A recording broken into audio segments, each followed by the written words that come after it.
Just two tablespoons. Support 95.5. We've got our various social media handle. Good evening, good afternoon, wherever you are. Welcome, and let's have a wonderful time together. My name is Yekezi Zwobel, sitting in tonight as your producer on the Spoon Talk. It's 9 minutes on the flip side of 8 o'clock. Wherever you are and whatever you are doing, I'd like to say welcome. Let's have a wonderful time together. Let's say good evening to all of you watching us. Ibrahim Yang, Kebe Moba, Charles, Oscar Zigman from Gumpa City in County, always following the show. Thanks for always following Oscar. Jeremiah Neville is following the show this evening. Good evening and welcome to just everybody following the show via radio and via the internet. We like to say a pleasant good evening and welcome. Let's have a wonderful time together. First off, we begin with the Speak Your Mind segment, the segment that gives you the opportunity to call in and tell us exactly what's on your minds. What are those burning issues you want to speak about? What are those issues confronting you in your various communities that you want the government to know about, or that you want the public to get to know about? Or what are those trending national issues of interest that you want to speak to? Well, the opportunity is now to do that. So you call us on 0770 417724, 0770417724, 0 triple, yeah, 0770417724. Yes. So our hotlines are down, so call us on that alternative line this evening to be live on the show. Again, 0770417724 are the numbers to put it through on the Spoon Talk this beautiful Friday evening from Odious Congo Town in Monrovia, Liberia. So there are a lot of happenings in the country, ranging from the president reaffirming Liberia's commitment to maintaining peace, that's peaceful relations with neighboring Guinea amid ongoing concerns over the border situation, the Solomba border in Lofa County. The president spoke recently on France 24, and of course, he said that Liberia is taking a peaceful approach, and a lot of other things. He said that the CEO and his team of panelists will be delving into tonight on the show. So let's get to the lines now and speak to those that are calling us. Again, the numbers are 0770 4177 24, 0770 4177 24. Those are the numbers to put it through this evening. Let's see if we can talk to this person. Yeah, we having a little bit of difficulty with our lines here this evening, but yeah, we're going to see how best it can be resolved. All right, let's talk to this first person. Hello, your name and where you join us from? Good evening, Yekezi. Good evening, how are you? Yeah, this is Oscar Zigben calling from Gumpa City, Nimba County. Oscar, welcome, and thanks for always following. Yekezi, I have two issues on my mind that burning my mind. Okay, what are those? The first thing have to do with the EAD hospital. You can see we have our citizens in this country, our brothers and sisters, who went to school and learned nursing and doctor job, and they are not employed and they don't have job to work with the government. But EAD workers, about 300 workers, they are private entities, and the workers they are paid by the private entities. For the government to go and place those workers on taxpayer money, it's bad for me. My question is, where the money that will be generated from that hospital, will it go in the cover of the government or will it go in the cover of the private entities? It's bad for me. So the Ministry of Health have to kind of tell librarians, if you are taking librarian taxpayer money to pay private workers and leave the citizens that went to school and make sure that they learn what is all learned, they're not on payroll, so they're doing volunteer job with government hospital, leaving them down and paying private workers. Now the question that's right. Then the second one had to do with our role leading from Campley to ban. You know, you can see we have been crying over and over. The role leading from Campley to ban have a connection with 3 districts. District 3, District 4, and District 7. And up to present, there is no access to vehicle to plow that road. If you want to go to Banff from Campley or from Logoto, you got to go and pass Senecole, Ganta, Second Pier before you go to Banff. Okay. Then we are approaching racism. We want to call upon the government, the Ministry of Forward. You would not have more than 10, 15 cars in your convoy flying on the street from Campley to Campley, and that road is not applicable to our citizens. So as reaching approach, we are called upon you to see reason to kind of open that road. Thank you. All right. Thank you. Thank you very much. Zygmunt, thanks for calling from Gumpa City, Nimba County. One of our regular callers on the show. Call us on 0770-4177-24, 0770-41-77-24. Those are the numbers to put you through this evening. This is the Spoon Talk here on Spoon 107.5. We are also live on Fabric 101.1, and that are various social media pages: Spoon TV Live, Fabric TV Live, Super TV Live, and that our YouTube channel at Spoon Talk. Welcome, and let's have a wonderful time together. Put the calls through on 0770-4177-24. And I'm sorry that, you know, our me hotlines are down this evening. So the numbers being read are the alternative numbers. So you want to call and have your say 0770-41-7724, 0770-41-7724, 0770-41-7724. Those are the numbers to put it through this beautiful evening on the Spoon Talk. I do acknowledge, Augustus Jones, I do acknowledge your concern that we are not on the radio. I'm trying to check up with that. I'm trying to check up with our technician on that.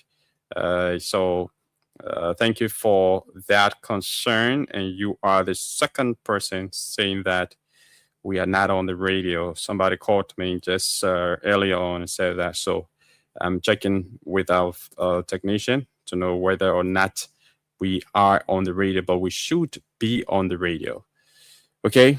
And from let's talk to this person. Hello, your name and where you join us from? Hello. Please lower the volume of your radio or whatever you're listening to, please. Okay, let's hear you. Are you listening via the radio? No, by the internet. I'm watching it from the internet. Okay, let's hear you. What's the name and where you join us from? My name is Vamuya Mpofan. I'm calling from Mount Barkley. Okay, how are you? Go ahead. Yeah, the same question got to do with this ELB hospital, you know. Our brother and sister went to school and did nursing job. The floating all around, they are not on payroll, they are not working. And the government shall privatize them to employ them to put on the government payroll. You saw you taking the poll out, doing private job at private hospital to put on government payroll. Look, the government is proceeding wrong. This government is proceeding wrong. We're not in the field of the librarian people. But when we talk to the person who are from the other side, no, we're not from the other side. We are librarian. we are librarians. There are a whole lot of nurses, doctors, and sitting in the volunteer jobs or cleaners. Why not open a payroll, employ more people to create an avenue for them to get a little bit, that list like going to take that 365 employees from ERB hospital and put on government payroll. Don't go to ERB hospital, pay money. You don't do no land free, no activity can do free, and people go money go going. We go government payroll, the government budget, all what going to happen to the money. That's question the ministry having to answer. Okay. And the second thing my man got to do with the Guinea Borough issue. The government got to take Guinea Borough to be very serious for. We are from Lofa County, we know what we're going through. That's what about Borough, we know what can happen there. Every Tuesday morning, put a banana from Kolahun, from the zero village and get to our Borough and go to Trahason. Now, everything I've been calling our poor suffering. So, tell the government, please. You can get information concerning the Borough. Thank you. Thank you very much. Thank you very much. Let's see. Call us on 0770417724, 0770417724. Those are the numbers to put it through tonight on the Spoon Talk. Let's take this short break, to hear from our technician whether or not we are on the radio, because myself, I'm being suspicious based on the number of calls that I'm receiving here. Our lines are now buzzing as usual with the local calls. So I'm being suspicious that we might not be on the radio. So let's take this short break to be back with you in the soonest possible time.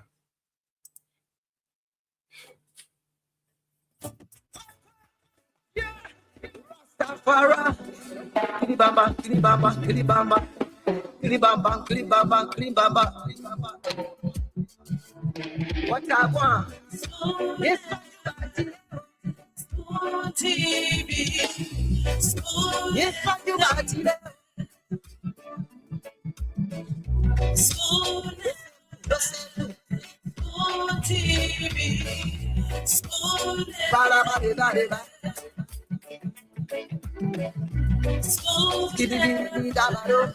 Spoon TV.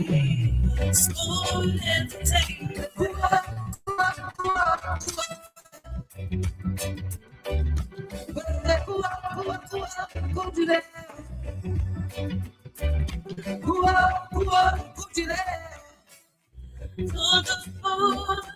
Yes,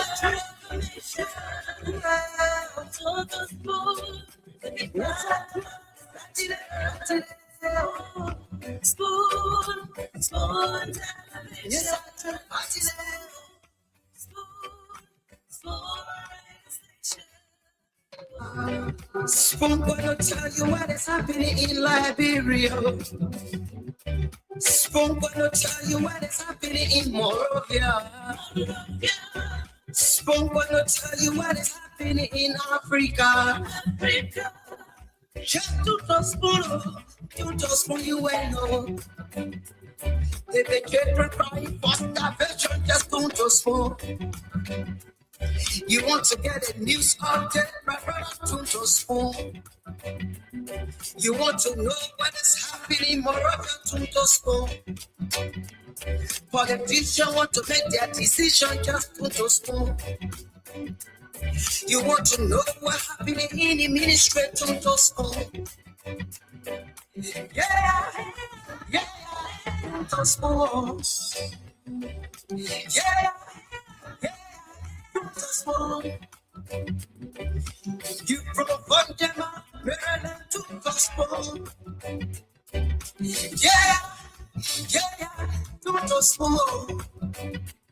If you get back, regular, my brother to Gospel. You got a Spoon TV, you got a Spoon Radio to Gospel. Yeah, to Spoon. You want to get the news update, to Spoon. Yeah, Rastafari, Kilibamba, Kilibamba, Kilibamba, Kilibamba, Kilibamba, Kilibamba. What I want is TV. Yes, but you got to know. Spoon TV. Spoon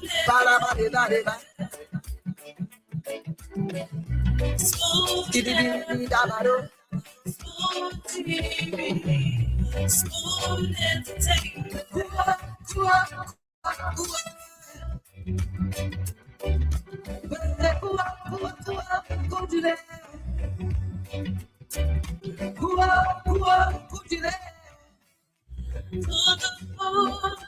Yes, sir.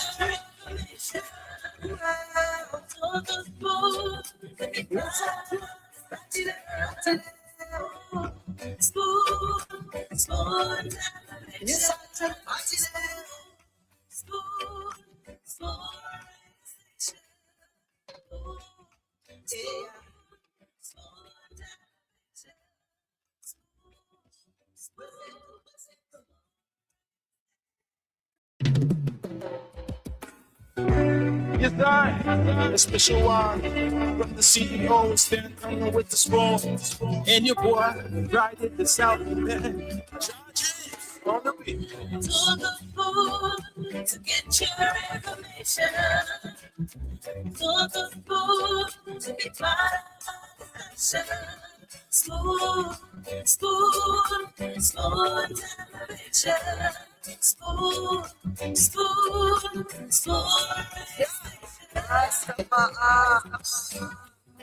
Spoon gonna tell you what is happening in Liberia. Spoon gonna tell you what is happening in Morovia. Spoon gonna tell you what is happening in Africa.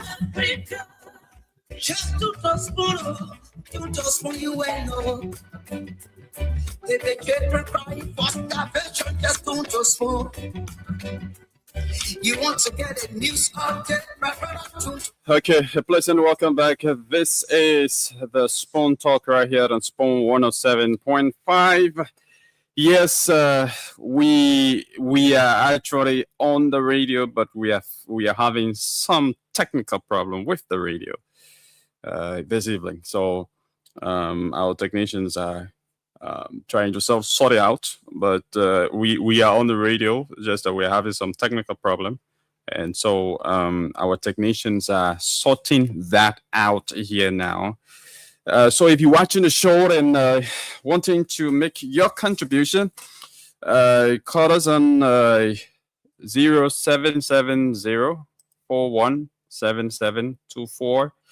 I know not many people getting us via the radio due to the technical problem we are facing with the radio. Currently, there are a lot of folks who aren't listening to the radio right now. So, yeah, call us. For those of you watching, you can WhatsApp us on the numbers rolling down your screen for now as we try to, get the radio on this evening.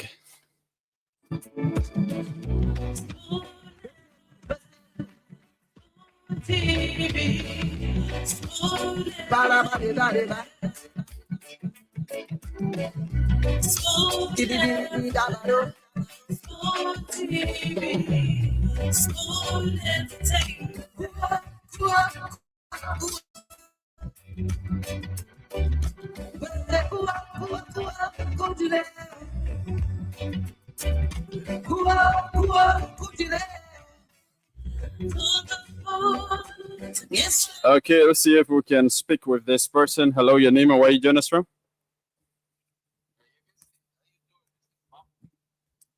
Calling from North Dakota. Okay, welcome. Let's hear you. Yeah, you can see. Thank you for picking up our call. First of all, yeah, it's very hard for us to participate on the show because your local lines can be too busy. Yeah. The station have chosen not to pull up the WhatsApp line, so it's very hard for us to get to participate. So would I make an appeal that you put a WhatsApp number for us? Okay, we always we always put in our WhatsApp numbers. So every producer that comes here, pulls up a WhatsApp number for folks to call on. So you just have to follow the show. Maybe look down the screen. The WhatsApp number is usually rolling down the screen. All right. Okay. But my concern having to do with this border issue. Okay. This border issue, you can see, the truth. You cannot hide the truth. And every time you play with the truth, you play with crazy. The government has to tell the Liberian people what is going on at that. What did they do at that border that caused the Guineans to move there? They've been dancing around it. All the rumors that passed around and said that there were money at that border. The day investigation, they have not come up. And the findings to tell the Liberian people, this is what we did. And this is the cause of why the Guineans has passed at the border, has taken over the border. And it's embarrassing the people in Lofa. It's better to say the truth. Then we can know how to handle it. But everything is about secrecy and partisan. When you talk against it, they say you're trying to cause trouble. It's not right for the country. Be real. The next thing having to do with this Unification Day. The celebration of Unification Day is not symbolic in our country nowadays. Our country is highly divided. Our Ghana, elderly man that's supposed to be thinking in this land how we can make fence with the division we have. On this kind of day, yesterday was Unification Day. And it was just passing around, nothing to do. When it should have brought people together, celebrated this day on the Grand Star, unifying our people. We miss opportunity. We missed that opportunity. I won't call on the government to change the way they're doing things. This partisan politics will not develop the country. Okay. I'm a unity party, but the surrogating way of running the government is not right. They're sending us. Thank you. That's what I want to put out. Thank you, Jagati, for the time. Thank you very much for calling. Okay, so that's it. CEO, welcome to the show, but we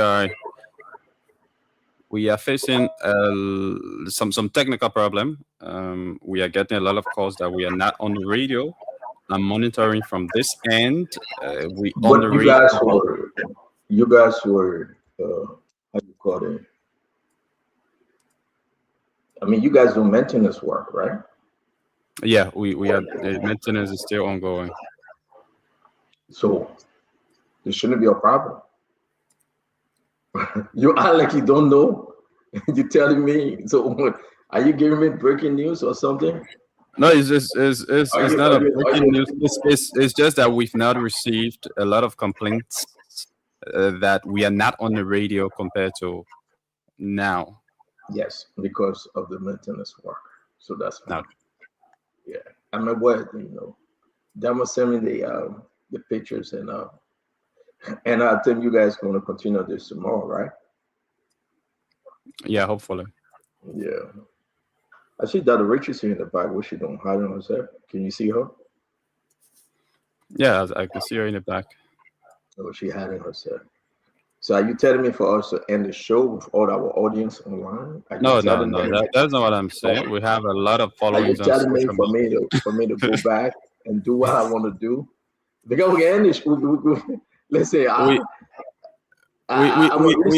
we have a lot of people following us on social media alone. So even if the radio is down, there are a lot of people who are following the show on social media. So we don't have to spread that. I mean, I tell you, I work here at your service for now. So you just tell me what you want me to do. Dr. Richardson, you coming on? Bangura is coming on. Pierre Cameron, how you doing? Yes, indeed. You back. Bobby, Charles, how are you? It is what it is. The guys ran into our showtime doing maintenance, and I'm happy that they're doing this. I've been praying on it. Is it still raining? Are we in rainy season, Yakazi? Yeah, we are in the rainy season now. So what's the time frame? When the rain season from when to when? So the dry season begins October, November, December, January, February, March, April. The rainy season should start. So we falling now in rainy season, right? Because we're in May. Yeah, we are in the rainy season. And that will last from when to earlier from April to when? it was just really cats and dogs here in Monrovia, just right now. Yeah. So you yell everything on the zinc. And that one I can put you to sleep. Sound sleep too. Sure. What? So let me ask you though. Now it raining like that. Talk to me about those that have the motorbike. How do they make money? It's inconvenient for them, right?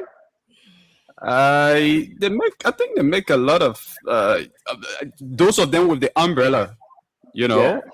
They still make money. There are a lot of people like during the rainy season, when the rain is falling, everybody is rushing, you know, to go to their various destinations. So those individuals who supposed to be standing by the roadside waiting for car, a lot of them would prefer riding the back, you know, to go home. So yes, the motorcyclists still make a lot of money during the rainy season. Oh wow! So how much a week? If I get one motorbike, how much a week you think I can take home? Well, what I do know, for most people who are in this motorbike business, I understand that most of the motorcyclists, they report around 1,000, 1,500 on a daily 1,500 US? LD. 1,000, 1,500 Liberian dollars. Wait, 1,500 Liberian dollars. How much is that in US though? How much? It's just a little over five. Yeah, let's say around $7 or $8. Wait. Yeah. So even if we round it up, you saying that people will be reporting. Okay, so $7. Yeah, so let's say No. A day, right? A day, yeah. Okay, so $8 a day. So if you run maybe 5 days, that's $40 a week, right? Yeah. Okay, so $40 a week. If you run that thing for a month, 4 weeks, actually, you get $160. $8 will be $58 a week. That is if you. No, I said 5 days. 5 days. Oh, 5 days. Okay. The men are running that thing out of E now, right? And they think how to take break and maintenance too. So 5 days. So you talk about $160 a month, correct? Yeah. Wow. If $8 is times by 30 days. So I mean, then at the end of the day, you make $160. The individual who's riding the back, because most of them what we call work and pay. They are like, you know, riding somebody's back. They have to report to the person on a daily basis based on the arrangement, either on a daily basis or on a weekly basis. But usually what they report on a daily basis is around 1,000, 1,500 Liberian dollars. So what the 1,005 is not part of what they are getting personally. So if they run it back and they make more than 1,500, the profit for the day beyond the 1,500. So you're saying if you run your bag, so if you run your own bag, right? You maybe can make $20 a day, right? $20. Well, some of them, some on that. That 15, because you say that, then the driver got to eat, the carbo got to eat, everybody got to eat. That riches is somebody. Maybe I think that person will push it and make extra $8, around $15 a day, because the driver got to eat and buy gas and fuel, everything. Correct? Yeah. Because you're riding the back, you are responsible to gas the back and report as well. Wow. So does it matter where the location of where you're riding from in Monrovia? Do you make more money, or depends on the location? That's a good question. Yes, I mean, those in the densely populated community, they make they make more money. Those in a densely populated community, they make more money compared to those that are in areas that are not that populated. I'm the Dr. Richardson, man. I don't know. I don't know. You know. I wanted to get you know, Ed Adams here to tell you the truth. $17.33 from McDonald's. You can't buy McDonald's and I don't know. I'll get care my $17.33. I know that. Chicken nuggets, fries, and yeah, there you go. You know, number one, no cheese, no ketchup. You get your fries, chicken nuggets, and you get your root beer. I mean, $17.33. Or you can go to, you know, Wawa. You get a cup of coffee, or your bottle of water. Yeah. You get your bagel and mayo in it, whatever you want to put in it. That is easy $11. Yeah. And that's somebody whole day. Work. This Sunday, whole day work. Jesus. God have mercy. Yo. When are we gonna change this? When are we gonna change this? So I want to say, yeah, this too. We getting it. You know, President Biden said we getting this response. The mindset got to change. Did you listen to that video? We will play that video today. The president said the mindset have to change. So maybe if we change the mindset, then the country will be better. You know, there should be job. What Glenny saying hello? She come in and she saying hello. Hello to who? Glenny. Hello, man. Then you know, then the issue is that we have to just make sure everybody just. Can you imagine that the richest thing? Leave out my grandson want chicken nuggets, you know, kids meal. You talking about $11 on kids meal, you know, small apple juice and 5-piece chicken nuggets. You talking about small fries, and we are here having this great conversation about somebody who they pay in Liberia. Lord have mercy and Saint Grace. No. We want to welcome all of you, man. We'll be having a great show today. I'm feeling better today, though, Dr. Richardson. I read to your students. And Dr. Richardson got a great program, folks. So just to let you guys know, a wonderful program, by the way. And, you know, the students, they are so happy. You know, they're answering questions. You know, I read a story today, Yekazi, David killed Goliath to those students, second graders, third grader, you know, 11, 12, 10-year-old, and they were able to answer the question. They knew that David killed Goliath with stone, and they knew the stone represented faith and all the good story. It was interesting today, but the students were looking hungry. They were looking hungry. I want to tell you thank you so much, and I want to talk about what you taught the kids today. And what I took away to you, that I was learning. So Stanton told the kids to look at their 5 fingers, and there's FAITH. He had them spelling faith for him. They spell it, and you told them as long as they have faith. No, but one of them answered the question. She knew that. Right. Atina Hawa knew that those two represented faith, and she answered. Yes, but I think the analogy you made, that every time you look at your finger, your hand, and see your fingers, those 5 fingers stands for you having faith to complete whatever you desire to do. If you put your mind, you have faith. So that was very good. I mean, you have everything inside. God gave us everything inside of us, you know? So that's what I took away from it. I was listening, I was learning, I was, making sure everything nervous to make sure that everything happens right. 9 o'clock in the morning, 9:30, your brain is not wiring properly. And I was dragging. You can see, I said I was dragging myself, man. Getting up at 8:30 to get ready for Dr. Richardson and her children to come and read. You know, the kids were waiting, though. You know, hey, man, the children want to learn. Seriously, they really, really want to learn. It's a good thing. I hope people can read to them. I hope people just stop into Dr. Richardson program. And, you know, the program they have, they need Starlink, you know. Starlink to have a good internet coverage, and they need to eat, because after school, when they go do their homework, you can see they need to eat.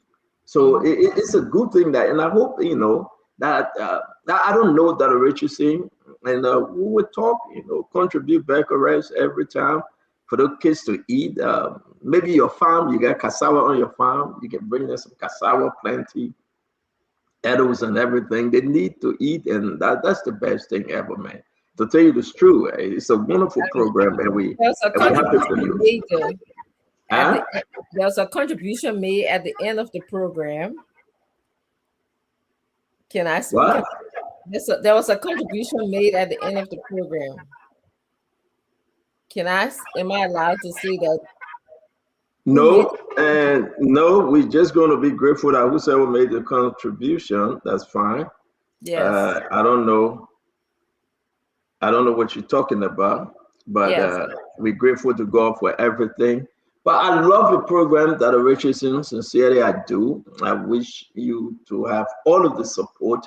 Those kids are so admiring. They are happy. They want to do more.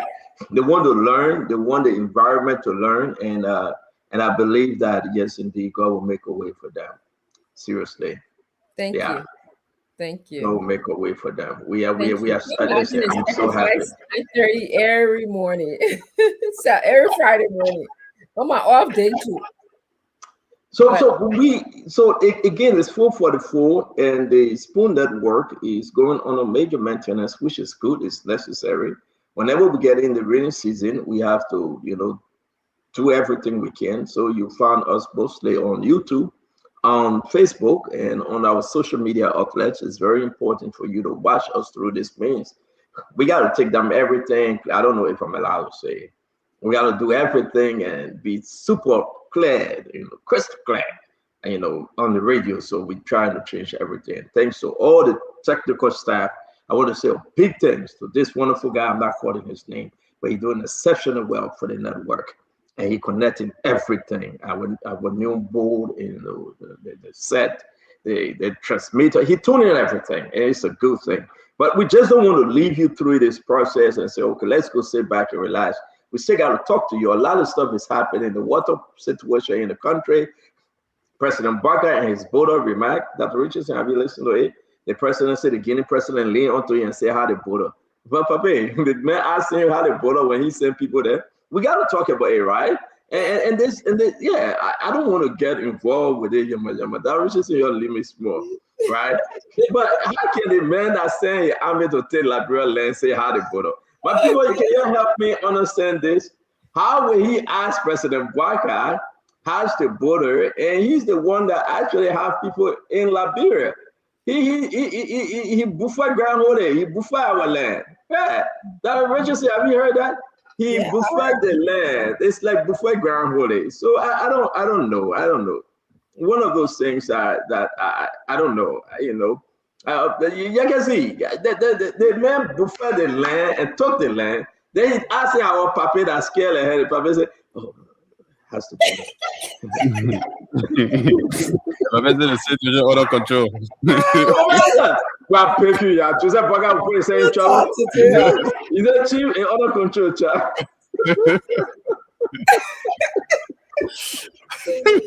Yeah, crazy. Wait, I'm breaking you out. That President Baga will go put his head in trouble. The man look at the puppy with apple. We're talking about him. The man said, Joseph Baga has that border issue. The man said, it's all right. It's good. Everything under control, sir.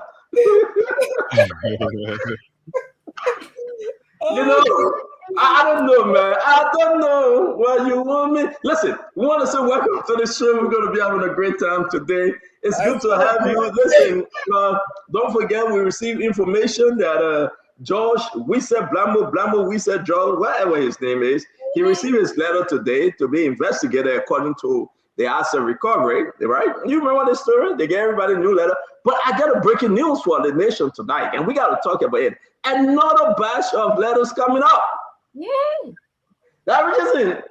When I tell people something, the people choose that. I read it, that Richardson. What's going on? Another batch of letters coming up. Oh. And those letters, again, it gets Samuel 20 inside again. Listen, I'm going to say anything. Because when I told Samuel 12 will go crazy. You'll do another post for you. Yeah, you'll do another post. So my one saying that But I just feel like, are you kidding me, man? Are you really kidding me?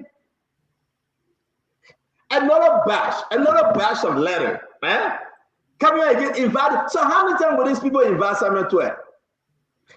I really want to say this, but this one here is kind of this allegation for this.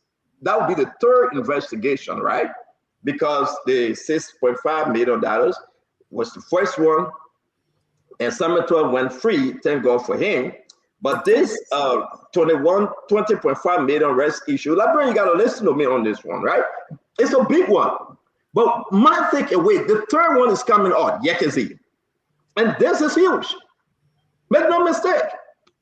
The third one is coming up. Can you imagine? For the sake of God, Dr. Richardson, the third one.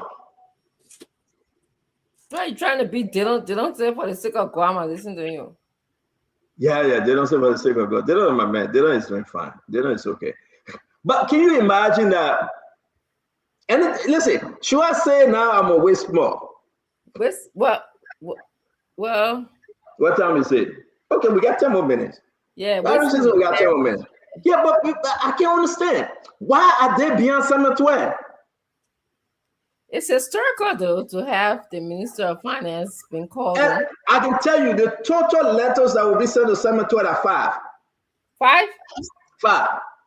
From different ministries? He received the second one, the third one on the way. I'm not saying where you're coming from. This is not a joke. I am seeing the reason why they're going to charge Samuel Twe on so many different issues. I'm not saying that he's guilty, but it's troubling that then when Gafwan leave and another government come in power, they will prosecute Gafwan. Because everything no. Okay, I'm talking. The pussy I shouldn't talk. I'm talking. I'm talking. No, I'm not talking. That Richardson. Melvin Duchenne, why you say that this the boy, it's good to see you. But Dan Richardson, can you imagine they are after Samuel Twe, right? I don't know if I would say they are after him or that's the law. The law got to be the law. Like Musa Benedict say, let the law be the law. But you can say, I want you to understand. Letter number 3 is on its way. I'm serious. As we speak, from my sources, this one will be the most. And some people will go right again and say, oh, Senator, your sources said this. Hey, man, that's my man. But I am concerned, though. Let me remind you, FIA, the rest issue, the 25 million mop-up exercise, the COVID money. Hey! That COVID money. You know when they were collecting the COVID money? Yeah, Samuel Twe had a speech about that, though. Wait. I don't want to go there. Should I talk? I'm a waste more. All right, let me waste more. When I heard this thing about the COVID money, my whole body do chwe. That's Richardson. When I heard this thing about the COVID money, I want another cup of coffee because today I want to talk. The COVID money, and I hope we have on the show Paul Kennedy today. The COVID money. I don't know what yet. Richardson, I began to think within myself, what happened? Because the COVID money, you know who all were part of the COVID money? No. You know, with the Minot Jala, the health minister, you want me to call name? Yeah, I want you to call name. No. You know the health minister with the Minot Jala. You know Samuel Twe. I will call name. No, I call name. No, I don't know how to name. But I'm just here to tell the Liberian people the COVID money. I help you say send over waste money. Let me waste money. Let other people come on. Okay. Let me waste money. Yeah. But, so you know they were collecting money at the airport, right? You remember that? I pay for that. I want that. Oh, you pay too? $75. $75 at the airport. Yeah. I say nothing again. You please go and read about the COVID money, how that story ended. They posted they come in. That money went. No, baby. I I get 7 more minutes. You got red shoe? I get red shoe. Red shoe now. The people used to talk about red shoe. Red shoe, that red bottom is good now. But I ain't get no red shoe. But I want to say though. You got red bottom? Huh? You got red bottom? You know what should be. And I get money for red bottom. But again, right? The COVID money. I want you guys to remember this. When I heard the information, my body trembled. Millions of dollars. And I want everybody that can talk. Sissy call. How you doing, my sister Sissy? Some people used to pay $75. Some people used to pay $150. Where the money went? That's true. We do fun. The people are after the COVID money. Says Stanton said. But you pay too, though. Remember? No, I'm not saying nothing. I'm saying nothing. I'm done. Do you know when the COVID money collection started? You know when it started and when and who was actually controlling the COVID money? Which bank account? Where the money went? Y'all want me to talk? I wouldn't talk. Let me go do my show. Yeah, let me go to my Papa Joseph Bogart and the Ebola issue. But which one y'all want us to talk? The Ebola issue, Simon Tway, and the COVID money. No, that's what you're saying. The committee was set up. How many more minutes I get? I get 4 more minutes, right? Mm-hmm. They were beginning to say that Jobo. But no, you got to understand. To be frank with everybody, the issue about the COVID money is concerning. We have documents, and I don't know whether I'm allowed to share those documents. And I want you guys to let us have a Friday conversation, you and myself. Mm-hmm. Call and let's talk about the COVID money. Somebody, I'm not accusing anybody. Yeah. But man, I would tell you this. I'm talking to my man or James David right now. I can say this to you. I thought Johnson will make a lot of money because the cases coming. If you give President Bogart another 6 years, that's what Richard said. That people will lock so many people out in that country. He being so aggressive. And we can blame President Bogart on something, but this Friday, I don't know where you're coming from. President Bogart seemed to be ready. The strength and the power that will be given. I just say, you can say what you want to say. You can get proud of me like your business. But the Liberian people deserve to know where is the COVID money. They deserve to know. Who has the COVID money? The bottom money, where is it? You know, I hate to come on this show and I'm hungry. So I gotta leave. That Rachel say I'm leaving. No, I'm leaving. No, you can say I'm leaving. You know the document that I have in my possession for the COVID money, you know how much money was raised? When I saw this document today, I was tempted to put it in the chat room. I said I would do no such thing. God forbid me on time. But I can tell my fellow Liberians, I don't know about President Bogart, but I know President Bogart is on a mission to even root up the dead when you are caught in corruption. And maybe you know, Sidisha will come and say, oh, stand on against flattery. Listen, President Bogart must say, you know, but the people are asking questions where the COVID money, where it went. So because the COVID money was not what they collected at the airport only, right? And IMF gave money too. Hey, that Richard, you can read too much, man. That's why I'm reading to your train no more. You can read too much. Leave me, man. Yeah, man. I'm not reading to your train. No, that the train I will read today again. But you got to have an IMF. The people, the report that I get that the Richard said, the people used to meet and share the COVID money. Like you sharing paper color. I'm not calling him, but listen. Let's welcome Bagura, Altamba, and Jada. The COVID money issue, that's what Richard said. Liberians need to hear this. Listen, I don't go looking for news. News come looking for me. Check out. News always travel from Liberia. Thank you, David Boga. Thank you for calling me Bomb Breaker. News come looking for me.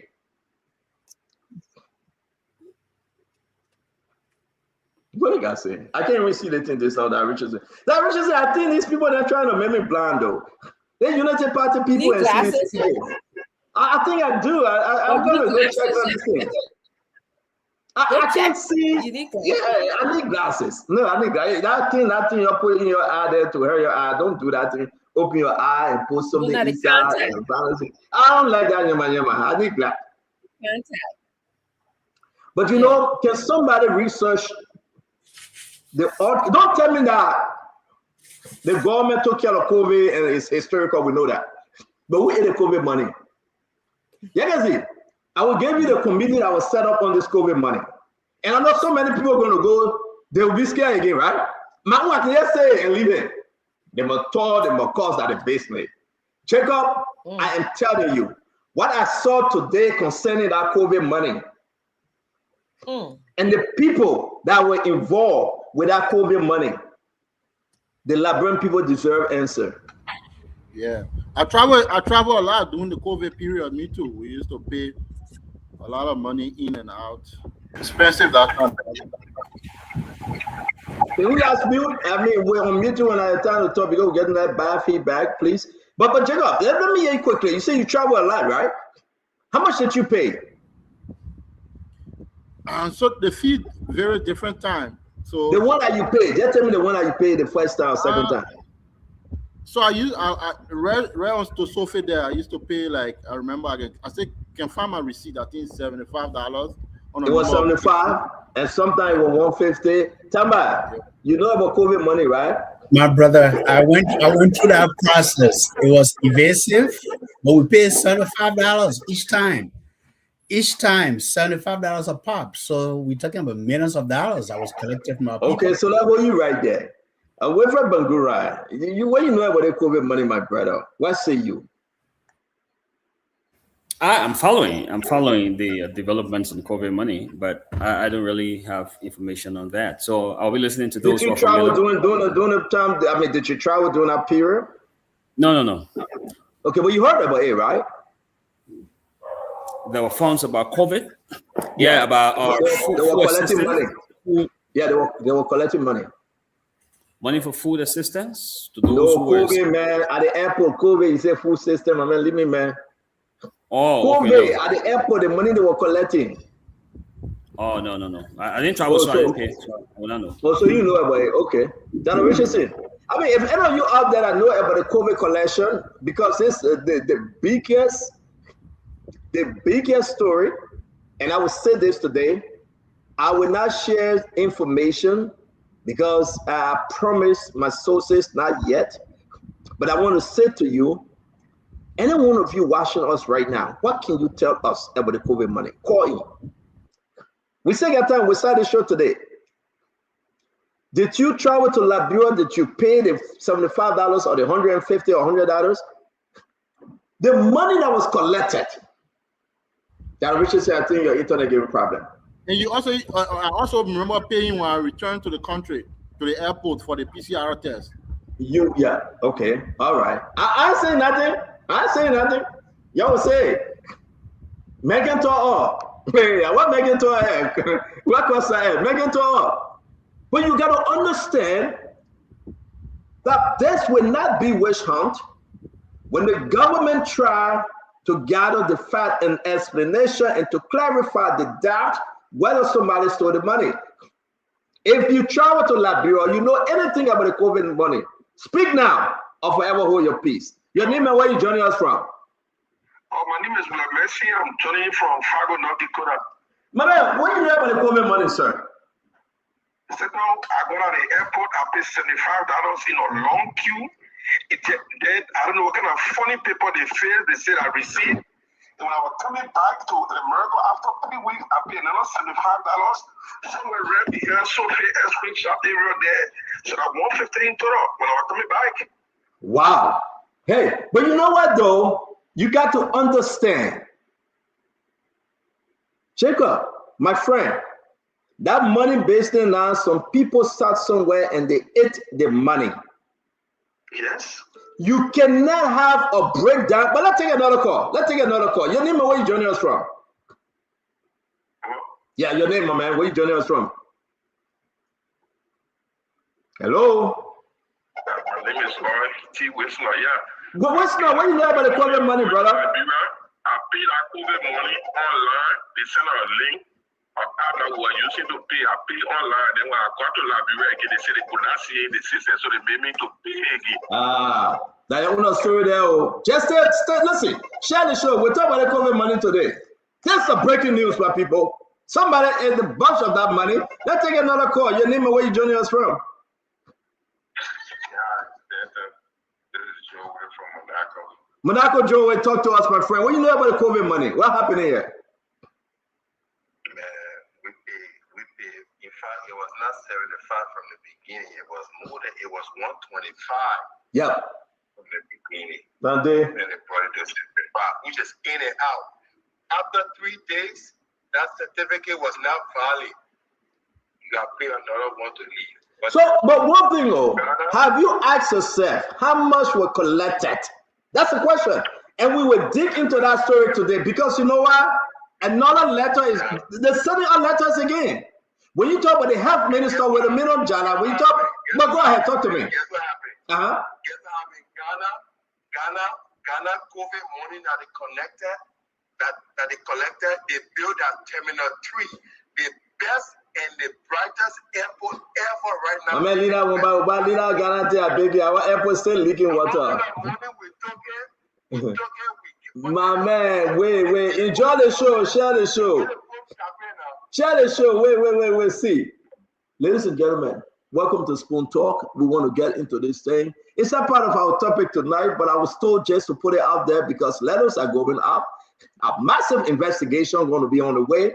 And if you ever travel to Liberia, my friend, I'm telling to you, be ye concerned. The COVID money is of importance. Have you asked yourself, how much did the CDC government, how much were collected, right? And how did they spend that money? Who are on the committee? Your name and where you joining us from? Yeah, but man, turn down, lower your value of your TV.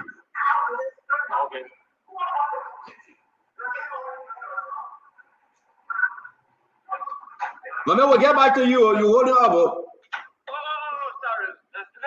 Touch on this, Maurice.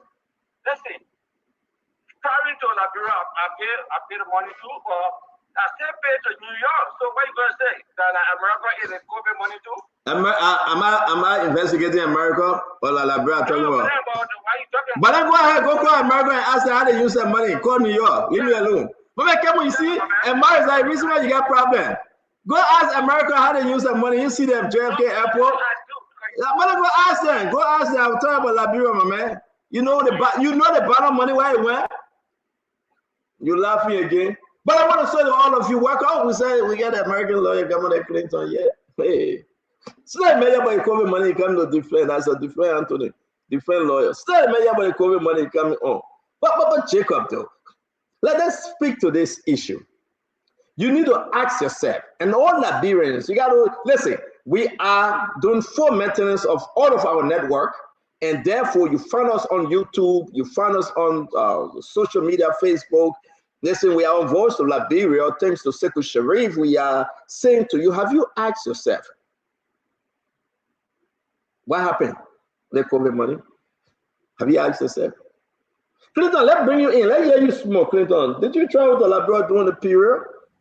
And have you asked yourself how much was collected and what it did with the bottom money and where is the bottom money? I'm going to put the list of the committee members up and who headed that committee, right? I'm not going to investigate. From where?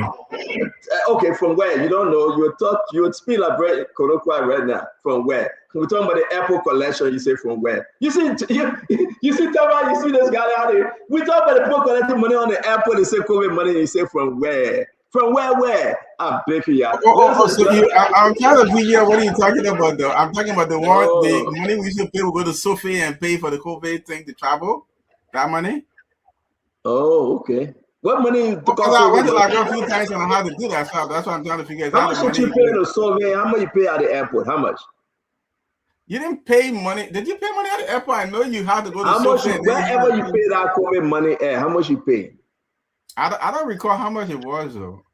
Oh, so you pay, but you remember how much you pay? Do you remember how much it was I used to go pay to get the COVID thing to travel, the clearance?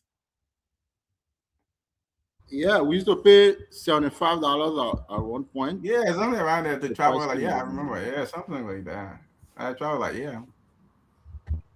The only thing I know is to be high sometimes. More one time, I remember my wife was leaving like 2021. We went to the airport. We had to be calling. Even after Okay, you yeah, grab yeah. computer, you have to be calling. So we'll pay, and then you wait. You pay, then you wait for the Like it result. was by the airport, and it's time to go. She can't go. The plane was about to go, and we're waiting for that thing. It was crazy. Yeah. Yeah, normally we can't text message so that it can't. Yeah, you gotta get our test message to show the people. Yeah, I remember. So, that. but you see, we pay all the money, but can you ask yourself how much the government collected that the richest? What was the total amount? What they used the money for? Were there any leftover of the money? Who were on the committee that the richest? You know, we quick to forget. Imagine paying $75 to go and $75 to come. That's $150. You're going to take the list of those that traveled during the period and see how much.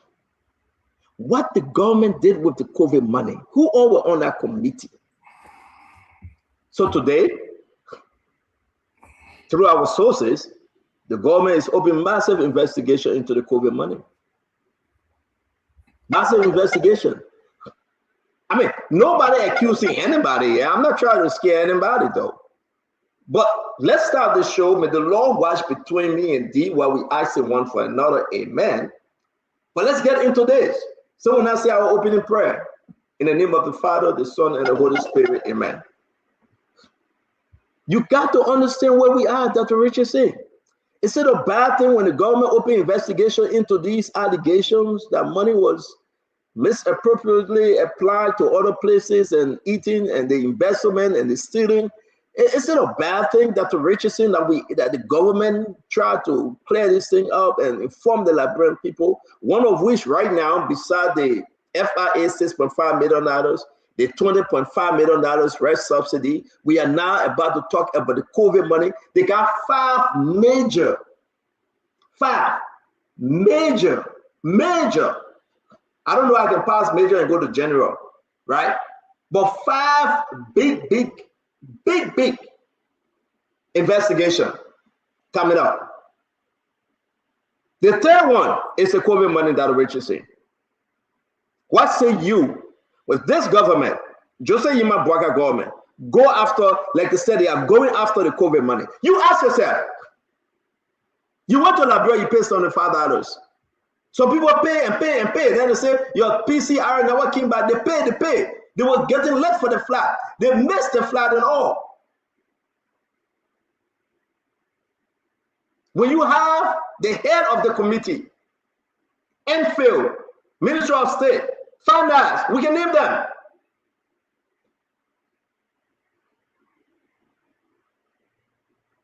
And you sit down and you think within yourself, Dr. Richardson, what did he do with the money? So my fellow Liberians joining us, share the show. But I want you to ask yourself, Bobby Zina, why? That bad question? You know how much were collected? I will tell you the guys today. You know how the government spend that money? I know somebody going to say that wish hunting the government. No, the government is not wish hunting. So, but that Richardson, let me bring you in that status. So somebody said, when I say may the Lord watch between the closing prayer, not the opening prayer. Okay, so I will keep that for the closing. Let me say, may God bless us as we open the show in Jesus' name. I don't know what is why. Why the opening prayer again? Till we meet again. No, that closing, right? Till we meet again. May God be with you till we meet again. No. That's a benediction. That's a benediction. No, that song. No, it's a benediction. We're friends of three theologians. It's a benediction. Start to argue that. No. Come on. Till we meet again. May God be with you till we meet again. It's the same as blessed be the ties that bind. It's the same thing. It's a benediction. Blessed be the ties that bind. So if I can say, I mean,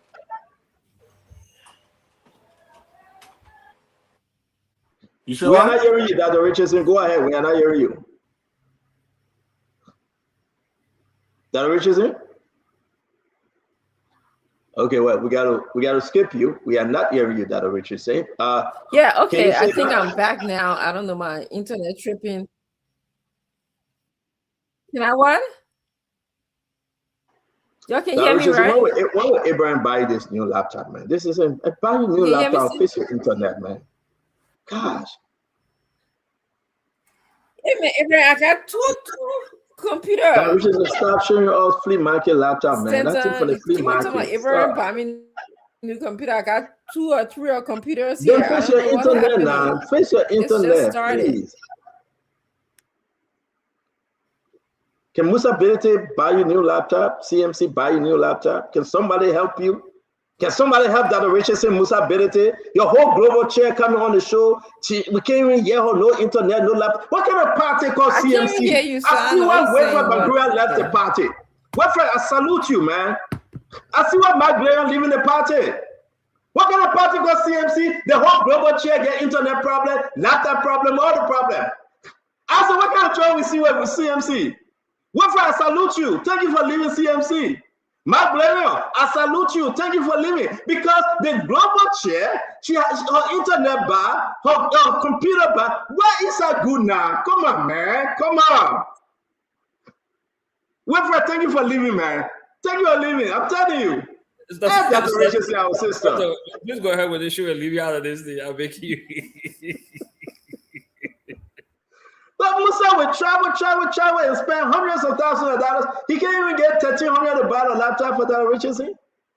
Is that why we anyway? That's Richardson have plenty of high performing computer. That is not an issue. Look at high performing.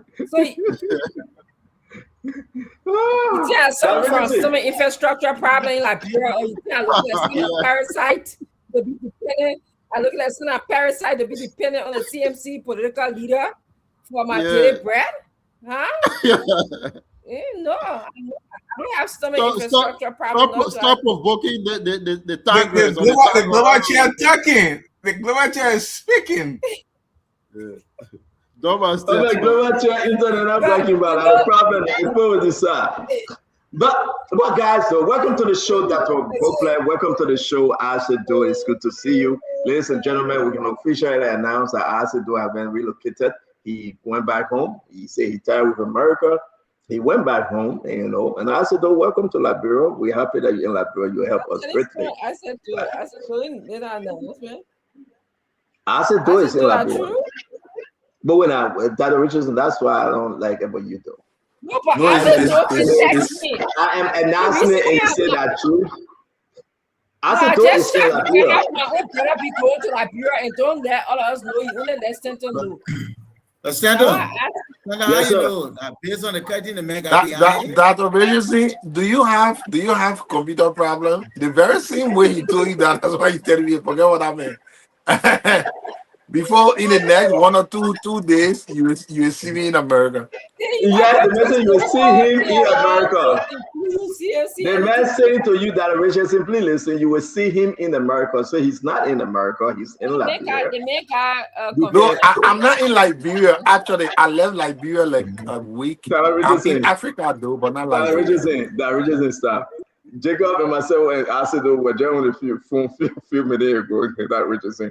Asido we're on 9th Street with Jacob. So leave that one. Look at the man curtain. The man get full of curtain. Look at that curtain. The problem who started our other conversation, I'm not part of it.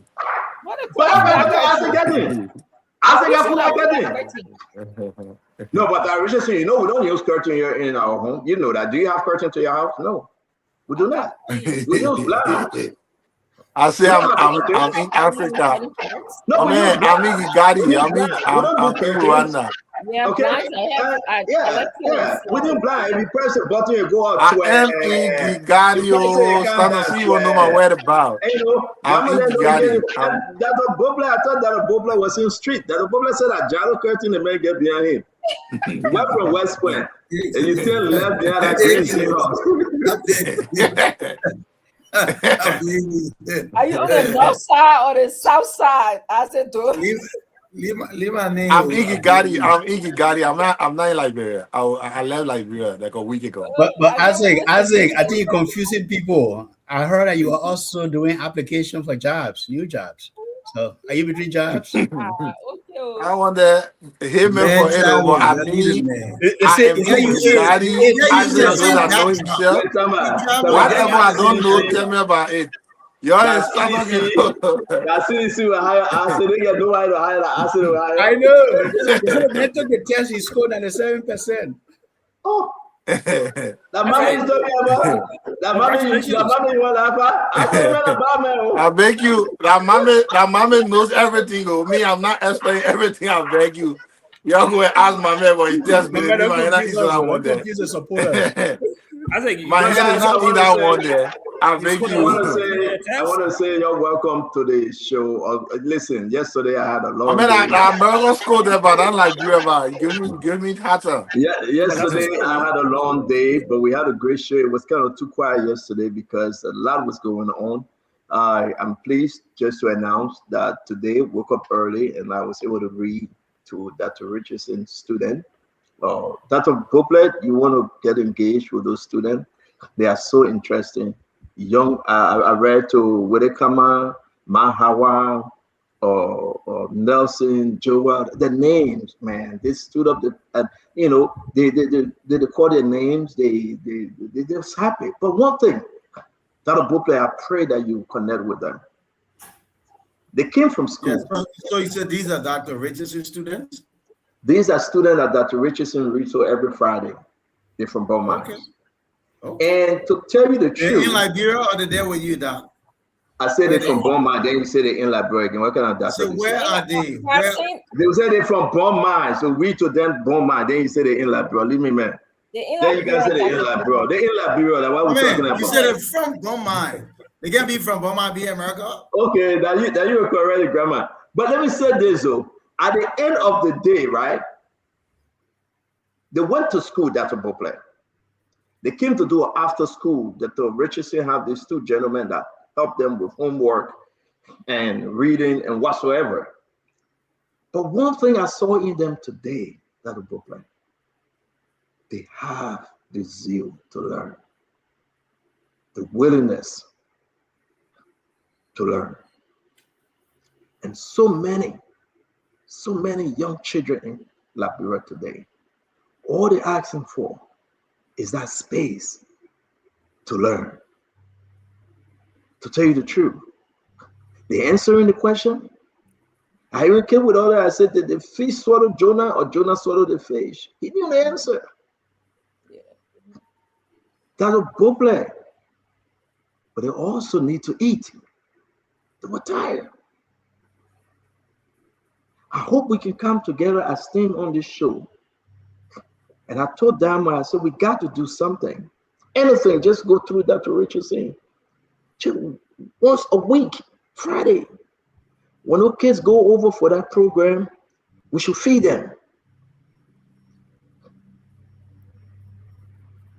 But I'm happy that somebody was able to contribute today to them. And I hope that everybody, if not even in Beaumont, but if you know anyone that's doing after school program, get connected to them and help them. A great program. Help them with the homework. Feed them. And when they go home, they should only go home to sleep. Homework done. The better food. And that's the Liberia for tomorrow, Dr. Boplet. So I hope we can talk in the back. We should talk in the chat room. And I hope we should empower these young children. Amen. So when they say they walk to go to school, no food, they don't eat. They walk to come back home. And they're waiting for their man. Their man will not count at 7, 8 o'clock in the night. And they got to get up again in the morning. Their story is so amazing. I can identify with that, OG. And if you can do anything, let's forget the bluff. Let's just take it to them. Maybe not only Dr. Richardson group. We should just identify with those young 11-year-old, 10-year-old, 12-year-old, 13-year-old. I said, what's your name? My name, where they come out. The other person, I said, what's your name? My name, Mahawa. Amen. Amen. The story interesting though. But I want to say thank you very much. Doc share the information with me. I did, but we'll talk in the background, Dr. Boplet. We'll talk in the background. I did. Okay. It's every Friday at 9:30. I have a program in the United States. I get readers from all over the world, and they select a book. Today, Stanton read David and Goliath. He read the story about how David only used faith and stones, 5 stones, to kill Goliath. And so the students really related to that book. You used one. He took 5, but you only used one. Yes, he used one. He took 5, correct. And the analogy that Stanton made that sort of you can relate to, all of the religious people can relate to that, is that God gave us everything that we need. And he told them, one of the students answered, what was the story about? I think it was in those words you said, and the student said, well, it's about faith. And so Stanton asked them to spell faith. And they did, Faith. So Stanton said, you see your 5 hands? You can use your faith is right in your hands. It's close to you. God gave that to you. So every time you think about your hand and the power that you have to succeed, to meet your aspirations, think about the faith that you have. And it was just a beautiful time. So you can read the story to the kids, any story you select, and tell them, after you can have a discussion about, what it meant to them, what it means to you. They begin by introducing themselves. They all come up and tell you what they look like and what home like. And that's correct. And I would say to all of you, we're talking the back of unique program. I found myself in that program today. Seriously, that was a great read. You guys, we got to connect. Unlike the program that my aesthetic class teacher at the time, my older sister, may also rest in peace, Mavina. Very sister, whose name is Patricia, and I was aesthetic class teacher with Roosevelt from beyond MTA. That guy would just beat us for nothing. And, he said two times are part of the homework. The man would just beat you if you miss 2 times. They call you Roosevelt. He would just beat you for nothing. If you go to your man said, but the man teaching you, let the man will come with long rotten. But this kind of model is unique and no beating business. But I don't know who used to make him better. His girlfriend made him better. He was just kind of an investigation on us. They say he teaching all one land, But anyway, I want to say thank you to all of you. That's a very good They were message. looking at you. You had a very high head. It was a good message today. Really. I like the message. I hope that Stanton will actually.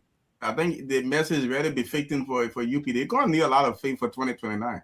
I hope the next UP convention you're gonna speak on that. Oh, you took it. I'm not children at 10, 11, 9-year-old children. Somebody even younger than what I think. But you understand that you get one of them, I think 15 or so. That child will be ready to vote 2029. Yeah, absolutely. 2025, they will be of the voting age. So we should tap into them. I want to welcome all of you. Dr. Richardson, let's get into the conversation. Governor Clinton, Dr. Bople, Tamba Aguilas, Jacob Jada, Asido, Winfred Bangura. It's good to see all of you. We are not on the radio because we're doing full maintenance, all right? So we'll be on and off. So it's okay if you remind us, but we got to clean our tower. We got to clean all the wiring. We got to do the whole 9 yard, all right? 360 cleanup, and we've been doing that since 2 days ago. But we just can't let you be. We got to come here. So we'll be on and off the radio. But find us on YouTube, on Facebook, on all of our social media outlets, and let's have conversation. By Sunday, we will be here one-on-one with the CEO. It will be a powerful time. We will be running with the debate, and the debate in Central Jersey and part of the metro area. This is one of the best things ever that is happening in this area. The election debate, it will be hosted by Stanton and Damos Slanger from Liberia. We will be having the full debate, the presidential debate and vice presidential debate. I was able today to put the guidelines, the rules together, and I sent it to both teams and the election commissioner headed by Reverend Flomo from Trenton. This is so unique. May 17, 2026, 2 p.m., 351 Prospect Street, Trenton, New Jersey, 08618. You must come and get informed what is happening in the community. We got Danny Watkins from UN. You got Albert Dupley from Burlington. And these guys trying to lead this community to a better place. I want to say thanks to all of them, and the entire team would make this interesting. Dr. Bubla, we started with this COVID thing. Let's make this our intro. What do you know, the COVID money that was collected? Were you in Liberia? Tell us what you know about the COVID money. Because from my briefing today, and anybody can say, the government is bent that this will be one of the major case moving forward, the COVID funds, the committee that was set up, and how the money was misapplied. Let's hear you, Dr.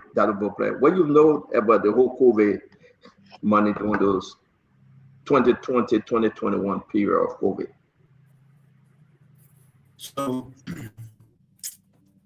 the COVID experience, Stanton, brings back all kinds of memories for me, and much of them are not good.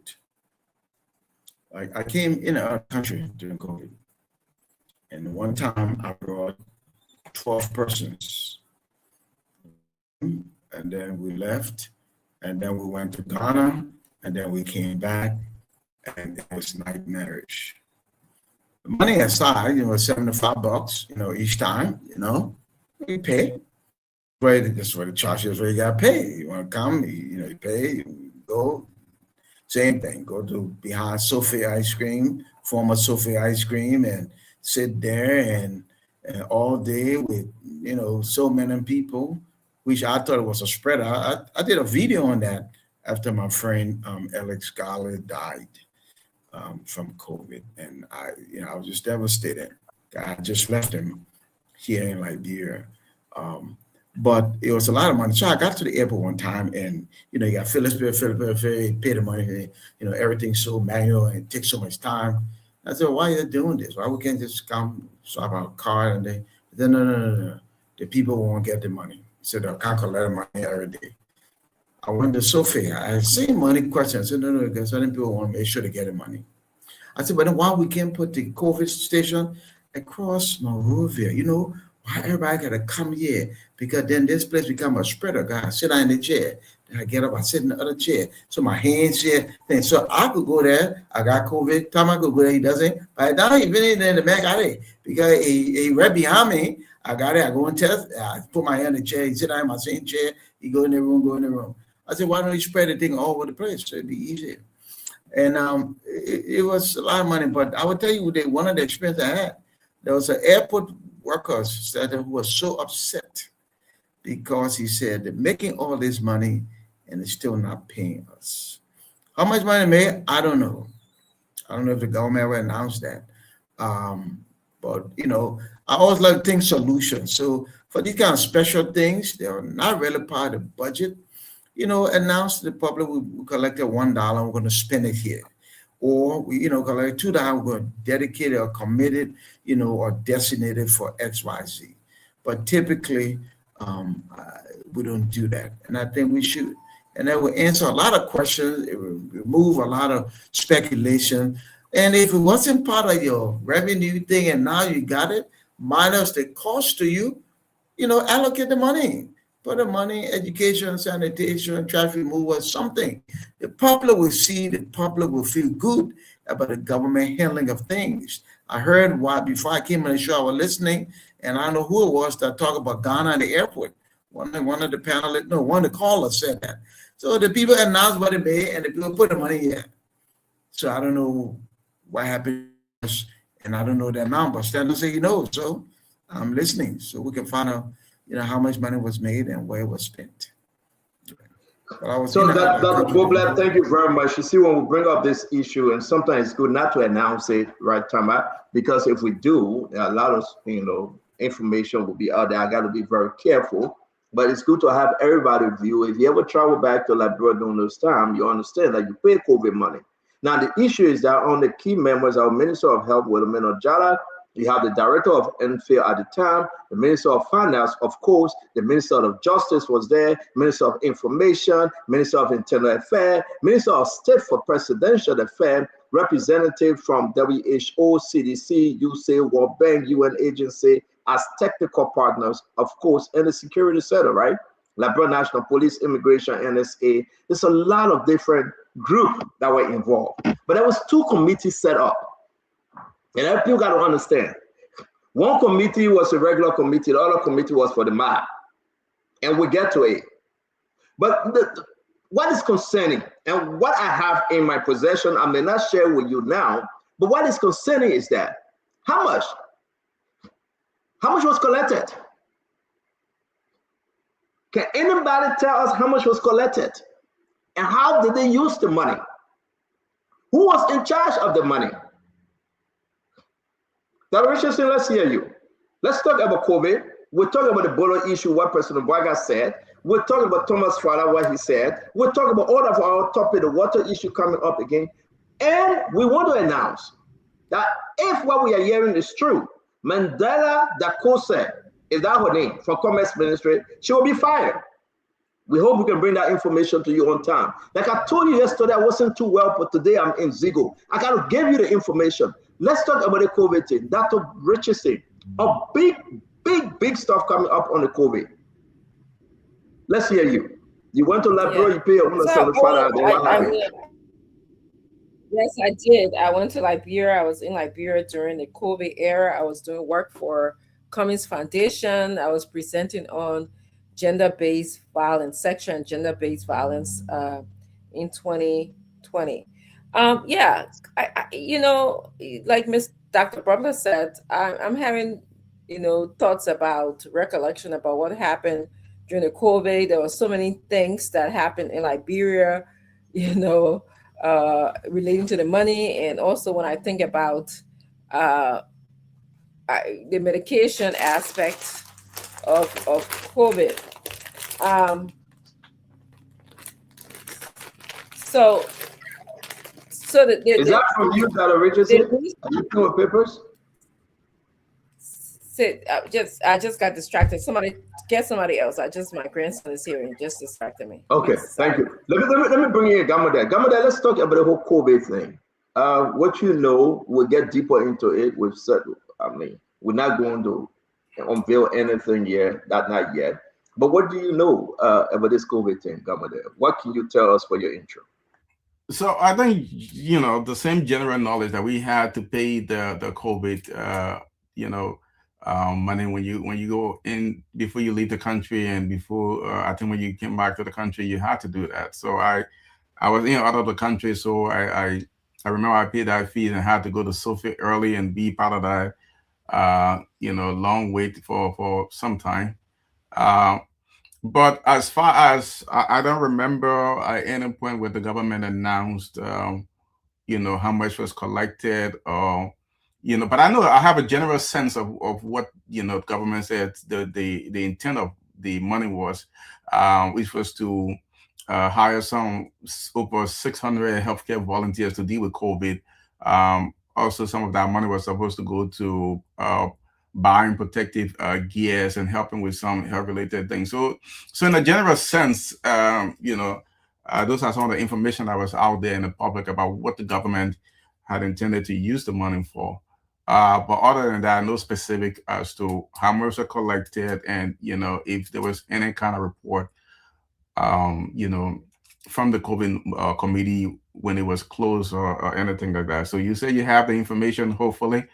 We'll look into it, but again, like Jacob said the other time, public money is intended to be spent for the public good, and if there are questions about how money was expended, it needs to be looked into, and people have to account. The government has to go about it professionally, fairly, and that's the only thing. Let us come to you, Tamar. I mean, how big is this? I mean, we are hearing that the government going to, wake up the bed on this one, wake up the lion, and go after those people. We are hearing names concerning COVID. Those first said at Enfield, you get Dr. Musoka Fala, you get Jim McCulley, you have Dr. Dubai Christian, right? These are people during the COVID period that, if you talk about Enfield, they oversee, like the report we are getting, right? But when you go back to talk about the different representatives from those ministries, right? You talk about Minister of Health, what it meant, Jala. It bring you down to the Enfield, Dr. Musoka Fala. It take you down to finance, and you understand Samuel D12, Justice Minister Musa Dean, Information Minister at the time, Ledger Will Rennie, Minister of Internal Affairs. You can name all of them.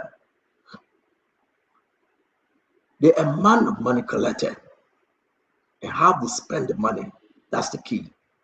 But what say your overview? You think if the government, like everything we know, they will go after the COVID money. The government, is this the strongest lead? Would this be something that the country actually want to know about more?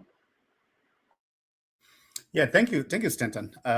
It is a very important question, and I don't know all of the answers. But here is what I'm going to say. I did experience travel, and I've been traveling to Liberia now for over the last decade. Sometimes, I'm there 2-3 times a year.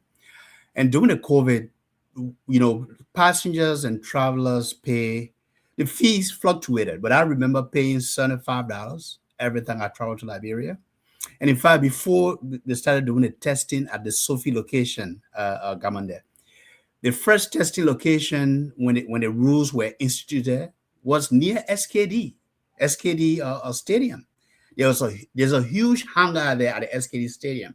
There where we began the first testing in 2021. And then MFA got involved, the committees were instituted, and then cleaned it up. And Liberia was really good at managing the COVID emergency as a whole. I mean, it would be really good to know how much was raised, but there was a system in place, Stanton. There was a system put in place. I remember there were still loopholes where people were being made to pay twice. Like sometimes you are running late. I mean, I brought investors in the country. I brought some tourists during the 2020 campaign. Wherein sometimes it's like they delay everything, and you are at the airport, you have to pay that $75 another time.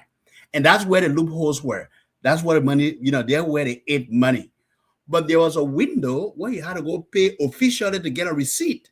And you will use that receipt to go and get your COVID report that will clear you and certify you for travel. So unless, look, the big boys and the big girls in Monrovia, big boys number 135, created a syndicate there to divert that money. But that money should be somewhere in an account.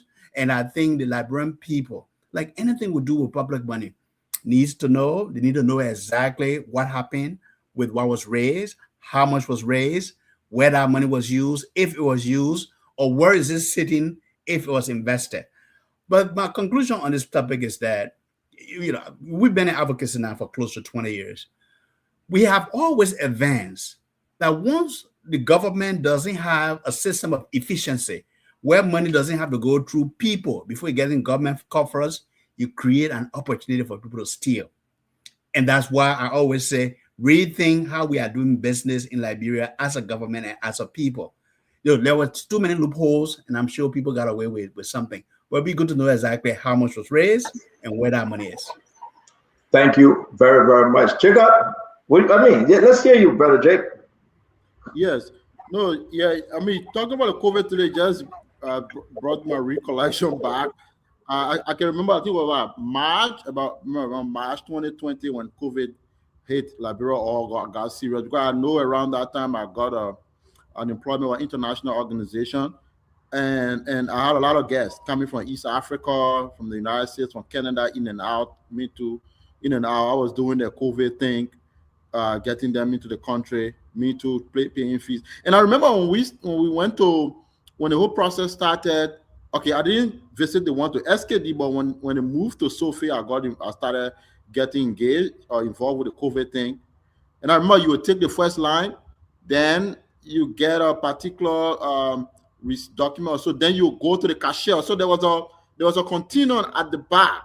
You will go to stand to the window, make payments, and then get a piece of paper, and then you move on for your sample or get a swab in the nose or stuff like that. Yeah, but I trying to figure out the continuum went to pay the money. I'm wondering why it wasn't LRA, and I'm just thinking about it now. Because if it was central government revenue, it probably would have been maybe the Liberia Revenue Authority collecting government revenue. But if it was like special on the MPhil, or who was collecting that money and the custodian of that fund, it's not clear to me. I just started thinking about it when you brought the issue up. So again, COVID a lot of money. People pay money in and out. I don't know who's interested in an investigation into what actually happened. And I think, and I also didn't really hear at any point in time, as somebody who's very active in the news, and then public report about how that fund was deployed and how and who they actually went to. So I don't know who, whether it's the Ministry of Justice or who was interested in that. Me too. I would also love to know, how that funds were deployed and how it was utilized, maybe in the heat of the period. So that's my recollection of the whole COVID thing.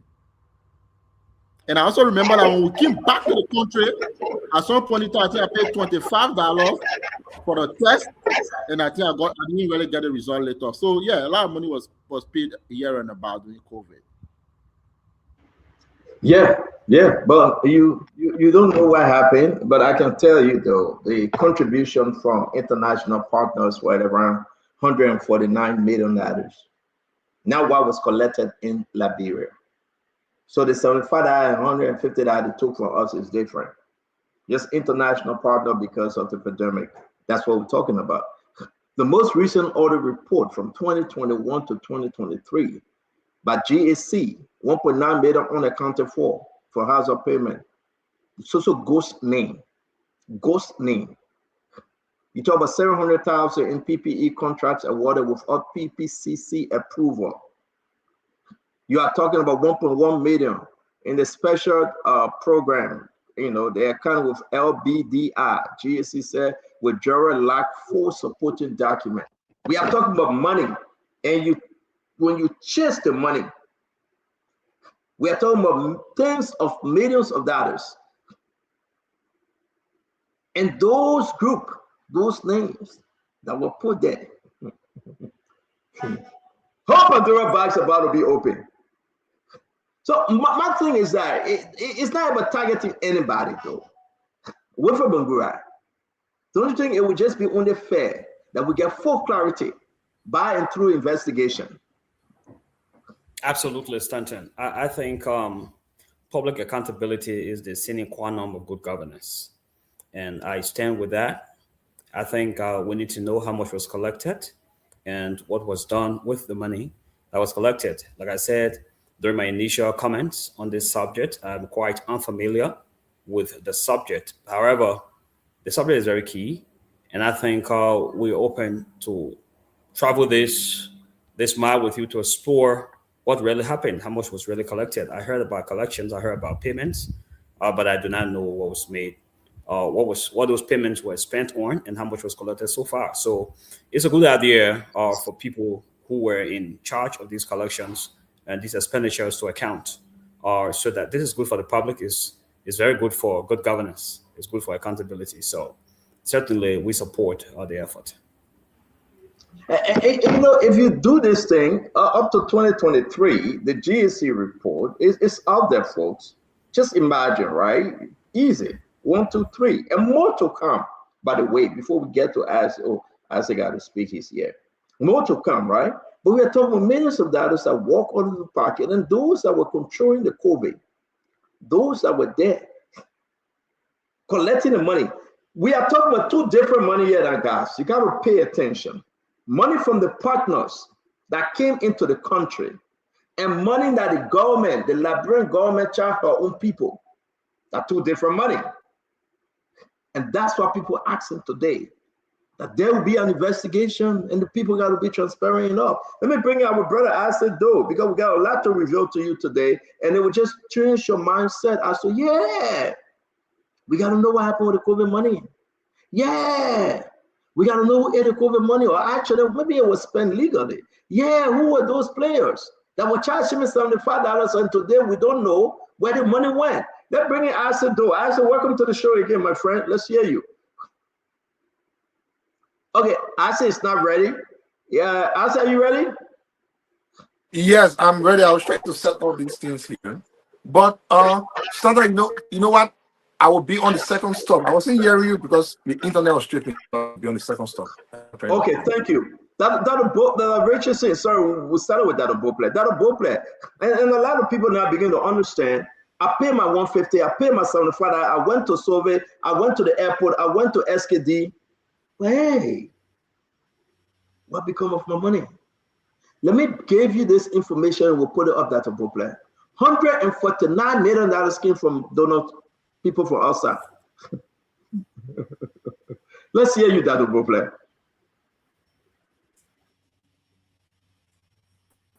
$149 million, Senator?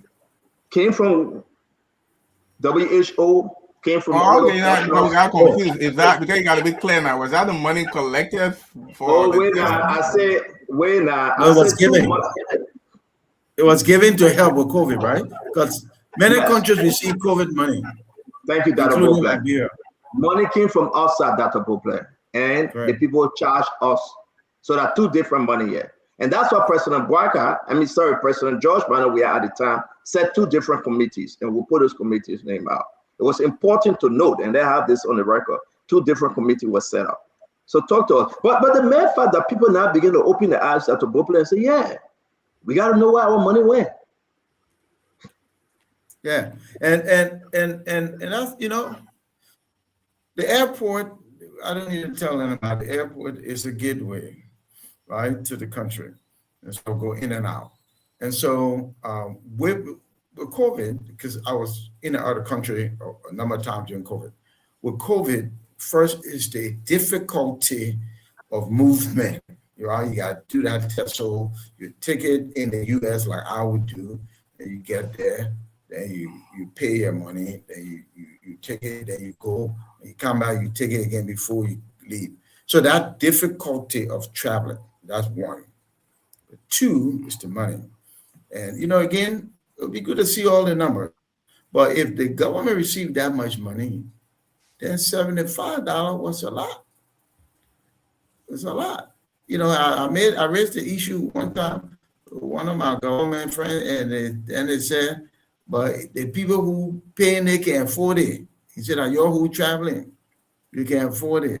But all of the people in the region, you travel in the region, so you got to pay less. But so, you know, again, transparency. Transparency is what helps in governance, in anything. Just tell the people, look, we got $1 from the WHO. We raised 50 cents from COVID. Yeah, what we did. We spent 20 cents to buy, you know, laptop or, you know, a tablet. You know, tell the people, but they don't tell us. They just take the money. You know, they just take the money, and that's not a good way to govern at all. You know, be transparent. Be transparent. If we're transparent, we won't be having the conversation. No? Think about it. We all would know. Be public knowledge. Everybody know exactly what happened. We'll be talking about something else. But here we are. And it shouldn't be. There's some things we can do. We just need to do it. And that's part of government. You know, public service, the important part of public service is service. That's the important part. Service. Serve people well. Serve them well, be transparent, be accountable. But I'm kind of like, so people are expecting it to just die down, Dr. Richardson. Nobody might ask question on it. Yeah. I mean, historically, that's what we have done. We have allowed things to just die down. But I also want to state that the people who gave us money included the World Bank, IMF, African Development Fund, the UK, people from England, and the US, the US gave us money as well. Yes, so there were all those people who were rooting for us and who gave Liberia money. So the question now that we should be asking, instead of letting it die down and practicing good transparency and accountability, is the simple thing: who did the money go to? Okay, did the money come to our Ministry of Finance and all the people who you called on that list? Did they dish out the money to those people? And when was the money, divided? Why? Where was it in Monserrato County, where a bulk of the money was divided, or in other counties for the sake of reality? So we need to know all of those things. But I just want to warn that this going back into researching where our COVID money went should not be a witch hunt. Our government should know that they have, or at least our government should have all of the ducks in order. They should have all of the documentations. You can't just say somebody spent $149 million that is unaccounted for. At least tell us, okay, more about the money that is unaccounted for. And so we should know. We shouldn't just go into it like we went to other cases, because if you're telling me that they're going to go into this, they should be prepared to go into it. And also, we should also think, we know that things going on in our country right now. We know that there's a $10 million building that's been built in FOIA that we don't have answers to. I don't know why that is being built. At one point, they told us it was Mano River Union building.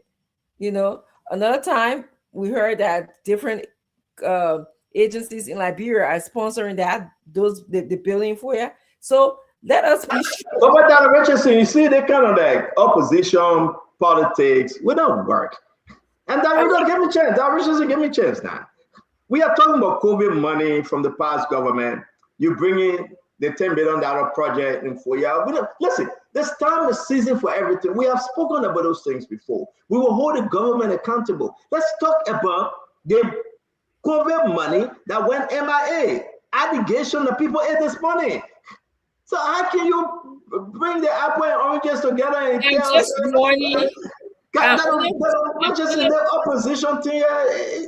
It's not about opposition. It's about. How can you do that though? It's about accountability and transparency. Have we spoken about COVID money on the show? No. We have spoken about the LOFA project over and over. Today we talk about COVID money. You say, but what about LOFA project? What kind of opposition? We talked about COVID money on the show before, where Minister Toy came in and spoke specifically about the STAR P program. I do remember he even had a press conference about the STAR P program. The STAR P program was the agriculture program that was designed to give people food. What COVID money got to do with STAR P program? It does.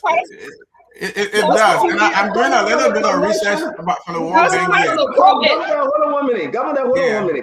Governor. I know you guys going to go on the opposition bandwagon here, right? Okay. Yeah, I have a World Bank report. I'm reading about how COVID money was spent. You can read a World Bank report. The World Bank report are about the World Bank money that they gave you. We are talking about $75 you collected. What we're talking about? We're talking about two things here, and you guys being intentional. All right, and I see my own sister that I'm not waking up again to read for you, but only thing as a student. I'm seeing my own sister that Rachel saying, yeah, only thing for the student I wake up. But can you imagine though? She's talking about LOFA project.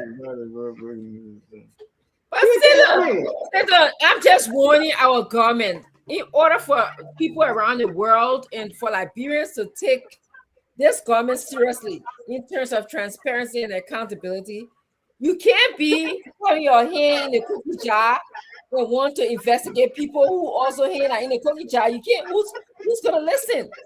So that's what I'm asking. I said, so if you're gonna go back and get all the committee members to come and speak about this COVID money, you should make sure that you are walking chalk line. You be strict. Okay, you don't have issues going on yourself. That's what I'm saying. I'm not. Basically, yeah, I am supporting citizens movement for change, but I'm not speaking in that manner. Citizen movement for change support what I say, which has been supporting the Liberian people. So that's what I have to say. Thank you. You're welcome to come back to. No, I'm not coming back to you, Clinton. Let me hear the same story here because it's just disappointing. You see, what we're doing here is that they are cleverly trying to twist this thing. The COVID money people paid, people ate the people money. Allegations, though, the money was misappropriated.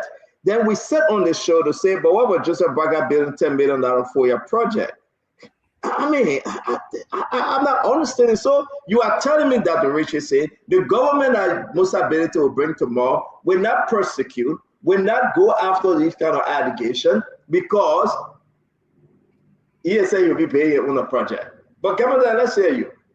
So, like I said, while we were discussing this issue, I was doing a little bit of research into, what happened to some of that COVID money.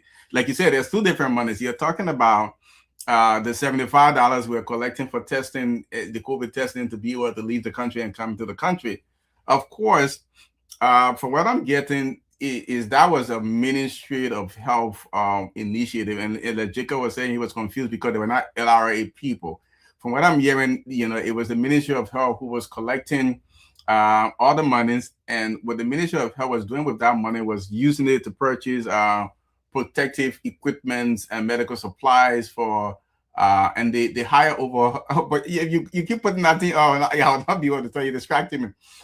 And no, the I'm looking up because you are right. This is the people, right? You can check it out. We're gonna put this here one by one. But don't forget now, all the other money that went MIA under the same Minister of Health and her team. But who was the co-chair? Who was the member? Let me finish talking now. So that money was managed by, it went to Ministry of Health, managed by Ministry of Health. According to the initial investigation, I think Ministry of Health said they used some of that money to hire over 600 volunteer healthcare workers to help with the COVID-19 fight. Now, then there is all this other donor money that you're talking about that is, supposedly amounted to about $194 million that came to the country. That money was used for a lot of different things too. For instance, economic stability. Because of the pandemic, there were revenues gaps. Some of that money was used to fill the revenue gap. Government had to liquidate domestic debt. Some of that money was used for that. There was also different programs started, whether it was through the World Bank or IMF, like providing cash transfer to women. About 3,500 households receive money, according to COVID beneficiaries. So there were a lot of different things happen with funding. And I wouldn't be too worried about the donor component of it, because when donors provide money, and Jacob know a lot about this because he works with in our sector, when donors provide money, they have specific guidelines, specific reports that have to be made, and how those funds are to be managed. So I'm sure there should be documentation out there, but more so about the money that are collected directly from us to the government, what that money was used for. And as a general thing. Also, just last year, 2025, with this same debate came out, I just saw it online, it came out last year, and this government, even the MATE had to release, the Ministry of Finance said they received 937,000 balance that were received from COVID-19 fight. So some of that money was still there that this government received. I'm just another newspaper report that the government actually did receive the balance money, 900 plus. So the balance money less than $1 million. But it is less than $1 million. If you say you're researching, can you tell exactly how much was collected? The $75. I don't know how much was collected. And that's the issue. That information is not out there. And can we now go back to the GAC findings that the misappropriation? This is very important. A lot of it going to come, but 1.9 million on the counter for. It has a page, some ghosting, 700,000 PPE contracts awarded with PPCC approval, $1.1 million. Listen, these are following the money right there. Right there. Nobody's stupid though. You would tell President Baga, say, why you build $10 million project, but you cannot tell President Baga not to persecute, not to go after what was laid out. You can hold President Baga, right, for what his government is doing today. But for President Baga to go after what people did to this country, it's 100% unique. And so for somebody to spin this, and government cannot tell us how much was collected. Because that information is not out there. No. You say I will tell the people how much was collected.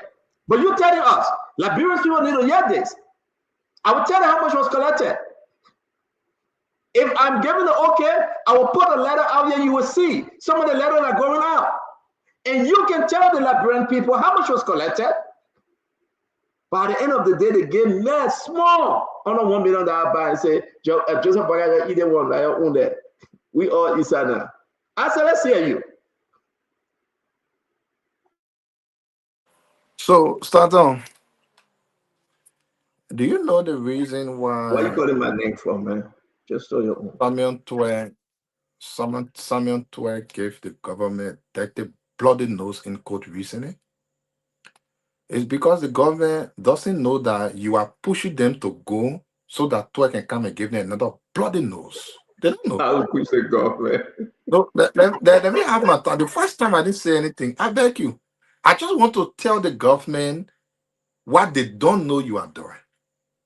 So, Stanton, we've always argued that accountability should be the hallmark of our democratic process. It is a very good thing to want to ensure accountability for people who manage public funds.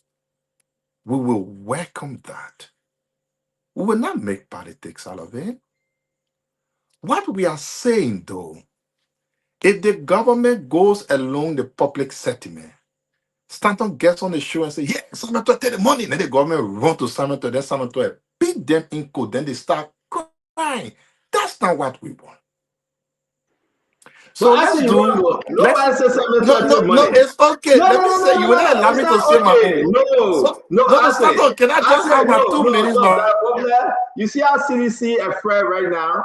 Did we say Samuel Twe take money on the show? Tama? No, I wasn't saying my own. You answer, you said. Just let me say something. I beg you. We didn't go Samuel Twe. We will get there. No, you didn't. I'm just saying my own. Give me my little 2 minutes. Like, calm down, brother. Calm down. I understand the government will listen to you. Who even think for themselves, they will start running. Then they will beat them in court again. They will start crying all around the place here. Just as soon as Samuel Twe blocked their nose recently in court. So here's the issue, Stanton.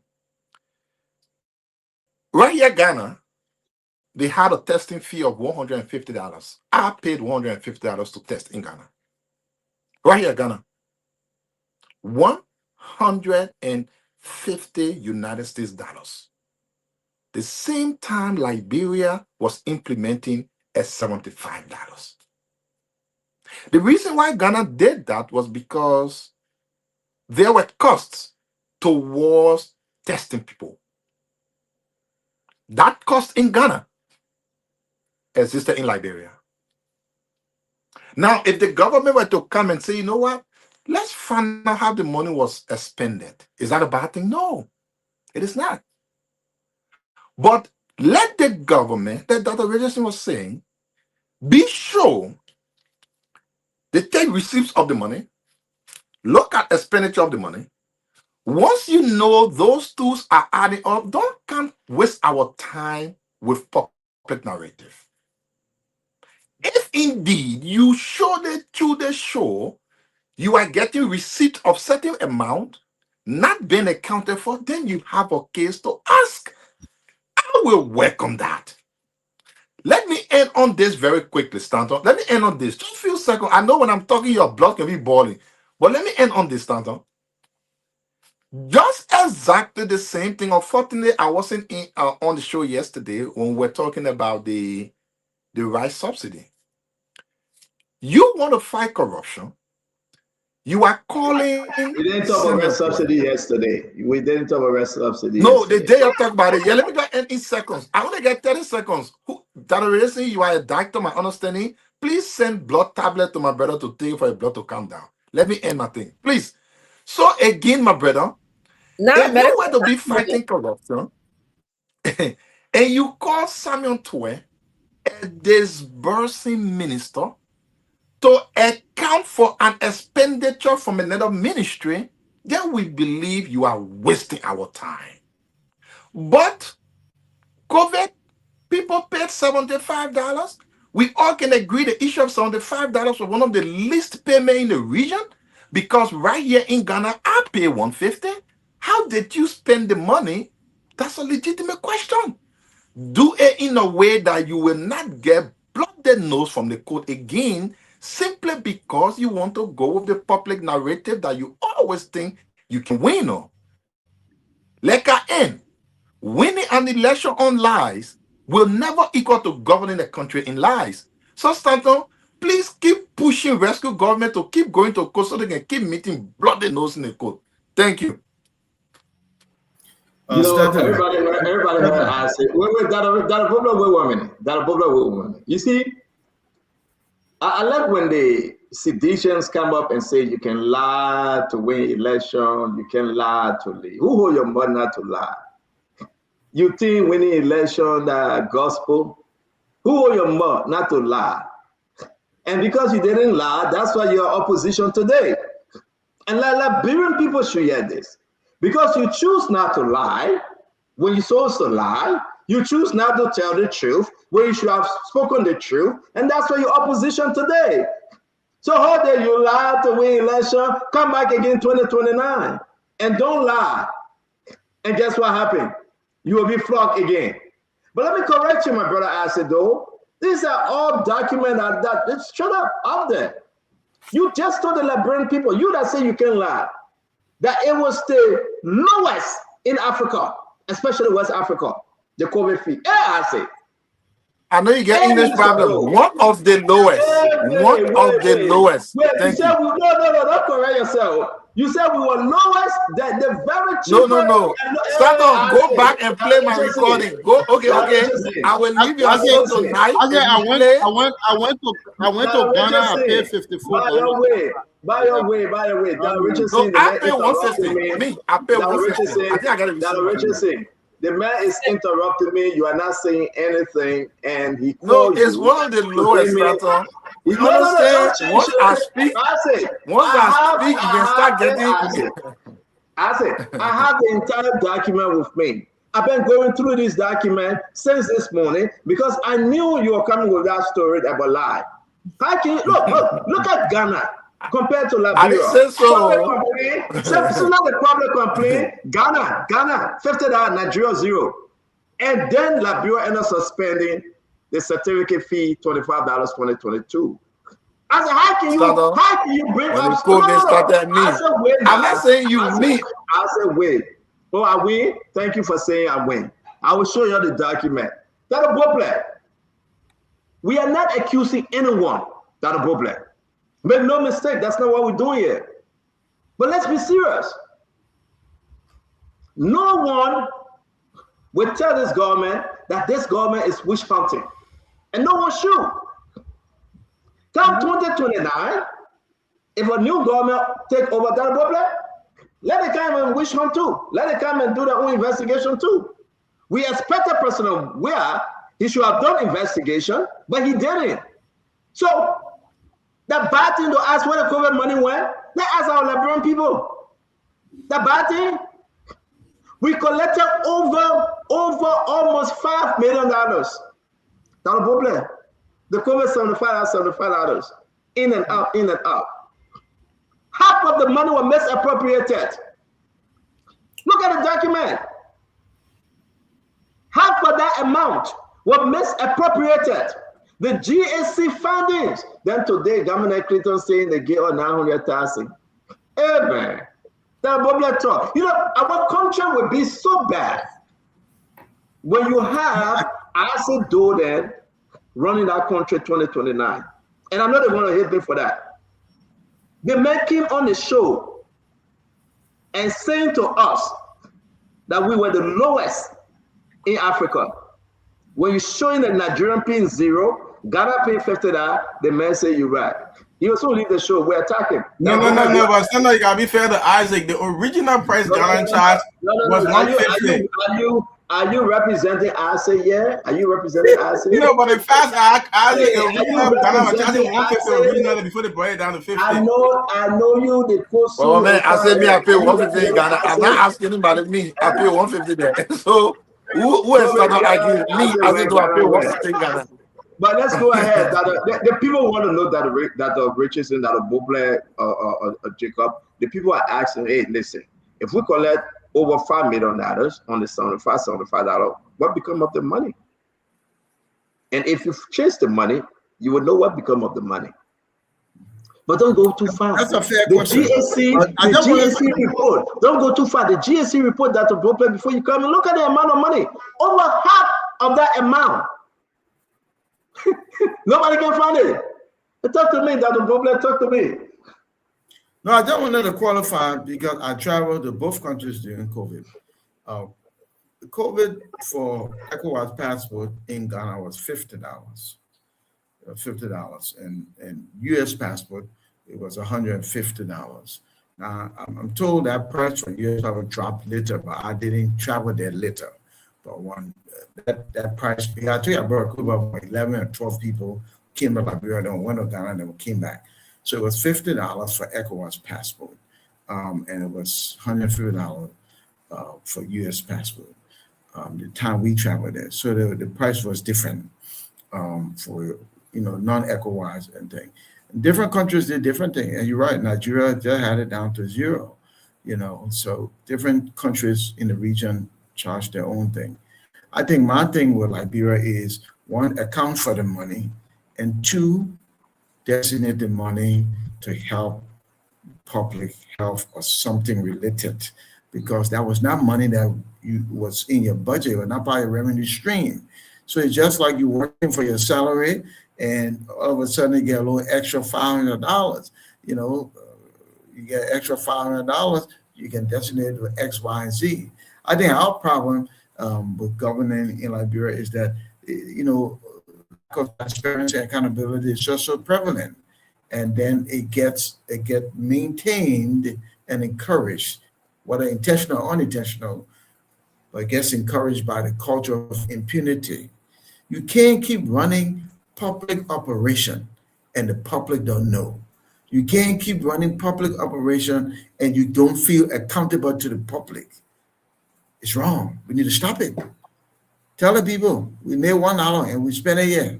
We made 50 cents, we spent it there. Aha. See, people build confidence in the government, learn to respect the work people do in the processing. But that was not the case. Yeah. Senator, can I get a second round? Yeah, Tama, go ahead. We got to close this. We got two major other stuff to do. Let's go ahead. Yeah. When I listen to my friends, who are in the opposition right now, Gamonde and Isaac, for example, I wish they could, really shed light on this collection, right? On these $75 or $130 that was collected from the people, and what happened to that $5 million. But the other reports are there, it's showing that a significant portion of that money got missing or mismanaged or are unaccounted for. Well, here's the gist of the matter. When an opposition is in opposition, they make all the promises as well. CDC were in the opposition for 12 unbroken years, and they made all the promises in the world that they were going to tackle poverty, corruption, accountability. They're going to build this body and other things that they promised the people of Liberia. But when CDC got in power, the reality was different. Some people, and I'm not going to accuse anyone, but this Liberian mentality that when you find yourself in a position of authority and the pandemic hit, some people saw the opportunity as a bonanza. I've been in international development work for over 20 years. I know what people do. You have donor funding coming in massively. And Liberia is thankful to the international community for the support we got. And then we institute these fees where it's a cash cow. All of a sudden, we have a different revenue stream that was not even budgeted. And we know it's a pandemic year. Then you have a group of people now that find ways to use this as a bonanza to take some of that money away. So they are replacing the donor funding that's coming in for PPE, for emergency healthcare workers, for stipend and for support. That's all good to hear. But then they are using this cash cow to cover that hole and divert that money. And if you follow the money, Stanton, that's what you'll find. But the war against corruption doesn't have to be selective. It has to be holistic. And it is my hope that following the COVID money is just one of them. But Liberia as a country, and I hope that our Uncle Joe continue on this trend. He needs to look into everywhere that people have access to cash coming in revenue, and there are other reports available. Those reports must be looked at, everywhere that we have mismanagement or monies were diverted. We have to look at those. We have to get those to logical conclusions. I remember during Madam Ellen Johnson Sirleaf's time, 66 bogus concessions were signed and reported by the GSE. We never followed through. All these reports sat on the desk, took dust up to today. We never followed through. So like, bro, we don't like laws. It's the implementation. It's holding people accountable. So this big man mentality, we need to bring it to an end. Look, if the CDC people who were there doing their 6 years stewardship, they can come forward, they can be held accountable, but it should be based on facts. It should be based on the records of their stewardship, and there should be no witch hunting. And folks, this is not witch hunting. The fight against corruption is real. Thank you. Thank you. Jacob, let's hear you. And we'll go to our brother Governor Clinton as he want to speak. We got to wrap on this. Listen, I just can't go through it when we receive this information, Jacob. The question when we ask, you can get vexed at your business. That's not witch hunt. It's important for the Liberian people to know exactly where the money went. We are talking about around $6 million, right? You have people that were controlling the money. Don't forget about who charged, which country charged what. But the government missing almost $3 million of the Liberian people money. When travelers enter the country, they pay $75. When they leave in, they pay. But then nobody no here, no tip. So the government going after them. If they get document to prove that everything was done accordingly, that's fine. But why we won't stop the government from going after them and opening an investigation? And that's what makes this thing so unique. Nobody is accusing anyone. But what people are saying, go and follow the money. And then you will know who put the opossum in the hole when there's a fire. Check out. I mean, this, you know, sedition will be laughing that witch hunt, that witch hunt. My friend, listen, man, it's not about CDC. It's not about witch hunt. It's about putting country first and getting to know the truth. Check out. Yes. I think that has to be the case. I mean, when we see witch hunt, we know it, and we'll call it on this show and on many occasions. But I think we're in a democratic environment. We're in governance, and we talk about governance. You talk about accountability and transparency, right? Transparency. You know, it's like something being transparent. So when something is transparent, you can see through it. You know what I mean? You know, there's no darkness there. So if there was something around the way we approach the pandemic, and there are concerns around that, and if people have questions to ask, I don't see it as a problem. You know, I served in government before. You know, my time I was there, if that period is still in the statute of limitation and somebody have questions for me over my conduct in government, I'm obliged to go and provide answer and explanation about what I did or what I didn't do. So for me, that's not a problem, you know. So I would not call that a witch hunt. When we see a witch hunt, we call it. That's the point I'm trying to make. But on the COVID thing, again, for many, I mean, this is like a light bulb moment for me. I've never even thought about the whole COVID situation before, since 2021 or 2020. It's been like close to 5 years now. So if somebody is going through the records, going through the files and want clarification and information, I think it's good. And again, when you talk about audit on all these investors, doesn't necessarily mean that, you know, there's some kind of criminal and somebody running behind. No, but we had this pandemic. We hope not to have any more pandemic again. But who knows, in the next 50 years or so, as a matter of public record, we need to be able to do a review of what happened, how we approach it, what system was in place, so that in an unlikely event this thing happening in the future, we learn our lessons in the past and we're able to apply that lesson to be able to efficiently handle the situation. So all this investigation, it's not all the time is about going grab somebody and locking somebody up. It's about system review, system audit. And if there were misapplication there, of course, we pursue that and try to solve that issue. But for me, I see it basically as just trying to look deeply into an exercise that occur, learn from it. You know, if somebody betray the public trust, hold them accountable, but try to do this thing professionally, fairly, and not just call it a witch hunt when it's not a witch hunt. When there's a witch hunt, we'll call it a witch hunt and we know the difference. That's what I would say for now. Yeah, Governor, let's say, man, let's close on this. We were talking about the LFA game, the LFA election, and Rajiv won. We'll bring it up a little bit. And I think Zoga is coming on likewise. But Governor, let's close on this thing. I can show the Liberian so yeah, Senator, I don't think you know, I don't think the first response of me or anybody on the show is that this is, a witch hunt. We can say that every time the government initiates an investigation, it's a witch hunt. Historically, as a matter of pattern, if you look at what the government has done in the last 2.5 years, are there cases that we can look at and say this is, witch hunt targeted our political opponents? Yes, but we can't just say it for every case. What we said in this case, again, we don't know. We have not read the reports. We have not seen reports of how the funds that were collected from the COVID testing were used. But what I'm trying to do here is to not sell a picture that, there was just this money collected and being placed somewhere that, of course, like Isaac said, the issue of running, testing centers for COVID, there were costs associated with it.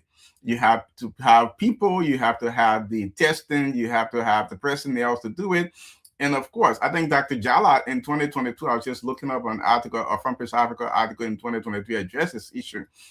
Even the LRA was raising concern, and this is under the CDC administration, that this money was not being used to support budget. And the justification for the Minister of Health at the time was, if we take this money and put it in the national budget, you're going to uncut the services that we are delegating directly to COVID services. The money is being used for contact tracing, is being used to for testing, for the investigation, for people to go out there and find people. So definitely, there was a purpose to it. They were buying supplies, protective gears for these people who were carrying on these contact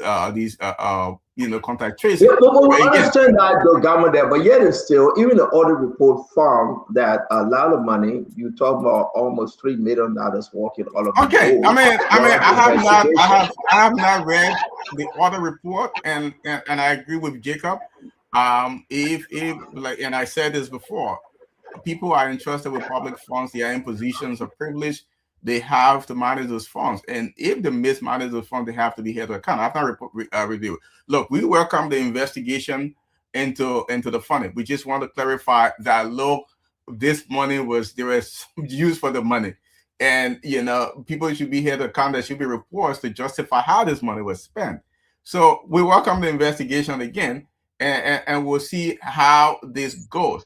Again, the government should do it professionally. Should have the experts do it. Let's not make this about a person.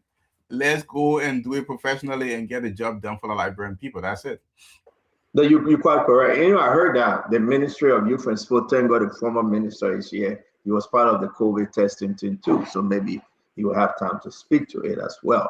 But we call him here for different reasons, but he walked straight into the line stand, right? But Asido, let's hear you. Welcome to Zolela. Thank you. Chief, how you doing? Welcome in the show. So, start on, Commander, thank you. Again, I want to repeat what Elon said. Accountability is a good thing for our country. This is not one of the cases we come up and say witch hunt. I can tell you, people came during the COVID term and paid $75. It is a good thing for the government to know exactly how the money was expended. That is absolutely no witch hunting. I can assure you. Now, it becomes a witch hunt when you have all of the evidence. Despite having the evidence, you still want to make it a circus. Then it transitions from a transparent process to witch hunting. But of course, the COVID time, monies collected should be spent rightly. And it is the right thing, although the government now has transitioned from everything of the economy to discussing corruption cases. 3 years in, we understand that. But allow me to quickly make two corrections here. Sorry. Number one, donor did not give 140-something million in cash. If they say donor gave money, usually about 80% of those is immaterial. Stanton, we did not produce vaccine. All of the vaccine given us were given in line of cost, but it is not money, it's actually material. So if someone brought 20 million worth of vaccine, they will say they gave 20 million, that is like money, but it's not money, it's material. I'm talking, and these little guys at the back causing noise and just disturbing me. I'm not sure what the chicken's saying. Now, Tama trying to disturb me like we were here. But again, my brother, it is not cash money. No, international partners did not give cash money. They gave materials that were tied to actually cash money. But Sano, let me come back because these boys up there, I don't know what they're doing. They confuse my whole Come back. Because you're confused. You know, Acid Donor cannot run this propaganda. Acid Donor, look, that's a bold plan. That's a bold plan. Before we welcome Diesel on the show, right? You listen to Acid Donor trying to justify what kind of money we're given today. Are you serious? We know that donors didn't get 149 million cash. Yes, they gave some money, and yes, they gave some material, yes, they gave some equipment, yes, they gave all the stuff. But the fact remains is that the little money you collected from your people, $3 million missing. But Senator, you share that on the report? You repeating the same thing we say, Senator, did you share that on the report? No, actually, Senator, be fair to me now. I beg you, be fair to me because they think what they step me. Stanton, I beg you. Be fair. No, I will not be fair to you, my man. No, I'm going to tell you to go to that broad chicken but disturb you, but leave me alone.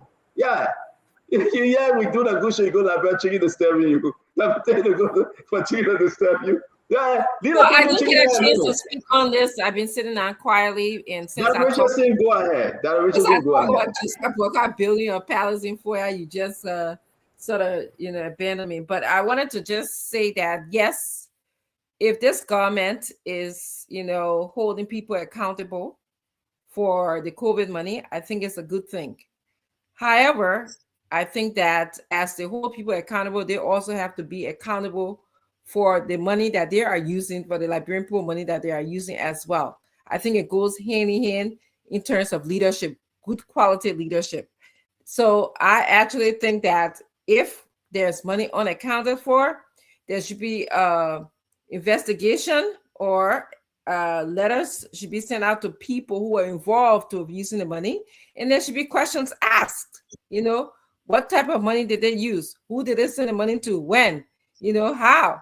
There's this whole business don't have, thank goodness, no presidential immunity or no security concerns, in terms of people who, the last time there was a security concern that people could not speak about money that were being used. We took that, we brought that as Liberian people. But this time around, it appears to me that there's no security concerns involved. There were money that you are telling us, according to the GSC report that you showed us here, that are unaccounted for. So if those monies are unaccounted for, we need to know when, who, where, how about them.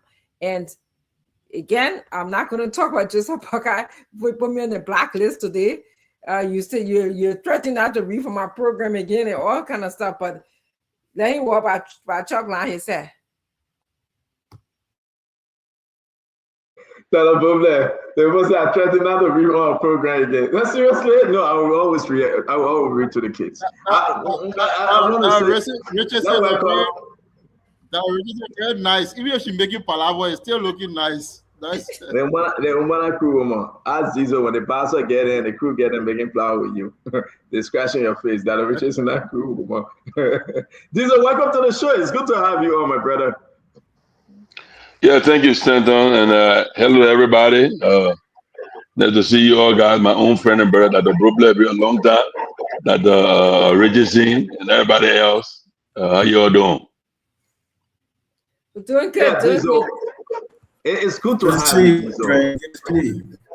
It's good to have you. Welcome to the show. I know you're here to talk about LFA, but want to close up on this COVID. Diesel, you serve as minister on the CDC government for 6 years. What you know about the COVID fund? Over $5 million raised, accusation, and the GSC report saying a little around $3 million was misappropriated. Bank records showing that ghost names and other issue. We are receiving information that this government is following the money and they will open an investigation into the COVID fund. What do you know? Is there anything you can share with us?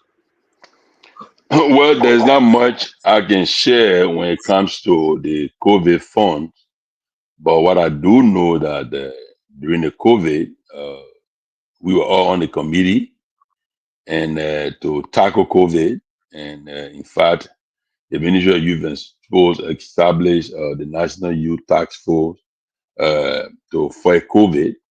Everybody was playing their part, and we played our part. To make sure that our citizenry were educated on COVID and how to prevent COVID, and if you got COVID, how you treat COVID. I myself was a victim of COVID twice. So we play our part to make sure that the information, people got the information. With respect to what you're talking about funding, well, I mean, if there's a GAC report that raised some issues, like I've heard Isaiah saying, and even that Chinwe said, others, and that Registry said it as well, then the appropriate authorities, will be given the opportunity, because I don't think, every other report that says that, maybe this amount cannot be accounted for, it means that somebody did something wrong. So let's give those responsible the opportunity, to speak to that matter. But I know we did our very best to combat COVID as a government, and we did it well. I can say that we did it well. And I want to say, because we got to move up, but guys, we will continue with this story. You remember the government brought about the FIA $6.5 million. The second letter that went out, the rest subsidy money, we saw that letter, $20.5 million, that letter number 2. The COVID letter will be going up. The mop-up exercise letter, you remember when Senator Twist said he put money in the pickup truck or in the taxi and he drove around Newfoundland to look for money changer, right? He's on tape. That's 4. They got 5 major charges. And again, these are allegations, right? It's not me saying that. I'm privileged to these documents because the government will be investigated. So one of which, if you think is in the interest of the government, that they should go after these different funds. Now, here's the beauty of it though. The next government that will come, if not Joseph Boakai government, they might investigate the $10 billion project in Foya. That's fair game. That's fair game. And nobody can say it's wrong, because up to today, we don't know where that money coming from. Up to today, we don't know whether the president authorized that amount and that building to be built. The president said he didn't know, right? They should investigate. They should investigate other, money and funny money that came around. So it will only be fair. It will make our country better. That's why we embrace this investigation and make the country to grow. So therefore, we applaud the COVID investigation. If everybody walk free, everybody walk free. And that's the beauty. So make no mistake. I want you, my fellow Liberian, to be happy. Because it's a new day. And wherever President Boakai will leave this thing, if he's not re-elected, or Jeremiah Koo is not elected or re-elected, if opposition come back to power, they should investigate. The bad thing? No, it's not a bad thing. They're not wish hunt. They must investigate to hold people accountable. So you cannot sit down and say, oh, what do you? Yes, people pay the higher $75. Yeah, some people die on the way because the plane couldn't leave. Yeah, because the government need to be transparent. So on this note, we'll leave it small. We'll put it aside small. Maybe Billy D want to address it quickly because he just coming on. Billy D. Thank you, and it's great being on. It's great seeing you, former Minister Wilson. I know we jump into that, but Stanton, this is critically important, right? So we all agree there's no accusatory finger pointing at anyone, but it is incumbent upon the government to do investigation. There's no question about it. I was the statewide coordinator for COVID-19 in the great state of Minnesota. And as you know now, the $9 billion fraud investigation that is taking place in Minnesota is all linked to that, to part of COVID-19 funds. So it's a serious issue. And I do know, being a part of COVID-19 response and recovery, that there were a lot of PPE, protective gear, and so that were given to Liberia and other developing countries.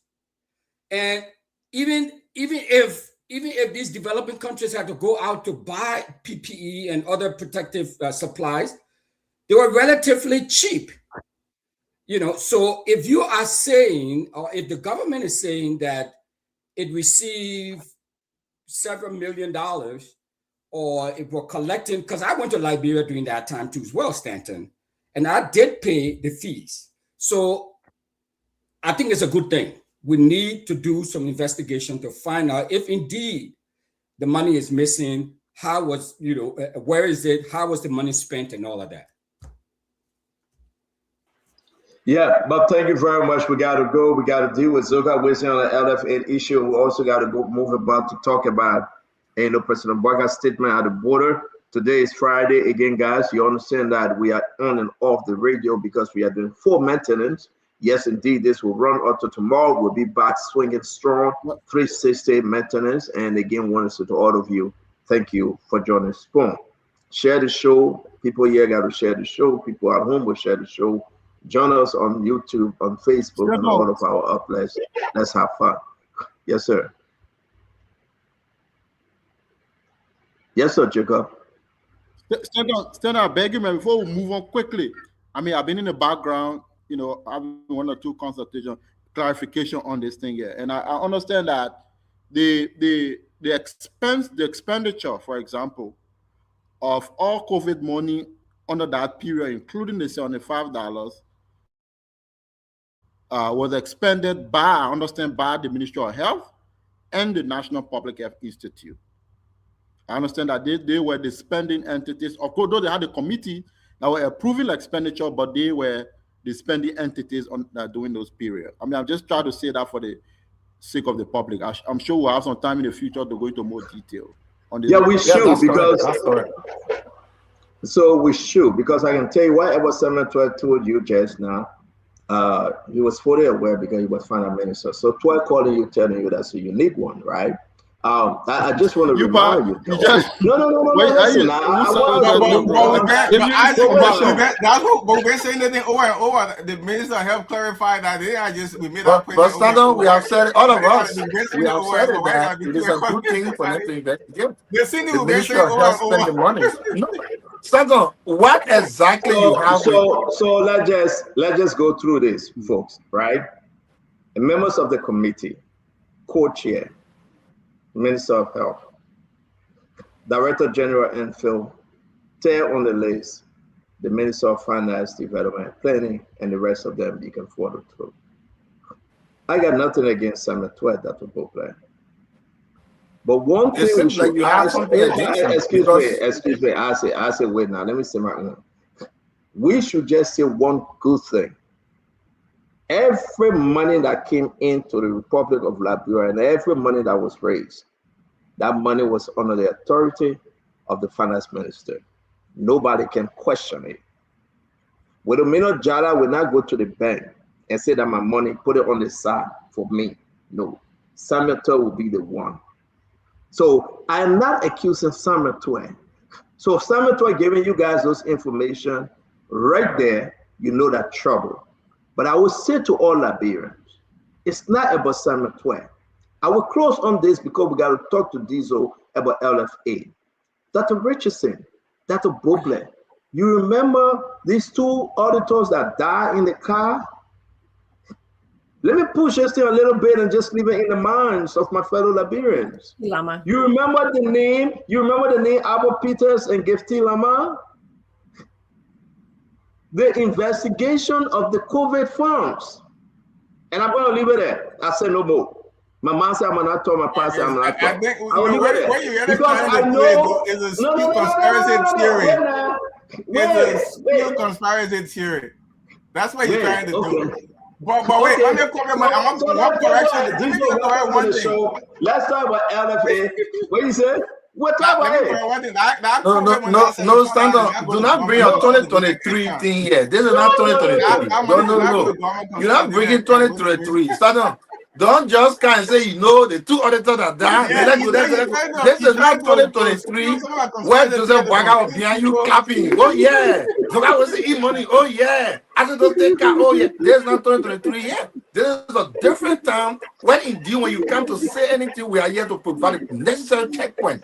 If you want us to go to Minister Wilson, let's go. Do not come and show that two auditors do want to go with money. You just your president John Ware said they were doing man and woman business in the car. Now why you say you asking me, I will answer you. John Ware said they were doing man and woman business in the car. He's on tape. We play that tape. Why would you ask me that question? But where you gonna do a COVID money? Business. But after, guys, we'll discuss this further. I will share the document with you guys, and we'll talk about the COVID money. And indeed, it's very, very interesting. What President Boga is doing today, every government should do it.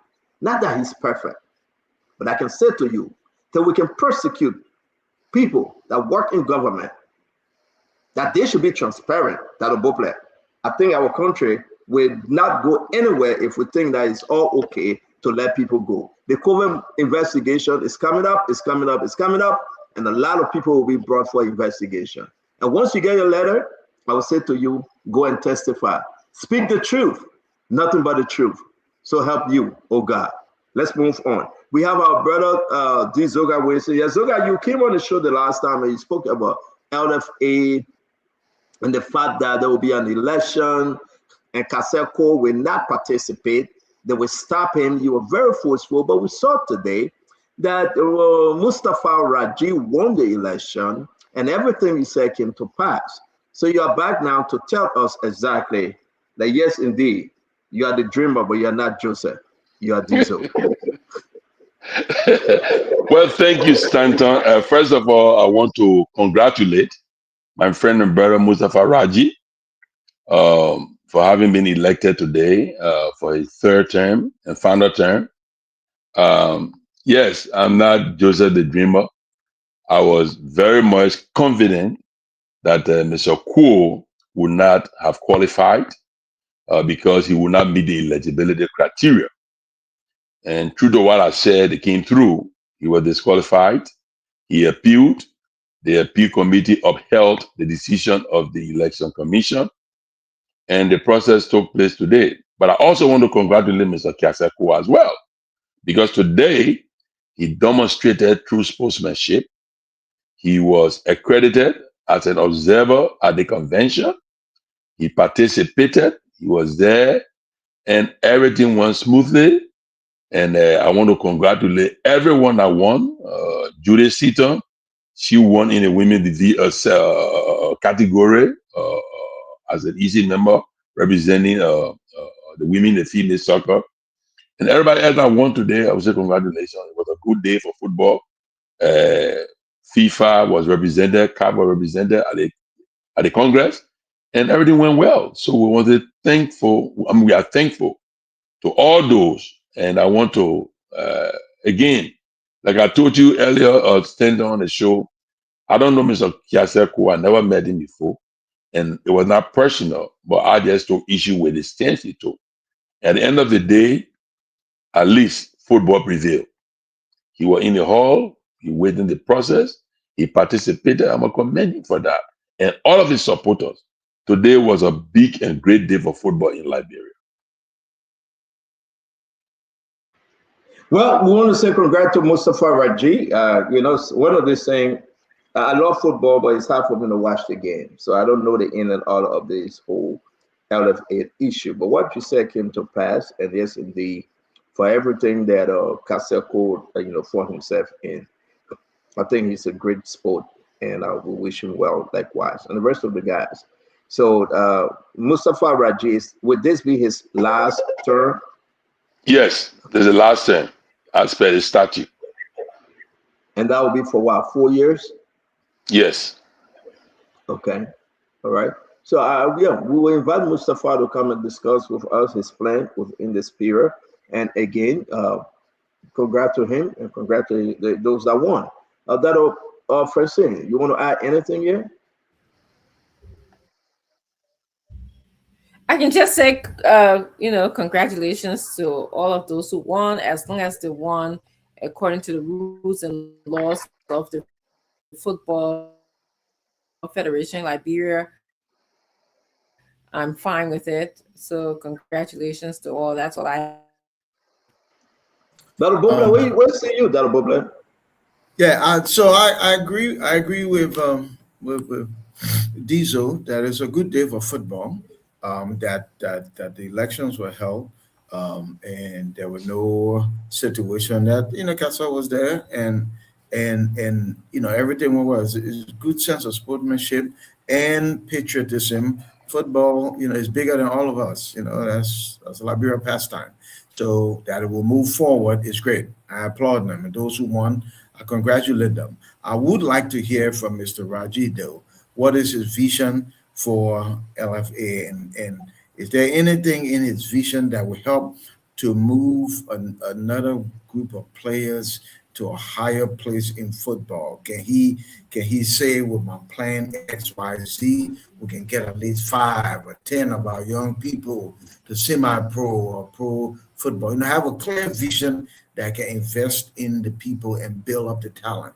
Zoga Wilson, more than any of us here on this platform, knows that Liberia is pregnant with raw talent, but it is the program development that we lack to move all these talented young people from where they are to where they could be. So I would just like to, it would be great if you can bring them on the show at some point so you can talk to us. I think the public needs to hear the vision. We don't need them opposition holders now. We need visionaries.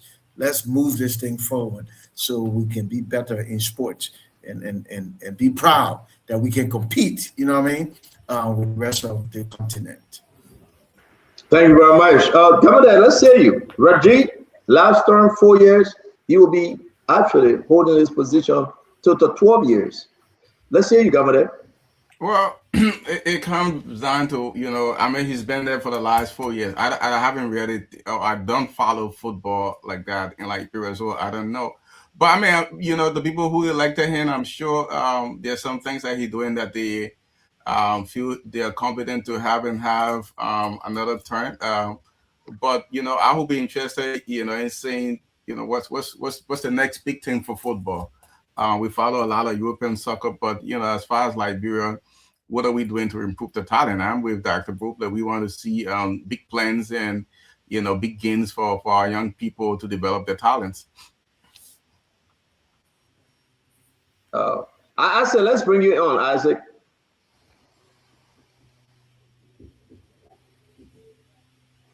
Yeah, thank you.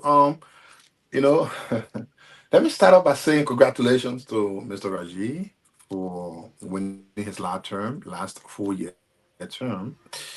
And one thing funny that came from the LFA Congress today was the fact that our brother from LPRC, Amos Tor, did win with the highest vote. Someone said the richest man in the room won with the plenty vote. I thought that was funny. But Minister Wilson, let me, the last time we were on the show and we spoke about the LFA, me being one of the senior management team member from Youth and Sports that actually partnered with the LFA in the whole football thing. I had a view of Mr. Raji, but if we were to go beyond that though and look into things he's achieved, I think many a times we talk about the SKD Sports practice ground and many of the other fields around on the FIFA 2.0 project or something. If I'm wrong, please put me there. I thought FIFA 4. Right, he did great as well, and the Lone Star and all the other things participated in every international tournament there is to compete for. I thought those were all achievements that we can grade him very positively on. My concern, though, Minister Wilson, I know when we're at Youth and Sports, I wasn't on the sports side, but this was something that was usually discussed. Taking football to the people, making it a grassroots event wherein everyone sees the development in football as a way to go. Now that Mr. Raji is in his last term, what do you know of his plans to ensure football is not centralized, but is taken to the layman in the farthest place of the county so that they all see it not just as a sport, but as something that can be a career, as something that can be developmental? What do you know of that in Mr. Raji's next term? Well, thank you, Isaac, for the question. And just so the viewers know and people on the panel, while we were at the Ministry of Youth and Sports, LFA had decentralized football activities in Liberia. The league is being played across the country. You go Grand Bassa, you go in the bombing area, you go Nimba County, Magini, you name it, even in the southeast, in Maryland, your own county. The LFA decentralized their league. The league be decentralized. And the LFA has a robust grassroots program. They got the boys under 15, they got the boys under 17. So they have a sound grassroots program that they have been conducting while we were still at the Ministry of Youth and Sports. And I believe that there are more to do. Even today, I was listening in and out of the convention. They are launching, they launched a marketing product in honor of the former LSV president, Councillor Azetta Wesley, Councillor Azetta Small Wesley. They launched a product. In fact, he was giving a football.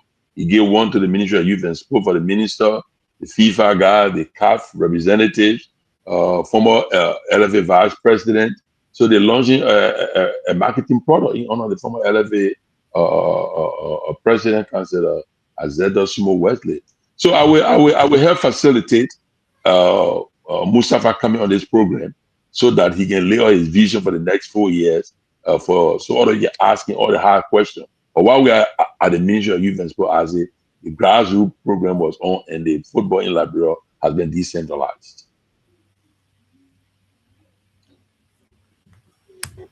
So, Tisoba, thank you for coming. I know you are very busy. It's a great time in our country for football, like you said. And congrats to Raji. I want to also save some time here to talk about the University of Liberia president, talk about the increase in student fares and everything. That's a big one. We're talking about Joseph Yuma Bwaka Board of comment that he made while in at the program he attended. Diesel, want to say thank you very much. Congrats to you. I mean, you again, like I said, we got to run. Diesel, we got to run. Jacob, we don't have time. We got to run. Diesel, Jacob, we don't have time. Jacob, everybody have to. Remember, sometimes you got to understand not everything you got to contribute. Everybody pressing. I need to. Stenter, I have a question for the former I have a contrary view about football in Liberia. Yes, Stenter, got to get all of us question now. One question each. So guys, let's do this. Just make it short. We don't have to. Okay. Let me make it short. Tamba, go ahead. Tamba, go ahead. All right, thank you. When I hear the word, the name Zioga D. Wilson, I remember my childhood going to SKD, Antonio Tubman Stadium, watching you guys play. So it's always a pleasure, my man, to see you on. Thank you. Were there other candidates, presidential candidates, who were barred from running as president? And do you think, given the fact that Kasser Cole and if there was other candidates who were barred, will it have any impact in terms of credibility, or will it shadow Mustafa Raji's fourth term? No, it's not a credibility issue. It's an eligibility issue. Yes, there were two presidential candidates that were disqualified. Mr. Kasser Cole was one. The other person was Sekou Keita. He used to be president of IE. And again, I must commend Sekou. Sekou knows football, he's been in football long. He was disqualified. He appealed as well, and then the appeal panel upheld his disqualification. He has spoke so many times. In fact, he called me to seek my opinion on what to do next. I told him, I said, look, you know football. You know that football is resolved the football way. You got to go to CAS. But the CAS brother would have taken time. He said, big brother, you know what? I would never take football matter to common court. So I will leave it alone. We all work together and move forward. So yes, there were two people that were disqualified because of the eligibility criteria. Not anything whatever Raji did. Thank you very much, Benedict. I'm in question duo. Oh, no, because I thought you were saying thanks to Tamba, but then you said thanks to me, so that's why I got confused. Former Minister Wilson, just wanted to just quickly appreciate you for your support in trying to ensure that the Lone Star comes to Minnesota for the July 26th event that is taking place here. So just wanted to publicly tell you how grateful we are for your support behind the scene to try to make that happen. We hope that we can have some time to talk to the current president, and please extend our congratulations to him too as well. We are looking forward to working with the Liberia Football Association already. We had we just recruited through Minnesota United, just recruited a young Liberian who's now playing, got a contract and playing there in Minnesota. There are several others that in this pipeline that will be recruited too as well. So I just wanted to say that. I wanted to thank you publicly for your support. Yeah, no problem about it. Just to know that there's a Lone Star Mobilization Diaspora Committee. It's chaired by Mr. Joseph Reeves, and I happen to be part of that committee. And Mr. Winfield Russell is also on that committee. So the committee is fully supporting this initiative. So we all got to put our arms around you guys to support it. I'm ready. U.S. Minnesota politician, the man just buying everybody that come by, giving a fake thank you. Thank you for your support. Thank you for your support. You know what comes after that? Yeah, that'll go play. The man got a spin. Thank you for your support. Thank you for your support. Winfred, you got any question? No, I do not have a question. I have a comment to make. I want to begin by congratulating the winner of the election, Mr. Raji, but I have a misgivings about the way the process unfolded. I believe in healthy democratic processes, and I believe that elections at these kinds of very big football houses must be marked by a very healthy exchange of ideas. This is going to put the candidates back to the wall that they will have to subscribe to a particular platform. They will be informing their electorates, the voters, about the programs that they're going to get involved with. And by extension, all of us in the public will be aware of what is on their agenda. But when you are processing the president of the LFA on white ballot, it doesn't put him under much pressure because he's just going to sail through. And I think a country of more than 5 million people, particularly in the world of sports, where you have a lot of qualified, competent, and capable individuals with leadership capabilities to lead the football house to a higher height, we cannot be processing our football. Thank you, Winfred. We got to go. Winfred, sorry to interrupt you. We got to go, please. Again, we have this, and we got two important conversation to bring forth the education and the border issue for us to wrap it up. Jacob, you want to speak to this issue quickly? Yeah, I'll be quick. I know I have to go to that thing. But the last two elections that Mustafa Raji won was on white ballot. Is that correct? So, Wesley? Yes, correct. Yeah, so now Raji is some kind of monarch now. He won't just running and nobody can run against him in the whole football world. No further Raji. That's a process. Yeah, but the process, we won't make it just be, we gotta be fair. But anyway, we'll have another time for that. So next time you recruit a candidate. What's the fairness that, Jacob? The law got to be the law. Exactly. Wait. Your political leader say, wait, don't come. You're there already. I can see you. Don't come closer. Your political leader said the law got to, every day I come in. You read that? We can see you. Don't come closer. The law got to be the law. So there's no need for you to blame him. They said 3 terms, you out. He's on his 3rd term. Okay. I made my point on that already. I said. So recruit good candidate for the next time, Jacob. I'll finish my point, and then you're going to take over from me. Let me just finish my point. Now, I'm a football fan. Some of us who love football, follow football a lot. I know what I'm talking about. Football is always some kind of dictatorship, manipulation around. We know about that from Self Plateau to local game. But I don't want to leave that one side. What I want to talk about, and I'll just end on it quickly, is that to say that football is developing in Liberia is false. Let's be clear. I go around, many of us go around every day at Brent football. We see the kids playing at the division level. We see compared to Ghana, South Africa, other countries, we see development of football. You can't tell me like Brent football is developing. It's not true. We're not commercializing the game. We're not investing in grassroots football in a very efficient way like other people are doing it. We're not turning football into a business and monetizing and developing it as a commercial enterprise. Those things are not happening. And now you're talking about Raji going to 12 years in power, 8 years. The system of accountability, we can't be mediocre in this country.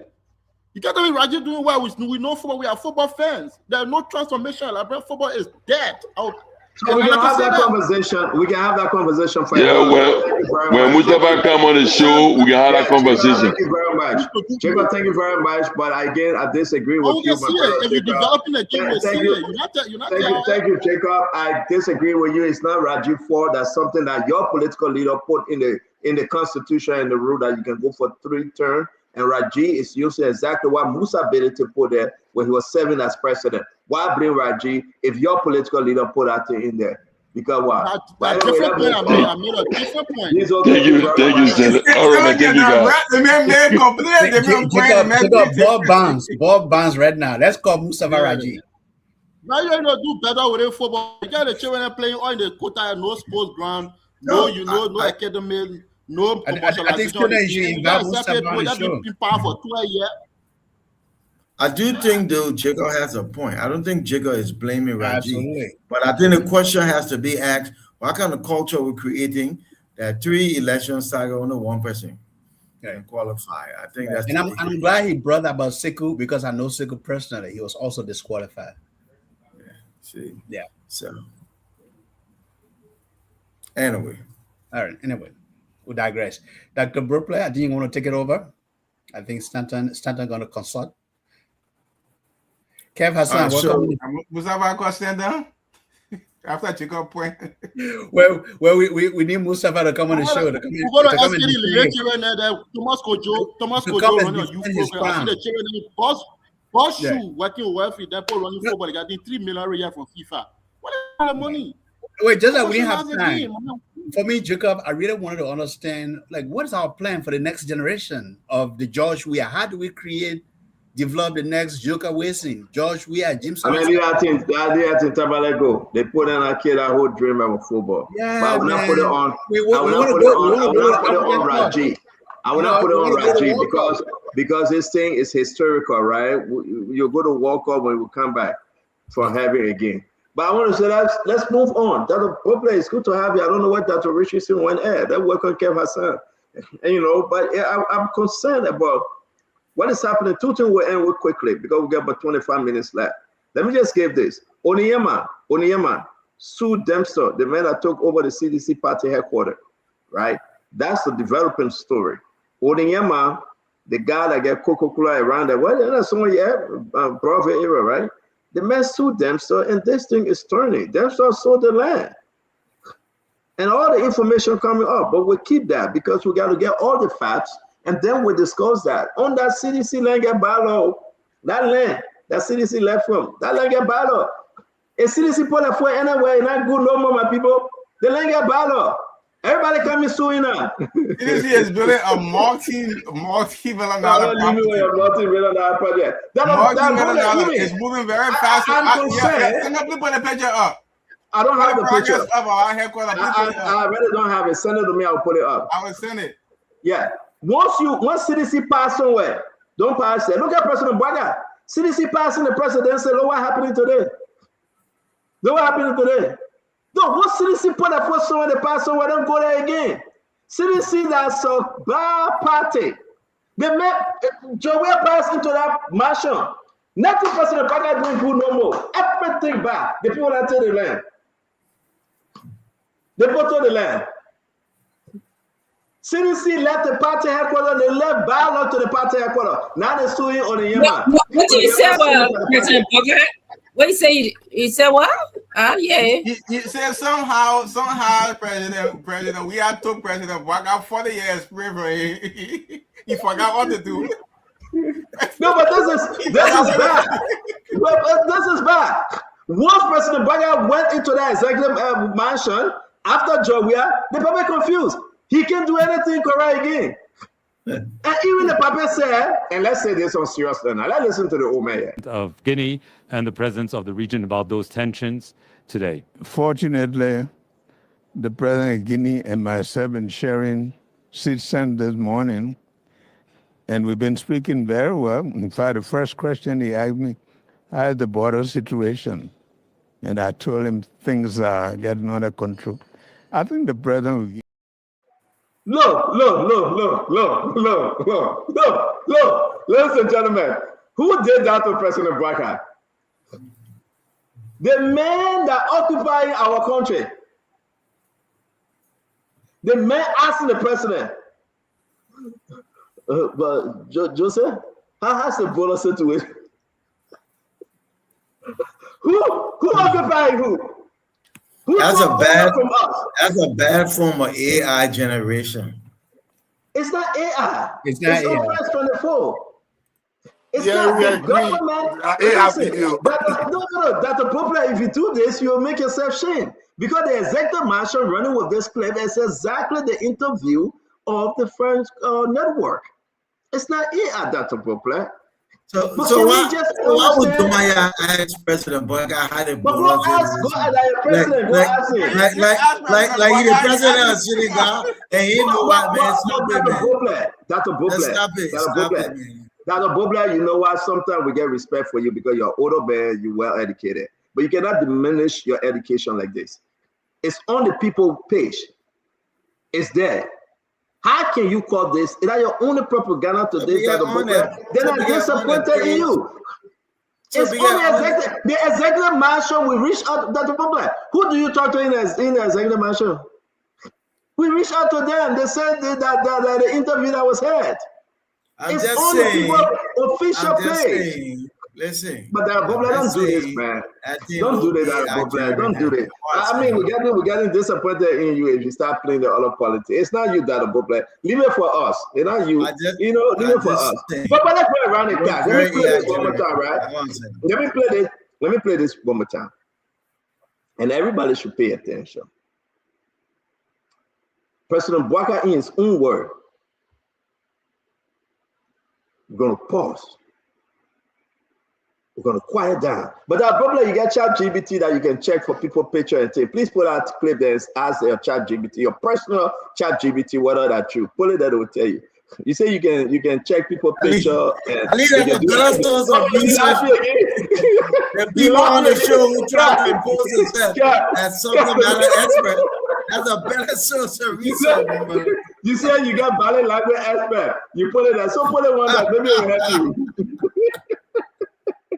So, but let's play again, right? Let's play this. Guinea and the presence of the region about those tensions today. Fortunately, the president of Guinea and myself been sharing sit-stand this morning, and we've been speaking very well. In fact, the first question he asked me, how is the border situation? And I told him things are getting under control. I think So let me ask you, Dr. Bople. The president of Guinea asked President Boubacar, how's the border situation? President Boubacar answered, he said, I quote, and I told him things are getting under control, unquote. Talk to me, Dr. Richardson.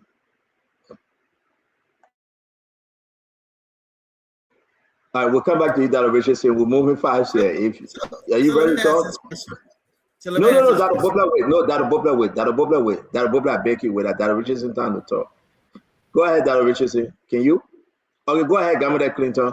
Dr. Richardson, not ready. Go ahead, Gamada Clinton. Since when you said Dr. Bople and you say Dr. Richardson, that confused me a little bit.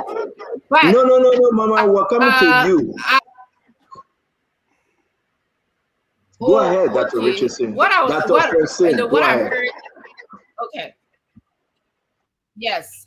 So it's comical what I'm seeing or what I'm hearing the president say. I don't think he's telling the truth in terms of what happened at the conference in Kenya. I think that he made up that story. Even the way that he was talking, there was an interesting change in his voice. You know, he got a little bit animated when he was talking about the guy leaned over to him, the president Domaya leaned over to him and said, how is the border situation? Why, again, I think Dr. Bople asked, why would Domaya be asking how how is the border situation? Is Domaya from another planet or something?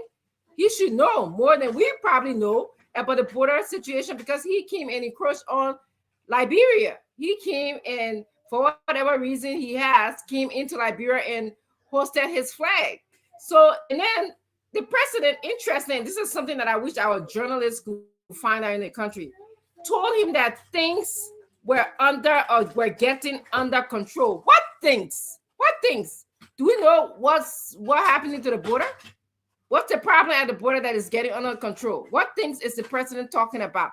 What mechanism has he used in recent years to bring things under control? Is the soft diplomacy working? Are they now moving to hard diplomacy? So I have lots of questions about this in terms of what we just saw.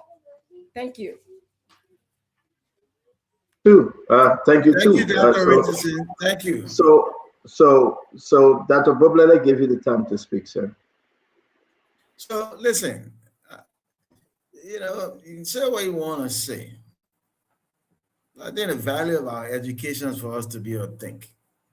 So I look at the thing. The same observation Dr. Richardson made, exact thing I see. The hand holding the mic look very animated. The question, Domaya is educating me. The question from the man who was the aggressor and crossed the border, will lean over and ask the president whose border he crossed, how the border situation? Where was he? On Pluto? Where he been? He came on Pluto to the France 24. Just stop it, man. So either our president ain't saying the right thing, or I concluded that AI generated. I said, looks, yeah, I'm not AI expert. I said, it looks AI generated.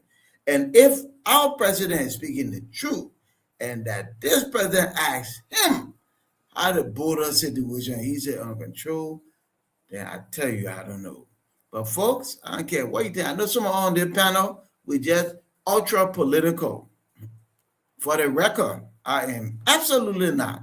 I like to strive for objectivity. I say what I got to say, and it just forward to me. I'm looking for nothing, but I want to be objective. And to me, from an objective standpoint, it doesn't look real. And the question, how the border thing just doesn't come across as reasonable and sensible from the aggressor to the one on whose land he aggressed. If anything, it should be President Booker asking the man, my man, what you doing with our border thing there? Why are people, they can't dress back small? But for him to say, how the border situation, first question, that don't sound right to me. That's what I'm saying. I wasn't there. I don't know if it's true, but this one doesn't look right. But maybe it is. I've been wrong sometimes, and I live with my, being wrong if I am. It just doesn't look right, and that's why I said what I said. Thank you very much, Dr. Bobert. Dr. Richardson, were you coming from that angle to say it was AI generated, the video, Dr. Richardson? My mom said, my pa said I must say no comment. I see why CMC is moving the way they're moving. Governor Clinton, let's come to you, my friend. Look, stand up watching that video. It's kind of interesting. It's funny. It's interesting because the last time I know I was on this show, we discussed this thing. I mean, you were leading the charge. Matter of fact, you were the chief of soft diplomacy, the champion of soft diplomacy, and you said progress has been made. The government, or to all of you guys who are saying this, you know, not the government, see what the progress the government has made using diplomacy. For the president now to say that he's been asked by the president of Guinea how the situation under the border, and then his response is things picking up small. So what happened at the border? Are the Guineans back into Guinea? Are they still in Liberia? What is the situation? Because then the self-diplomacy was supposed to have worked, and things should have been fine, and everything should have gone back to normal. Look, I agree with Dr. Richardson. I think the president, there has not been any much progress on this entire thing. The president the question was put to the president. The president actually didn't have an answer, so he had to make up an answer, and it just comical the way he responded to say that the aggressor is asking has a situation. This guy sent his troops to the border. They are definitely in touch with him and his lieutenants, so there's no way he's going to be asking the president, "My man, how the situation over there now?" That's just not reasonable. I think the president was faced with a question he had no answer for, and he just made up a story. Thank you very much, Thomas. Let's hear you. Yeah, thank you. Looking at that question, one would think from an objective standpoint that that question would have been asked to the president of Guinea, objectively, right? Because he's the aggressor. But also then, let's flip the coin.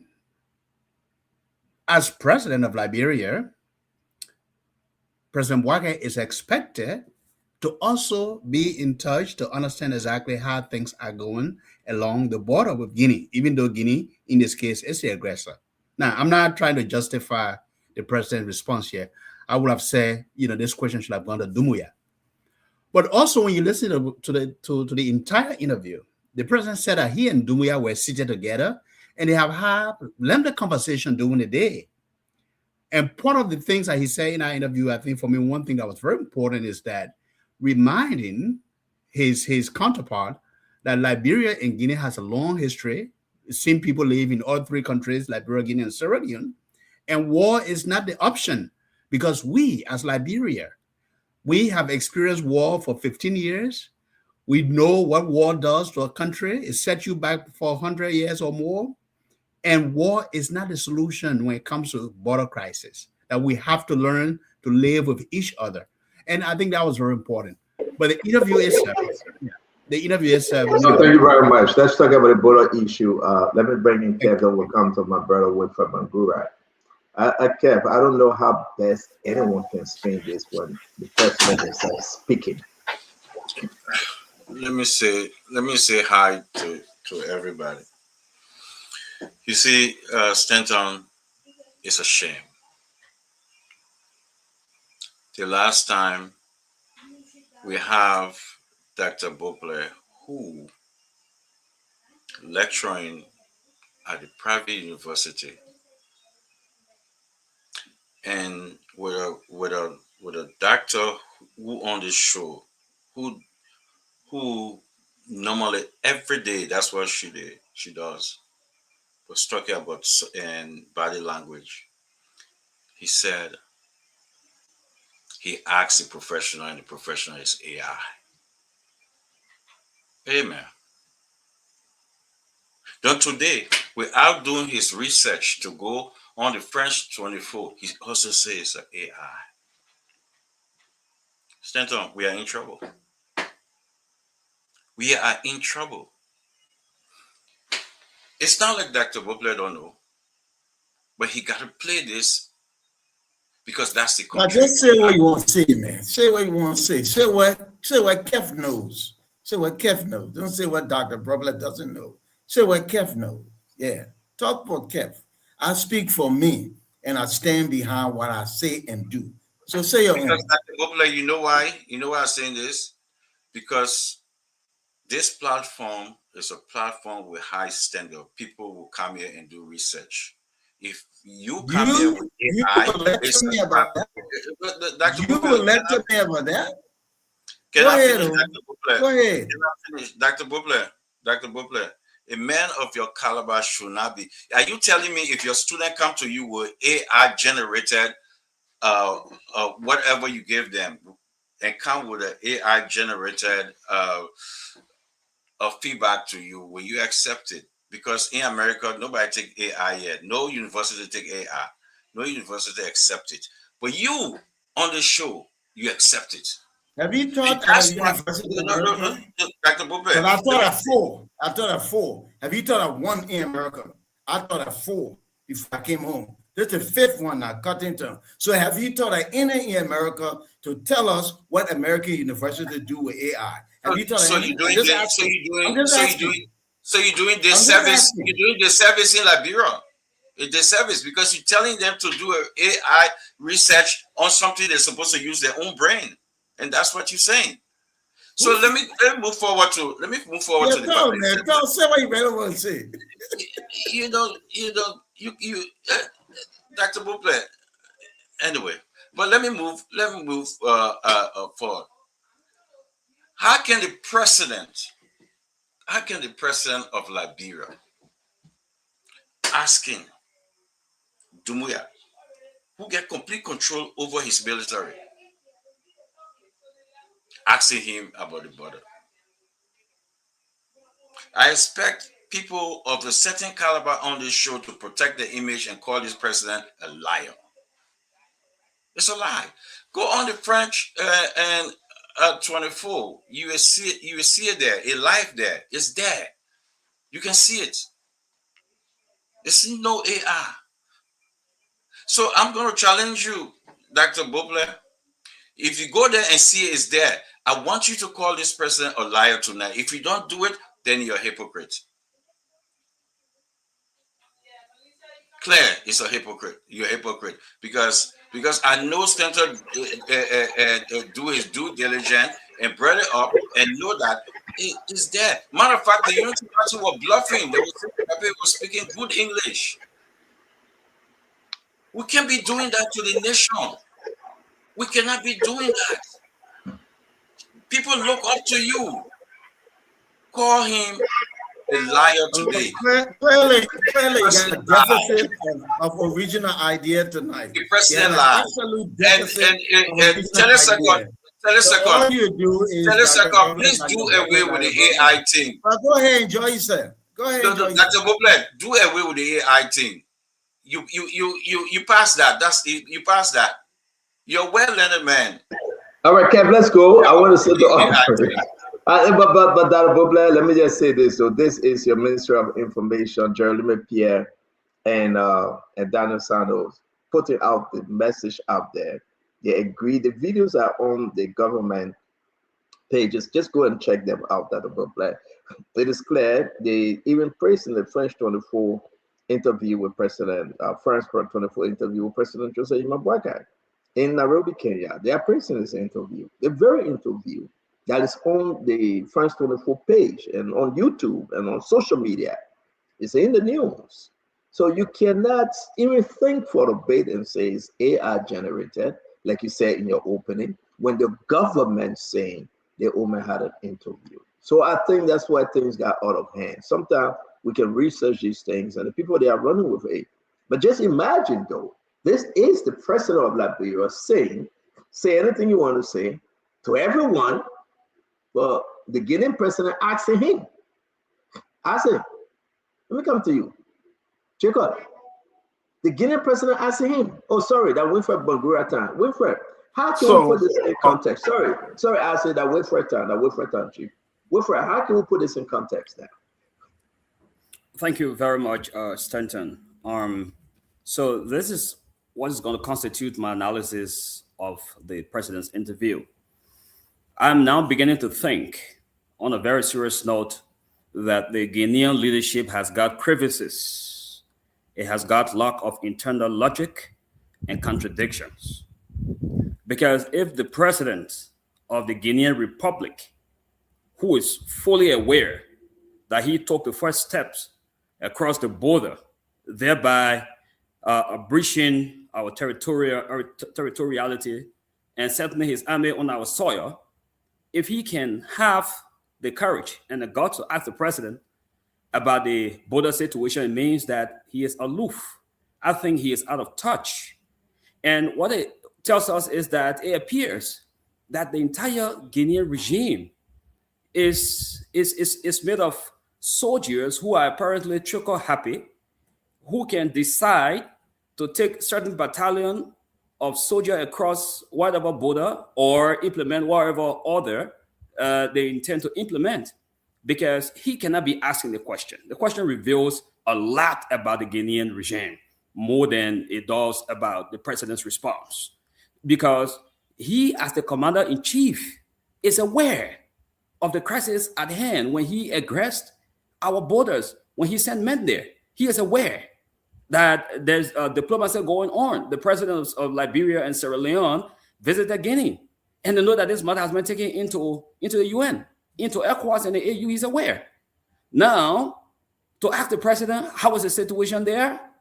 I think there's something called eternal logic. It talks about chain of command. It talks about what's happening across Guinea.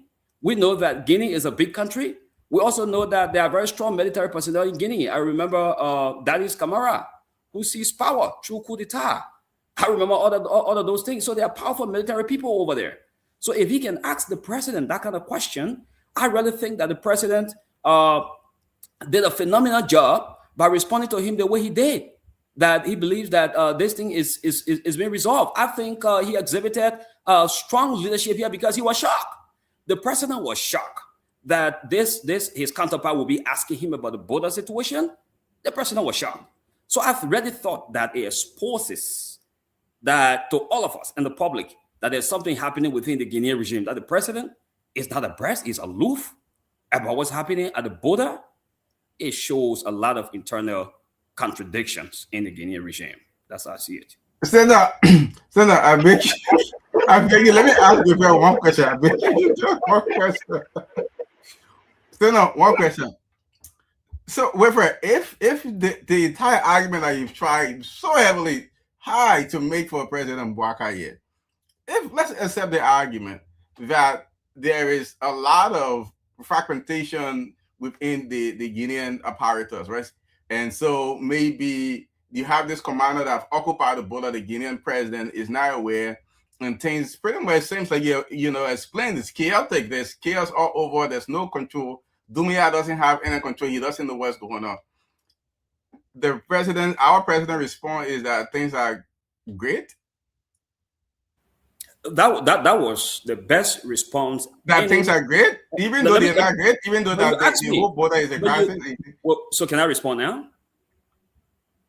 Come on, the thing about you ask questions, you don't allow people to respond. Can I respond now? Can I? Thank you.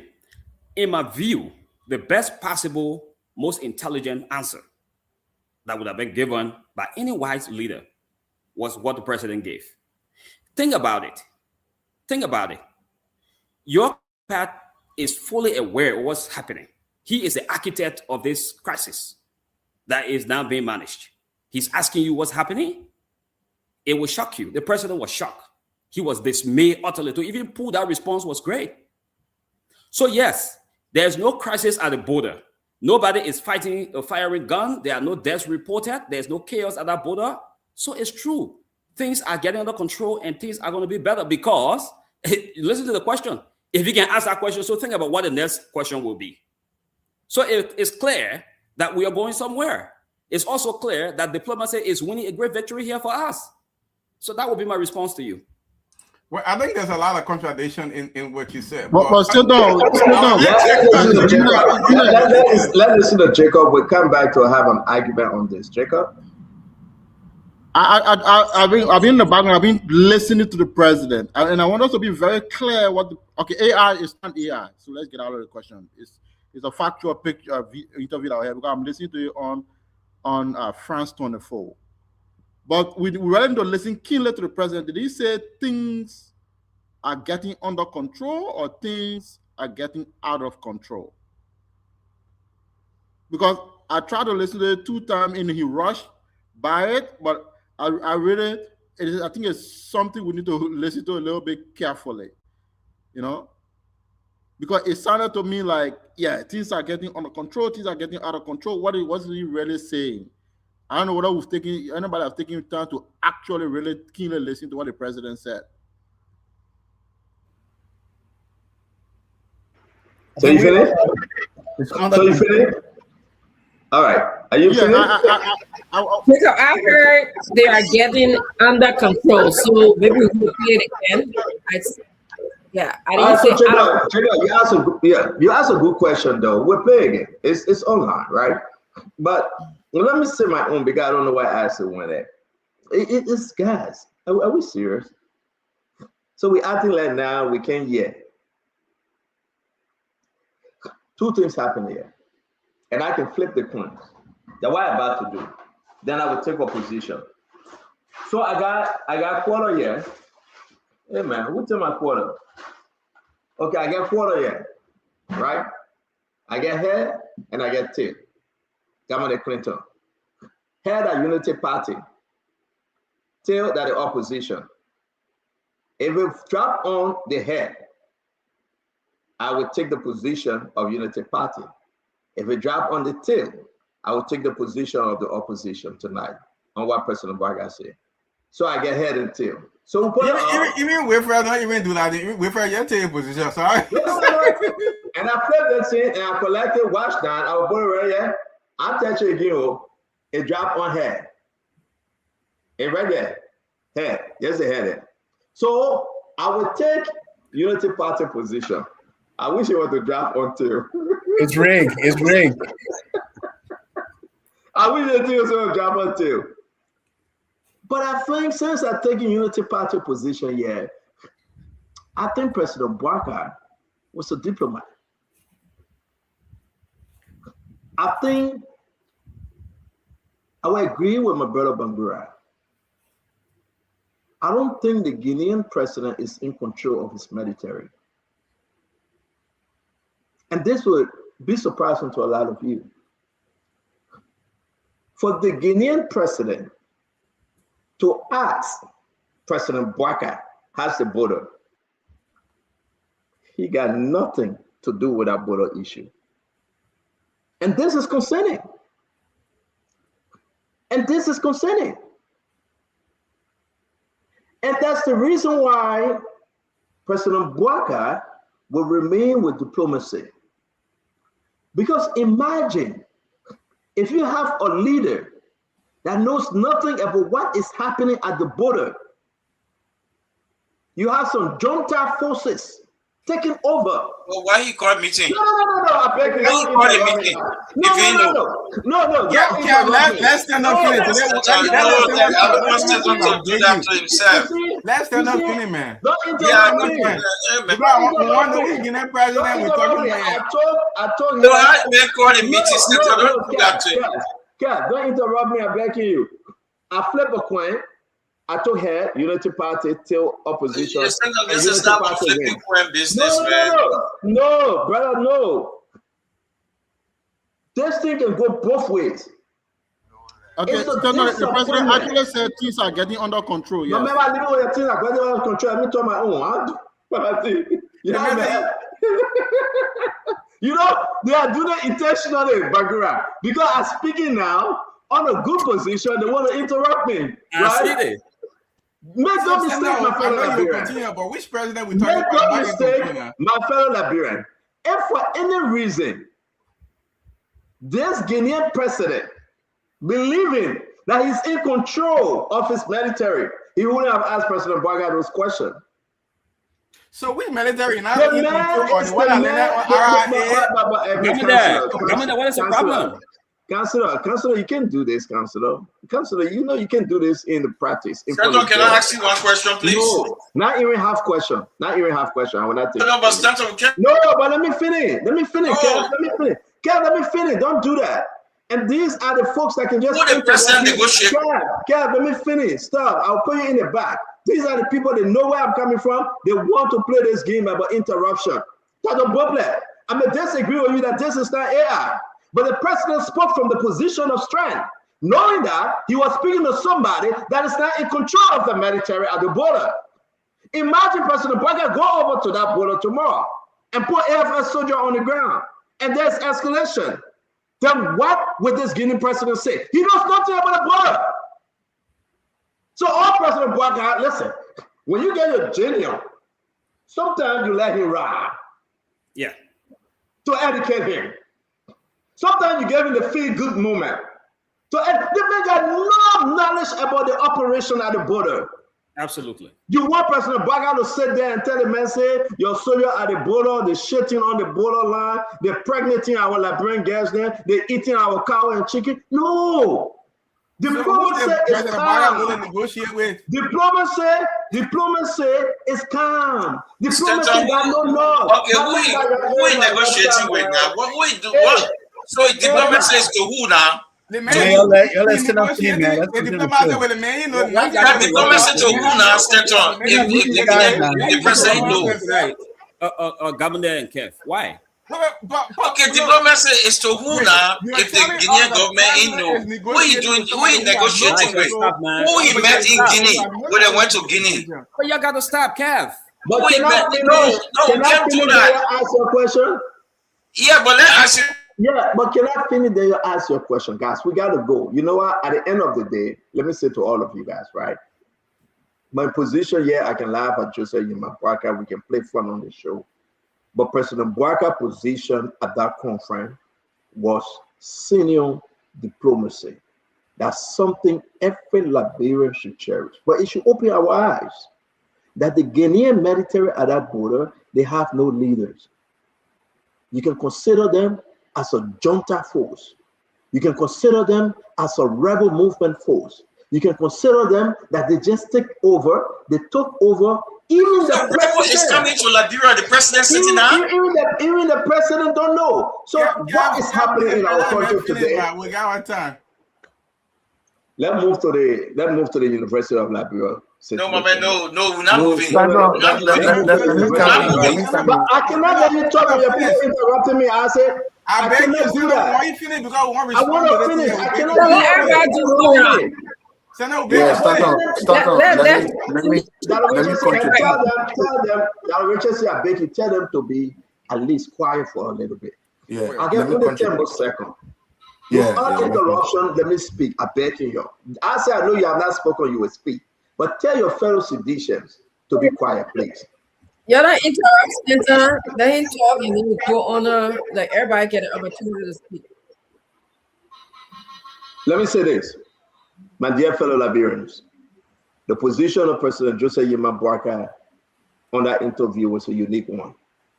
You know, me, Stanton, Edizana, Opa, Tia, Joseph Fanocom, Bone Breaker, Witherspoon, will always tell you the truth. The Guinean leader, their president, is same as if though he is not in control of his military, especially those at the border. For a leader, knowing very well they have occupied another country, to ask that country president has the border, a brilliant answer from President Bwaka. A brilliant answer from President Bwaka. And that's exactly why you call diplomacy. Diplomacy needs no argument. I need no other argument. I need no other opinion. And President Bwaka said, it is enough. And we're that shit It is enough. And I rest with this because this is the best thing President Bwaka could have ever said to that interview. Remember, he's under the shadow of diplomacy. He cannot say anything contrary to what they are negotiating about, and therefore embrace President Bwaka. And to add, he said we are all interrelated. And the president referred to the Guinean president as his nephew. Yes. No problem. And that's part of diplomacy. So let's go to Asado. Asado, I've not spoken yet. I'm telling you. No, you're not talking. You asked your question here, but why don't we listen to the clip? Asado, can you make not talk about? But the president under control. Yeah, I keep my authority. Asado. I need to get my views after I say I beg you. So it's a disgrace. It's a real disgrace for our country. I'm not specifically responding to Stanton because I know Stanton is just kidding, joking, but I'm responding directly to the president. It's a disgrace. Do you know the reason why the government spent almost $6 million? Do you know the reason why the government did a supplemental budget and increased NSA money? Do you know the reason why Richard Kuhn and his boys were coming from the border of the deputy speaker and were celebrating the more we are together? Do you know the reason why certain men got together and said they expelled Yaka Koluba? For one single reason. Because the Guinean army crossed from that country. I can't hear you clearly though. No, I'm not hearing you. That's what I'm saying. Can you hear Acid? I'm not hearing you, Acid. Everybody hearing me. Stanton, you see what you do? Give me a chance. Don't take me off track. You were no. Can you hear Acid? Is he muted? He's skipping to me. Maybe that's it. Can you hear Acid? Stanton, give me a chance, man. Stop this. Everybody hearing me here. Why you spoiling the show? Now this is it. Stanton, let's be real. Propaganda cannot lead our country. Let's take your jovious argument. I'm not you joking, about the government. I see it that way. It's a jovious argument. I'm super so serious. You hear me now. Okay, good. You hear me now. So good. So it's okay now. It's okay. Now let me proceed. Good. Let's take that jovious argument that the Guinean president don't know nothing about what's going on at the border. You know who knows? President Boakai. President Boakai knows that the Guinean army are still at the border. Any reasonable person will want to inform the man who doesn't know that your soldiers are still there, because he doesn't know if they're there. He doesn't know if they're there. President Boakai now knows. He should be telling the man, you don't know where your soldiers are. Let me tell you, your soldiers still on my land. And let's push this a little forward. This is not a joke. President Boakai was speaking to an international media. We all can agree that Guinea has crossed their boundary to enter on our territory with army uniform and guns. This should be one of the most serious issues we should be facing today. But the president, despite knowing that the Guineans are occupying our land, was telling the international community that the same man who is the president of this country was asking. Dr. Bobla, you are an educator. Dr. Richardson, you are one. One person who have thought, though, that the sound person asking, how is the situation? Stop meeting me. You are meeting me. Yes, just stop meeting me. Please. Stop meeting me. Listen, if Ghanaian president or Ivorian president or Switzerland president who have been the one asking President Boakai, how is the situation at your border, it will make sense. But not a party to the conflict who knows of the conflict asking the person, how is the conflict that I know about?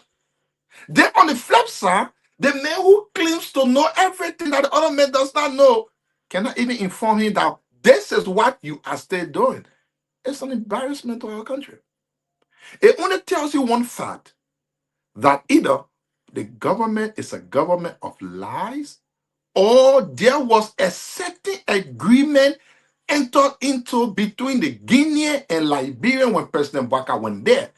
Apparently, it is on the basis of that agreement that the Guinean president was asking our men now. That was it. But I thought a lot of people laughed at the president, and I'm sorry, Stanton, to see you laughing at the president this way. I hope the president can take clue from what you are doing to him now. Thank you very much, Isaac. Guys, thank you very much. We gotta move on. We gotta move on. It's way past our time. I want to say thanks to all of you, but it would be not too fair for us to move on, not discussing the University of Liberia president statement today. Right? We can talk about this thing on Monday about the president. I've taken my position. I think sometimes the president position here was fair, and we will move from there. But let's go ahead and talk about Mama Paya. You know, I love Mama Paya. She's a great woman, right? Left the United States to go help with the education system in Liberia, the biggest one, University of Liberia. But guess what happened? She having some serious issue. She have expressed it. She's saying it. And it's so good that Dr. Bobla is here and Dr. Francine, who worked in this area, and also Kev Hassan, that taught in the American University, he's here. So maybe they can help us understand exactly what her output. Because you got to understand, she expresses something. Take a listen to Mama Paya. Students are going to have to adjust to the fact that over time, the student fees are going to go up. And it's not because, as people often think, we're just taking that money and, passing it out to people. It's because the thing that we want to buy for the students costs more. Prices go up. Let's give an example. we all know about the recent war in the Middle East, right? We know how how it's affected global price of oil, right? Vehicles. So our generators cost more now. Our buses cost more now. Everything that uses fuel is going to cost more because of this war. And students would say, well, we just pay so we should be able to do X, Y, Z. Well, when the prices go up, we've got to have the money there to do it. And they say, well, just take it from your however many million you get from government. But what people don't realize is that every dollar of that social money that we get from government is allotted to something. When we submit a budget, it's not like, oh, just give us some cash, we will do what we want. It is a budget in which every line, we have to present these detailed budget about how the money will be used. And even though we do that, surprises always occur during the year, which can challenge the budget. But students need to understand they have free tuition, which is a great benefit at the University of Liberia. Students all around the world are envious that they have this here. But at the same time, our peer institutions charge much more for the registration fees on a semesterly basis. University of Ghana, one example, because we asked them when we... So that's one. I will play this video from Grandpa so that the university or the college over there, the student have to get in Kingdom to go to the college. And then I want us to address Pope. She's bleeding, she's crying. She's telling the government that something serious is happening. Therefore, the price is going to go up for students. Whatever that may be, we'll listen to you guys. I'm afraid. I'm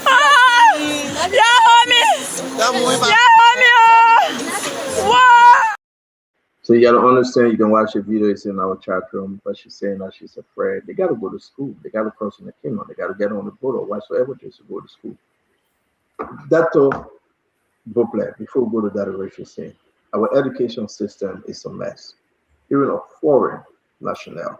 But I will give kudos to Mama Payan, the woman doing cornrow now and braiding her hair. She is now a Liberian. You can see her.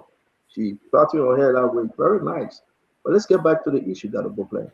What say you about her cry today that I don't want to do it, but I have to?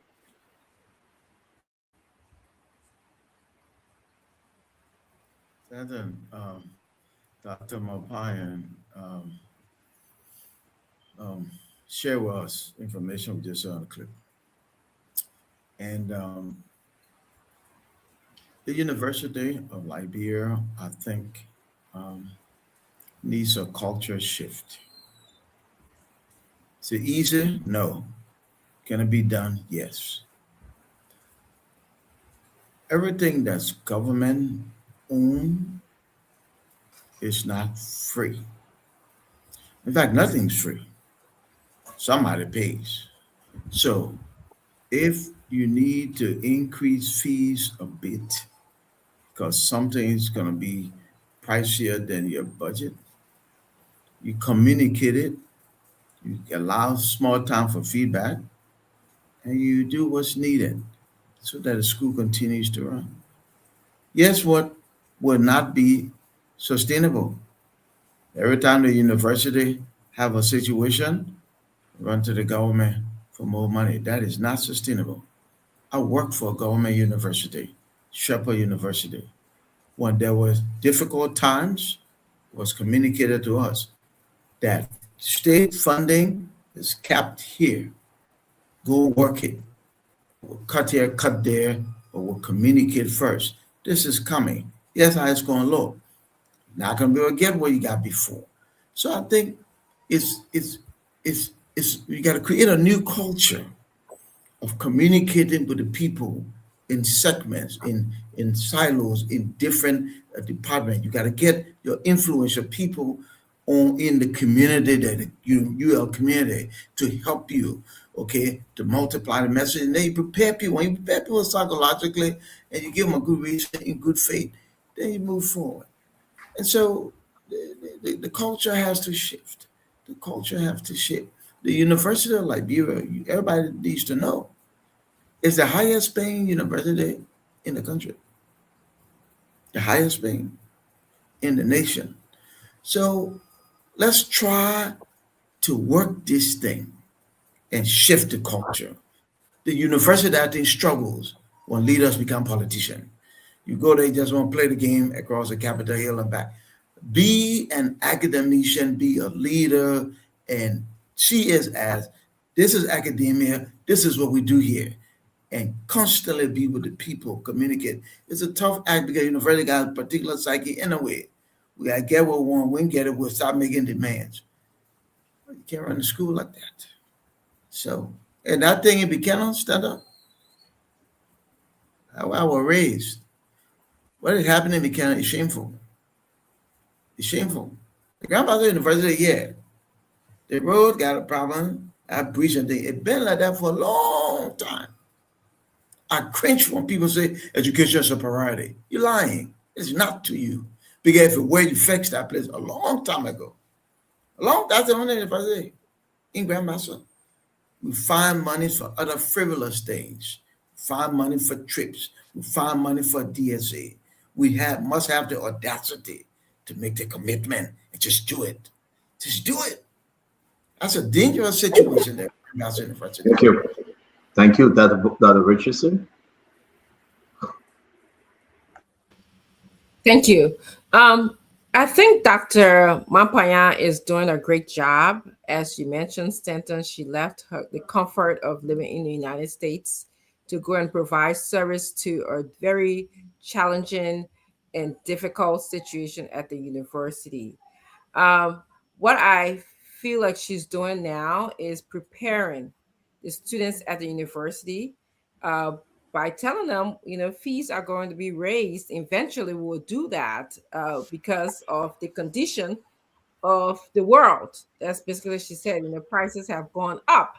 However, though, not to blame Dr. Mampanya, I remember being on this show, and I also did some reading on my own, that the university was given a lot of money, I think at the tune of maybe $13-14 million, if I remember.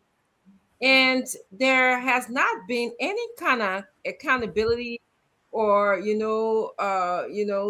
transparency as to how the original money that was given to that university throughout the years was spent. Nobody knows. What we did was we sent the past president, and I will call his name Dr. Asan Kante here on this show. We sent him to Washington, D.C. to be the ambassador. That's what I remember on this show. I'm not, you can correct me, right? That's what we did. So we are rewarding lack of transparency, putting someone like Dr. Mampanya, who's want to help, putting someone like all of the people who are taking the time to help our country, in a very bad book.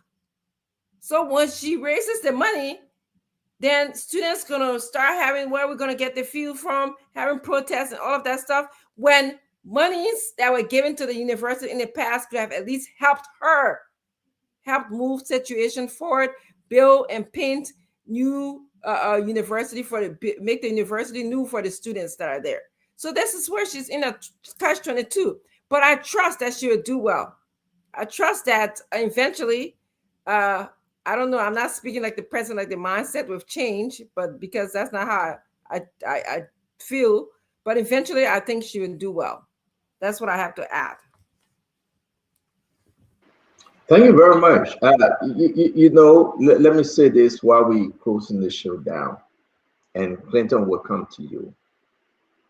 It's like we are not serious for education in Liberia. It's like we are not. And I hope you can consider this when you're doing your closing on this. Have this government elevated education, or have they decreased the value of education 3 years into this government, Clinton? Listen to Mama Panya, that she's crying. And listen to her, that they will increase prices. How can this government run on a rescue message that where they met the education system, especially for the University of Liberia, they have increased everything? Clinton, talk to me. Yeah, I think it's a difficult situation. Too often you hear people say, you know what, education is not cheap, and even in the great United States of America, education is so expensive. But you have to balance the cost of education with ability to pay. You know, yeah, in the US, you can go and get Pell Grant, you can go and get subsidized loan. You know, not many people are able to pay that from the pocket. And so with the Liberian situation, I understand with the rising cost globally, you know, the university might be tempted to want to raise prices, but you also have to think about the ability of the students to afford it. Can they afford it? You know, how much of those students or their parents are making enough money to be able to even afford the fees that you are trying to raise? So then it comes to the government. Then the government has to increase the subsidy to the university. If there are gaps, the government has to fill that gap. You can't just pass those costs on to the students because of, you know, whatever challenges you're having. Because again, you know, what's the average income of a person in Liberia? Can you afford to pay school fees? Is another thing that we have to think about when we talk about how expensive education is elsewhere, and so people must pay. So there's the ability, the ability to pay question. I think we have to do more. You know, with education, I think the Graham Bachelor situation you just showed is deplorable. But this is a challenge that we've had for a long time, and we have to be very deliberate about what we want to do as a government. And like Dr. Brooklet say, you have to be intentional about it and just go ahead and say, this has to be done and do it. Because we are able to do it. When the government wants to get, you know, some things done, they get it done. We hear about all the different monies that have been passed to the legislature to do different things, to kickbacks. And even when the legislature, you know, we heard about monies that come from the executive, they remove people. We hear about all these millions of dollars that the government is able to pull from you know, from wherever to get things done. So I think this should be the government issue. I think the government should listen. I think they should increase the subsidy to the university if they have to, but I don't think that costs you pass the student. And if there's an increase, it has to be very, very little of that has to pass the student, because again, you have to think about the ability of our people to be able to pay for it. How can the government balance this out? Joe, we are running over message and say, all of my government, zero tuition for the University of Liberia. I pay YFE. But everything now, I'm looking for this balance though. Come 2029, if what Mama Panya is saying, how can you speak on this achievement from this government that now people will not go to school though? Understand, if they have to pay that thing, they will first of all think about food. And you know the hierarchy. So, Clinton, quickly, how can this government balance this out? What the government fund her? The government has to find a way to do it. I think, you know, we recast the budget. You know, so when they do that, they can find the money that you know the University of Liberia is going to need. I think it's part of the challenges. That was the thinking I went into the free education thing with the WEA government, and I think that's a good thing. Enrollment at the University of Liberia increased because of that. And if you listen to the good doctor right now, what she said, that it's good that we have this program, and you know our peers around the world envy us. She you know, she said that. So it's part of the thing. I think the thinking I went into the WEA administration with doing the free tuition thing is there is the cost that the government has to bear, but we also have to look, like I said, the ability of our people to be able to afford. Can we have $30,000 a year a tuition for our people? What is the average income of a person, you know, and like people do? How many people make $30,000 a year? Needs to talk about you affording that tuition. You know, can I afford to send my son down to, you know, down the street to Middlesex for, you know, $20,000? You must know I can. But there's Pell Grant, there's subsidized loan, there's different things that, you know, we can tap into. So look, the government has to balance it. They have to find the money. They have to look at the budget. They have to redirect some funds. Education is a priority. If you're going to prepare the country, the next generation of people who have to take over the country, they have to be prepared. And the government has to prioritize that. Thank you very much. We heard Gafran saying, well, I found $5 million here, $2 million there. That was a lie. The woman is still crying. Dr. Richardson is quite correct. $33 million went in there during the interim of the former president of the university that now ambassador to New York. We discussed it on the show. No investigation, nothing. He got confirmed. A lot of kickback, you know. The university is bleeding. The university is dying. It's the dying of Tama. I mean, what can we say? What would be the rescue message? Yeah, thank you, Stanton. You know, when it comes to education in Liberia, I'm very passionate about it, and I think we've had a conversation on the University of Liberia before. But here's what I'm going to say about Dr. Mapoyan. I think she's doing extremely well, and the people of Liberia and the university students owe her a debt of gratitude, and we should start from there. So thank you, madam, for what you are doing. Let's start with the emergency situation that I just saw in our video, Stanton. You know, when you have an emergency situation where a river or flood sweeps away a bridge, that's a safety issue. That's an emergency issue. That's about lives. So that should be treated with the utmost emergency. You know, you repair the bridge, you rebuild the bridge, whatever it takes. And that's what government is for. That's the role of government. So we shouldn't even be thinking about it to say or talking about it so much. It should happen. Why do we have an emergency response team or department in the government? That's their role. But let's talk about the University of Liberia.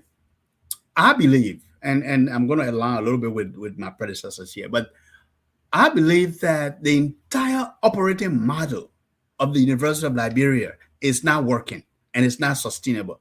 Everything is based on what? Government budgets, right? Even though tuition, and everything she said in that video is right. Even though tuition is not tuition free, but the fees sometimes can amount to almost as paying for tuition. So that entire operating model is not working.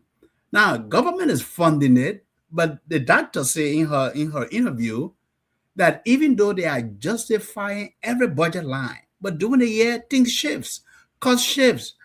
So you have to be able to adjust the budget to meet the demand. And she's not getting that support. So there's lack of budgetary support. And someone talk about the legislature. Look, we need to get our priorities right. When we have a legislature that is taking $75,000 per member a year for community project, that's wasted priority. That's misplaced priority. When we have a legislature that's getting $45,000 every year, every 3 years per member, $45,000 to buy vehicles every 3 years, that's wasted priority. When we have a legislature, you know, that they allocate how do you call it, allowances for themselves, for data, for gasoline, for generators. Sometimes some of them, their generators eat more than a school teacher in a year. That's misplaced priorities, Stanton. I talk about the university in a way that I'm so passionate about it because that's where we prepare our next leaders, generation of leaders. We have to think of creating an endowment for this university. It is the premier place for education, higher education in Liberia. Create an endowment so that this university can have a nest egg that it can use to invest, in research and other things, so that it's not just depending on one source of revenue through government allocation. We need to rethink how we are funding our university. And I encourage the good doctor, Dr. Mapoyan, to continue to encourage research and introduce maybe another PhD program, doctorate program. Invest in research, invest in innovation and technology. The university should think about the STEM areas. How they can Thank you very much. I mean, the woman that get money, you say she might invest. I don't know. I mean, well, that's what I'm saying. The government, get our priorities right. It has to start from somewhere. Right. You're right. Get the priorities right. And I think that's the reason why they brought this lady to help. But I mean, she need all the help. When Gafan said that to lie about giving the university money, we in problem. When lawmakers, like you saying, but I love what that the booklet said. The overhead is hard.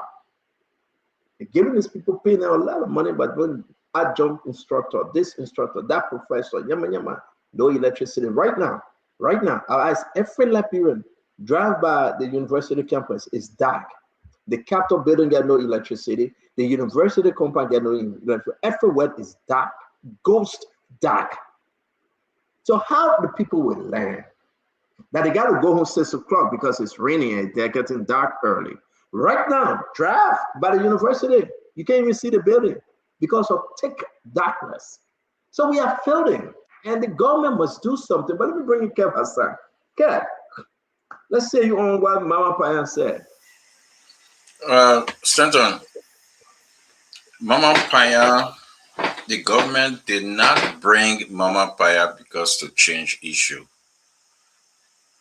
or to make the university better. They brought Mama Paya as a way for Josiah Yuban Boka to give his friend wife a job. Don't get it twisted. We should start playing here.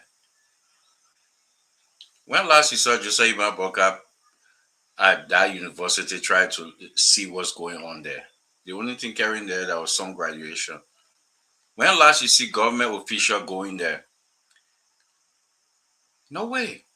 It's not their priority. Nothing. What we're saying the government is doing, pouring money in to go after the campaign promises. And say somebody STE, let's go after the person and do that. Nothing. Education is zero. Imagine under the last government, right? The government, a lot of people went to school. A lot of people attended that college because it's free. Right? So let's look at one thing. That Bilabo Uma, who she's selling her Bilabo to feed her family, she will now be paying, suffering increase. Everything under the government going to go up. Because of free tuition, most of this Oma then, at least they were feeding themselves with that Bilabo they're selling. Now Bilabo Oma children will not be going to school anymore. So this is not about Mama Payan coming in to help to save. No, it's just a job to give to. It's just a job. First of all, they up her salary. They up her salary. But you get qualified people, qualified doctors, people here with the same qualification of my brother, Dr. Buble, they say 5 university. Yeah, I went at him, but I think he could do better job than her. Why are you bringing? It's another outsourcing jobs that Liberian can do. So now the Bilaba Uma cannot send her son to school anymore. So we shouldn't get it twisted to say, oh, do this, do that. The government priority, 30 seconds, the government priority is to use 20 million for yellow machine and take 50 million to service it. That's the math there. I don't know if that's the Prophet Key math they're doing. Use 20 million to buy it and take 50 million to service it. That's the priority. Not education. Thank you. This country is going back to the doctors. Thank you very much. The university staff, I stand to be corrected, 847. 847. Okay. We can go up and down and read everything we have here. 28-point-something million dollars for 2025 to 2024. Some people say it was 33, but what they received. All right. Bangura, you're a professor, I believe. You're around that zone. How this happening this is for the message comes 2029 if this should continue. Stanton, excuse me, it's pouring here. I just hope I'm coming across audibly. You're good. You're good. Okay, great. There can be no doubt that there are problems, and if I should term it as crisis, I will be correct, at the university. And there is a need for a national policy to address the problem there. The problem there is a perennial problem. It's an age-old problem, and it got to be solved.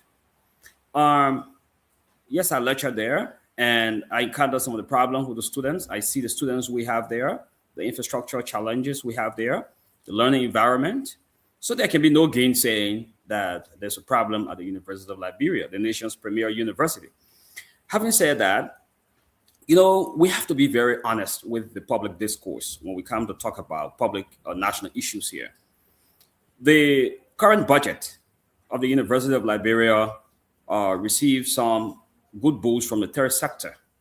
And so if we had not had the global disruption culminating with the war in Iran, I don't think MAPIAN would have had that press conference, although there would have still been some concerns and challenges there, but we would not have had should not have that press conference. Globally, we see that the prices of everything is been adjusted upwards. Prices are going upwards, are going up from the great United States to India, to China, to Japan, in Liberia. Prices are going upwards. It's because we are facing a global situation. These are not normal times. Come on, stop. Having said that, having said that, you will have to stop. You're trying to be dishonest. Kev, you will not attack me on this show. Kev, but Kev, you told him, man, I said nothing. Why are you interrupting the man? That man immature. You can't do that. You spoke, the man said nothing. Why did you make this such a highway? You used to buy a gallon of gas or a liter of gas for a certain price in the United States. Today, that price has doubled. So, I mean, there can be no debate about it. These are not normal times. What I'm saying here is this. When I talk about having a national approach through national policy that will try to deal with this problem, I tend to side with Mr. Tama. Mr. Tama said that when we look at the legislature, it appears that some of the problems we're faced with, or the resources deficit we're having, they are just right in the legislature, and we treat them like the white elephant in the room. Well, what am I trying to say? You have what they call legislative project. Let's ask ourselves a question. During the 70s and 80s, did they have legislative project lines in the national budget? Did they have that? In the 1990s, did they have legislative project lines in the national budget? Why are we having legislative projects now in our national budget? Why has it now become the job of the legislators to put monies on the line that they can take to the district to give themselves undue advantage over their would-be opponents instead of executing projects? This is unfair. Monies that we put on these lines for these lawmakers, these monies can be put together to address these national challenges. We'll never have a problem with the University of Liberia if we're not put hundreds of thousands of dollars or even millions of dollars on the line and saying we want legislators to go ahead and carry out legislative projects. So the project we see these projects, some of the projects they make, goats and dogs and sheep sleep in them, cows sleep in them. People don't really need them. So it's a misplaced priority. So we have a unique opportunity. The little budget, we have to use it wisely. Take away this legislative project away from the budget. Redirect that fund to the University of Liberia and to the health sector. We can solve this problem. But we'll not be going cash grab every time we come and sit and we make noise. Oh, we don't have money, and we ask the third sector to intervene. The third sector intervenes, but we take money and give it to lawmakers to go and carry on a well project, to carry on road project, other projects that you do not really transform life. The real future we have is in the universities, is in our institutions of learning. It's in the elementary schools, it's in the high schools, it's in the university. If we can't have any quality education in the university, then what future are we going to have? So, I mean, in a real sense, we will be wasting our time. So long we continue to apportion money for lawmakers to go to the district and carry on projects, we will continue to have this problem year in and year out. We need to take those funds and redirect them. We can put them to the university. Just look at the graduate school building. The last time it was a very shameful spectacle. To even have that place painted, that was difficult. So the university is cash grab. I can tell you that. The lecturing halls are extremely hot. When we are lecturing there, we perspire profusely. How can you learn in such an environment? The government is doing her best to address these things through the national budget, but the legislature that is there to apportion the national cake should be sensitive enough to understand that the future that we're looking forward to belongs in these institutions. They should take those money for themselves, redirect it to the university so that we can have a better future, so that Liberia's future can be blistering. We cannot continue to look to the past as normal days. We should have normal days coming in the future. Thank you very much, and I'll yield on that note. Thank you very much. Thank you. Thank you, Isaac. Well, yeah, Isaac. Don't you see how everything is going the other way? Don't you see how our brothers from the other side will look for every word to defend the incompetence today? I ask you to go back to the campaign videos and listen to President Boakai talking about education. One who I thought President Boakai had the magic at his fingertip. Go back and listen to President Boakai. Yes, I agree with my brother Bangura. We should prioritize things that are important for our country. You know what? President Boakai should not be riding a $1.2 million bulletproof cars. Oh no, Bangura will not talk about that because what? He wants to support the government. During the campaign, President Boakai knew that the legislature exists. He didn't tell the people that the legislature will not make me to make the school better. He told them the schools will be better. Now President Boakai is in power. The only reason why the schools and the University of Liberia aren't doing any better is because national legislature exists. They existed when President Boakai said he will make things better. They existed, they're not new. Oh yes, I agree with Bangura. We should prioritize things that are important. You know what? The government under President Boakai will not spend $6 million to remove Speaker Kofa as a speaker. Oh yes, I agree with the brother. We should prioritize things that are important. Let's have a quiz. And there's the question. $10 million for your mansion and the University of Liberia. Which one do you want? Oh yes, I agree with the brother. We should prioritize things that are important. Let's have a quiz. I have a question for you. Two of us. Dishing out $500,000 to lawmakers to go to the border versus facing the University of Liberia. Hey, which one is true, which one is false? Let's have a quiz. I agree with the brother. And that's why we always said you can lie to win an election, you cannot lie to govern a country. President Boakai told the people during his speeches on the campaign trail that the government of Liberia under his reign will make the schools second to none. Oh yeah? He told them that George Weah was the reason why the University of Liberia did not look like the University in New York. But you know his complaint now? Through his surrogates? The legislature. The last time we saw real anything being done at the University of Liberia was when George Weah was president. Come to think about this, man, people. How come a George Weah could manage to pay the expenses of the university when he had $800 million budget versus when today we have $1.3 billion, yet and still we talk about increasing school or registration fees, my people? What has changed? Name one thing that has changed for the University of Liberia. What has changed? What exists today did not exist yesterday. What has changed? What has changed? You can lie to win an election. You cannot lie to govern a country. Thank you. Oh, I still had to interrupt you today. That's a good one. Remember, the man I'd rather, no, you see, we can joke and we can be serious. I really want anyone to come down and counter answer what he said. Good question, Stanton. Can anyone come and counter what he said? Because this is about Liberia future here. Let me bring a bit of deep. If you can, we close the show. This is about Liberia future. This is about promises that were made. This is not a joke. Benedict, let's close with you, my brother. Yeah, thank you, Stanton. I was in Liberia. I think I was at the program.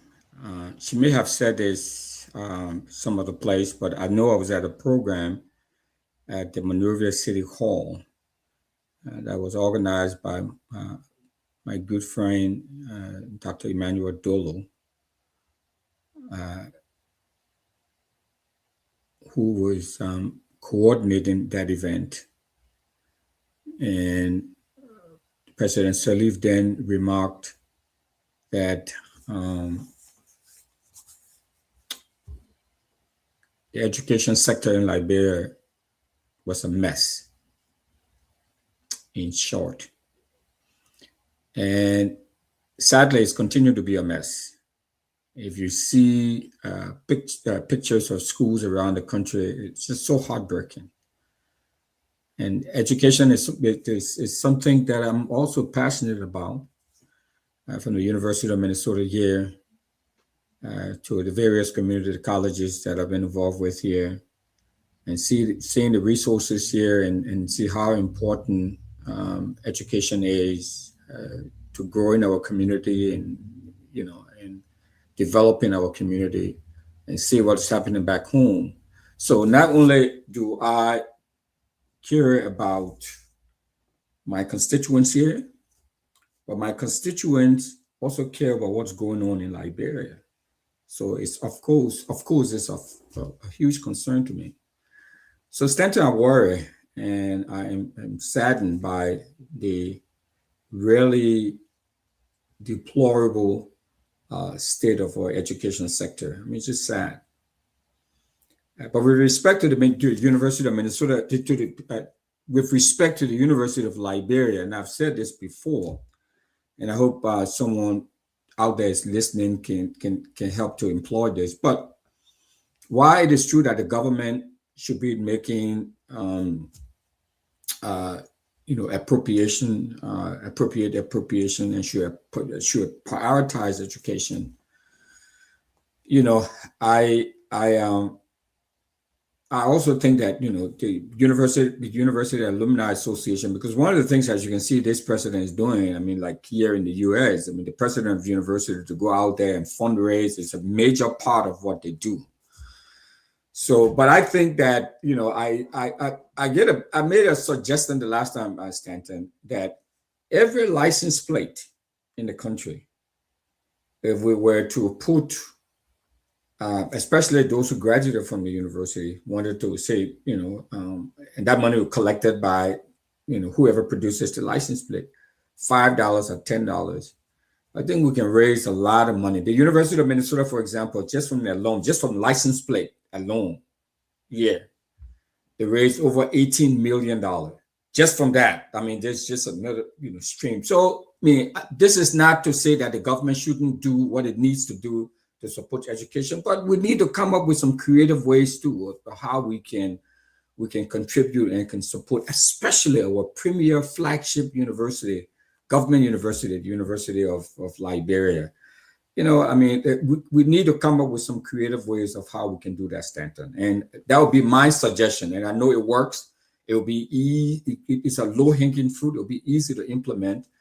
So if we can go outside of the university community, the alum, but there'll be a lot of folks who may want to chip in, you know, and contribute to that. I mean, that's what the university collects every year from just, you know, former students and graduates deciding to, not all of them do, just a subsection of them deciding to get a University of Minnesota license plate.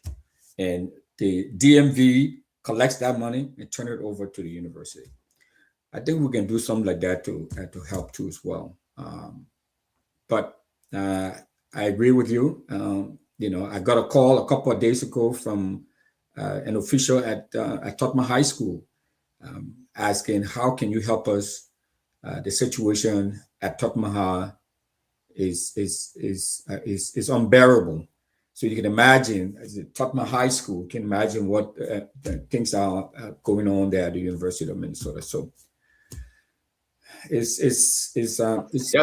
fortunate that we're not prioritizing a very critical sector of our country, of our economy. You know, I mean, it's Totma University, around 4-point-something million dollars. And University of Liberia, it's just bad. It's out there. And I think that this government is failing. There's it can never be any other excuse, zero excuse. Look at that booklet. Because of this conversation, he's still on the show. He's still on the show because of education we're talking about. By this time, that booklet gone. You're absolutely right. Yeah, I would have been on. Because what is happening in our country is shameful. Look at Buchanan. Look at Buchanan. Who's going to fix it? And I just want I think that Bola will give you, you'll take us from here. Let me just say this quickly. Who's going to fix it? Who? We try President Weah. President Weah says no tuition, it's tuition free. Why I say I pay $40 way. We try President Barker. President Barker said that the Iran war.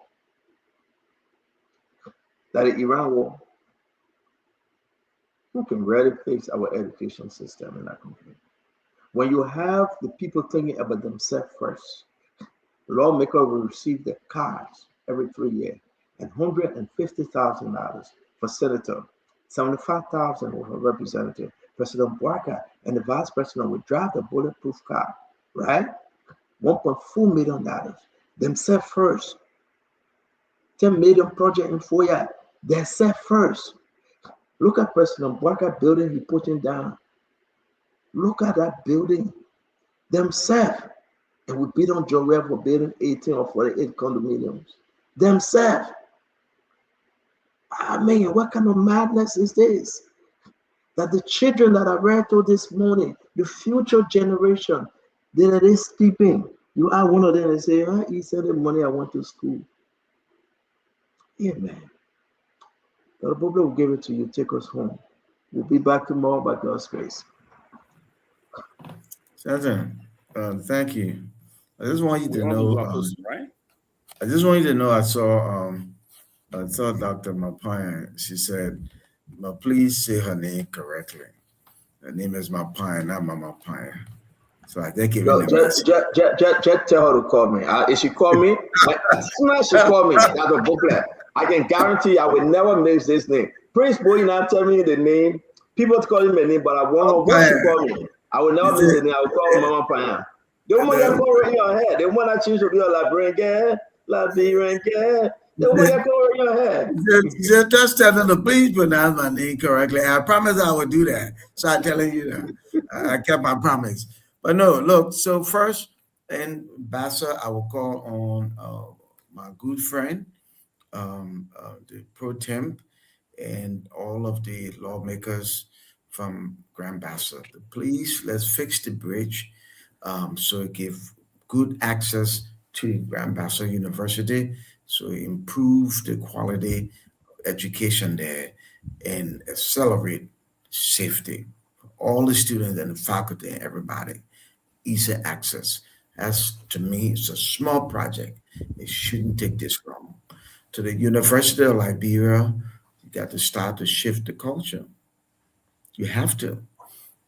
Government owned doesn't mean absolutely everything is free. Everything can be free. So sometimes you got to add something to it. Sometimes there might be a fee. And you know what? The university alumni are trying to do the best to help. I know I've been actively involved. The alumni in the U.S., we did the solar lights over there. We came for the there's this big celebration recently, trying to push. But there has to be a new sense of fiscal conservatism at the university and constant communication with the university community. And yes, what Dr. Mapaya was doing was right. She's trying to prepare them psychologically.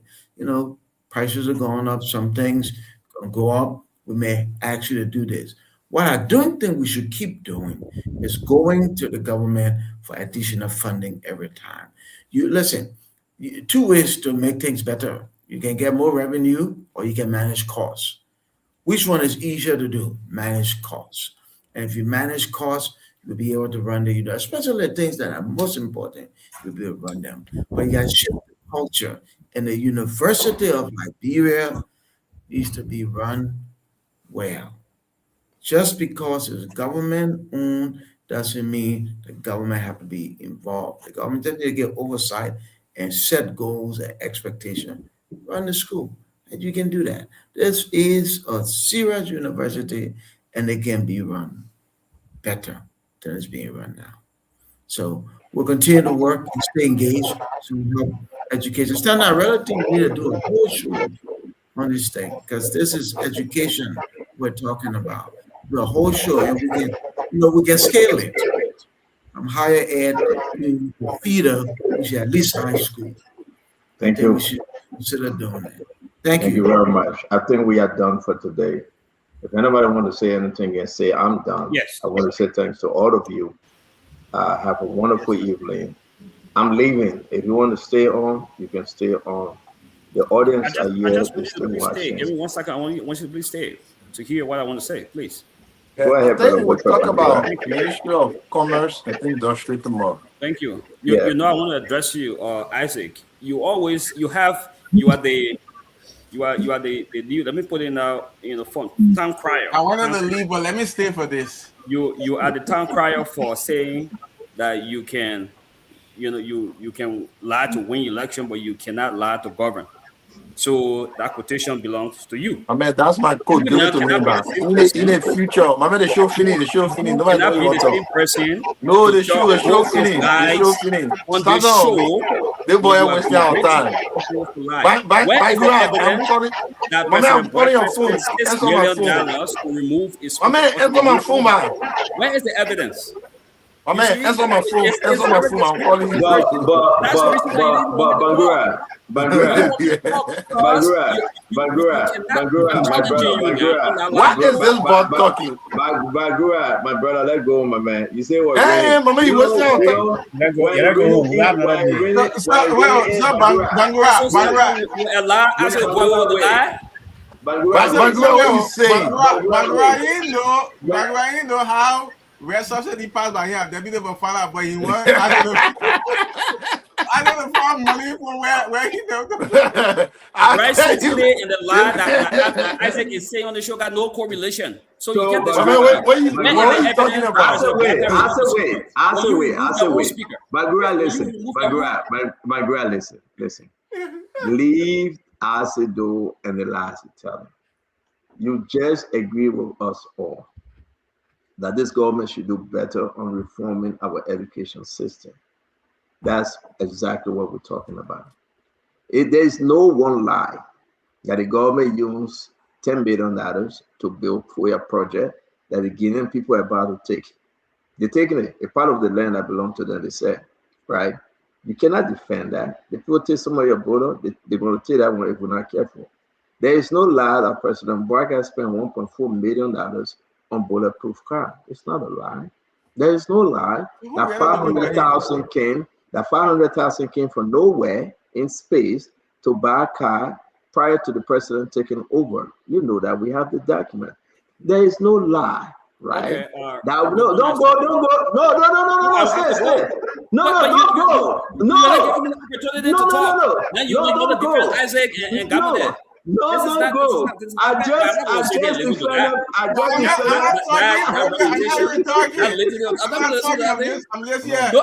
The man is not defending me. The man is defending truth.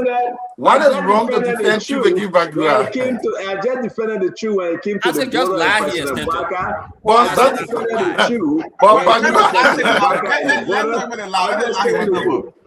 So, guys, we gotta go. I want to say thanks to all of you. Come back again tomorrow. Again, Stanton Witherspoon saying to all of you, just believe that bro will get better. We are working on all of our transformers and transmitters and everything to make our network a super one. And I want to say, please do not miss the program on Sunday, the 17th of this month.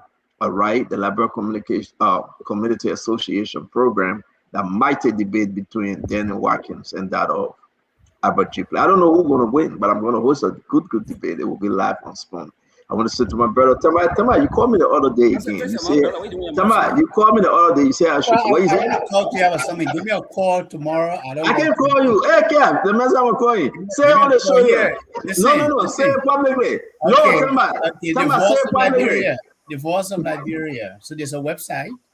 It's a website. I'm trying to sunset it. I've been running the Voice of Liberia website for about 20 years. So I'm gonna do it, Voice of Liberia. Man, leave me, man. Have a good night, time by living with your Voice of Liberia business, man. The man I come again, Kevin, the message I'm calling, I say no. So Benedict, I Tuesday. You are doing exceptionally well with how you call it, Lone Star program coming here, and I'm proud of you, Benedict. To tell you the truth, keep on pushing, man. I hope Lone Star can come. How old is Stamba always doing everything for 20 years. 20 years in development center, 20 years, now 40 years ready. How old is Stamba? Is Stamba with a President Baga? But then he said he saw Zoka Wilson when he was small ball. Yeah. He said he used to go on ATS. The man Zoka like CH. The man Diesel like CH. He said I saw the man. But here's the issue. How y'all were playing Tamba and your local President Baga? You know, when you're from 4 years, your age different. But Stanton, let me ask you something. Announcement. Hold on 1 minute. Let Billy give that announcement. Russell, talk to us. Yeah. So next Tuesday we will be on the show on Spoon Talk, Spoon TV Live. We have Deputy Minister Andy Kwame from the Ministry of Youth and Sports. We have a representative from Minnesota United FC and 2 persons from Sox. We all would be here to discuss all about Lone Star coming to Minnesota. So all of the questions that you all may have and all of the concerns that you may have, you can ask us, and you can hear us and be a part of a very, very wonderful conversation. Hopefully, Stanton will be available. I mean, later on he can go to Bible study, but he'll be available to be a part of the conversation. And so you know about study. You know about Bible study day. You got to coincide with my Bible study time too. Oh, okay. Melody, you made a call? You made that call? Yes, I did. Okay. Yeah. So I want to say about thank you, Benedict. We can't wait. We can't wait. Thank you. I said though, my man, you know, that's the way it is. I heard that, how you call him, Thomas Fala were attacking me, right? I will wait for Thomas Fala later on. I will call him, by the way. Thomas Fala, I will call him. You know, I always talk to Thomas Fala. Thomas Fala is between a rock and a hard place. He got to do what he got to do. But I will call him. Kev, my man. He was attacking who now? He was attacking who? They say, no, I don't know, my man. That's my man. Let me leave Thomas Fala alone. Remember what I but what the my air? What you remember what I here? She there under the live desk talking. Yeah, the Oma can talk plenty of man. The live there yapping. The Oma so come to America, you know, to see her grandchildren. And you know what? Yeah, you know what? The Oma had to get old. No, she had to get old, but she's just talking. No, she had to get old. To Mama Wolokoli. But anyway, guys, I want to say thank you very much, man. A great show. Have a good evening, wherever you are. God bless you. God keep you. Well, you put some dry fish in there. Oh, in where? On our papi video. I'm gonna leave my papi, man. Leave my papi. Yeah, you sorry for the papi. If you know what I know, you appreciate Joseph Barker. You're doing exceptionally well with the little he has. Yeah. No, he is. No, Cap. Joseph Barker is doing. Listen, let me tell you something, right? My only problem with President Barker is that he cannot take that. He should take away the uncle and the father of the road and fire people when necessary. Then you will get the right people. But Joseph Barker get a good heart. Don't change the country. But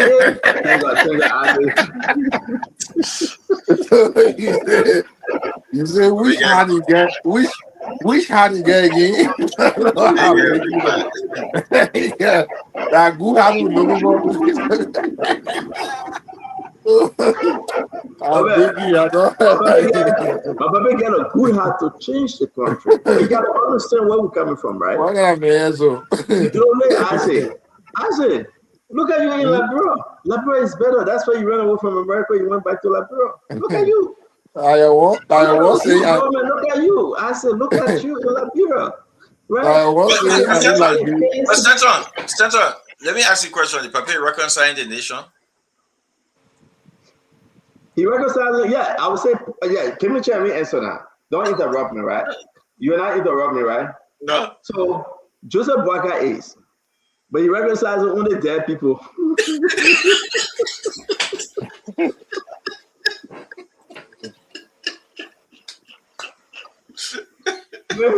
The president and I left. The Papa can make peace with them. You put power and do. The president and I left. The Papa can reconcile with them. He can make peace with them, but if one that are dead, I want to he's making peace with. So I mean, there's so many ways to do that, right? The people that are alive don't want to see the Papa, right? So first I will not battle with Joe. Maybe Joe, we have with me. Man said he gave me $1 million, but man said he don't want to see me in battle. So he will go look for the dead president and Topman, Doe, and all of them, and you'll reconcile with them. So if you get a Papa chair, you'll go as far back as Joseph Drinking Rabbit to reconcile with. So that Joseph Baga on the table, we get no plan. Look, you living, you former president, you making plan with Joseph Baga, he will not make peace with you. But when you die, I guarantee you though, God forbid, Joseph Yuma Baga alive, God forbid, when God forbid, something happened with Madam Sadi, she passed or Joe, Joseph Baga will make peace with her, you will attend the funeral. You will make peace with them. So that's the president, that kind of president we got. The Papa is not, he's no joke. He's a straight up Papa. But I want to say to all of you, man, let me leave this share alone. They gotta give me hard time. I see you get question was set on. I see. What's the question? Kev, help me with the question. But Kev, when I was in Liberia, I heard someone say Stanton was advising the president as a consultant. After the president made a statement about the next president asking him, I saw everything in Stanton. Why is Stanton doing that? This is a guy, right? I say it's a man, right? He on air condition. He driving a car. Everything fine. He left it. He went in the heat. No LEC, no internet, nothing. What kind of? Listen, look at Isaac, right? And I was saying, yeah, man, love Liberia because Joseph Baga is doing exceptionally well. So I must say, I want to go to Liberia. Everybody going to Liberia, right? I'm not. And that's how it is. But Liberia is our home. It's people's country. I can only tell you outside of politics that the country is tough. But today is the first day I see Stanton. Do you remember I said Joe Weah does not want to make peace? So that was Joseph Baga not making peace with Joe Weah.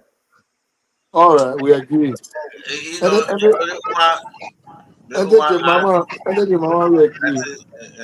know. I said going to meet the Omar. But let me tell you. But over there, what are you talking about? 2028, if you don't see Ente Jibama to CDC headquarters, don't never believe me. No, but that Omar MO. Oh, the Omar will go on the winning team. The Omar is observing. She following the process.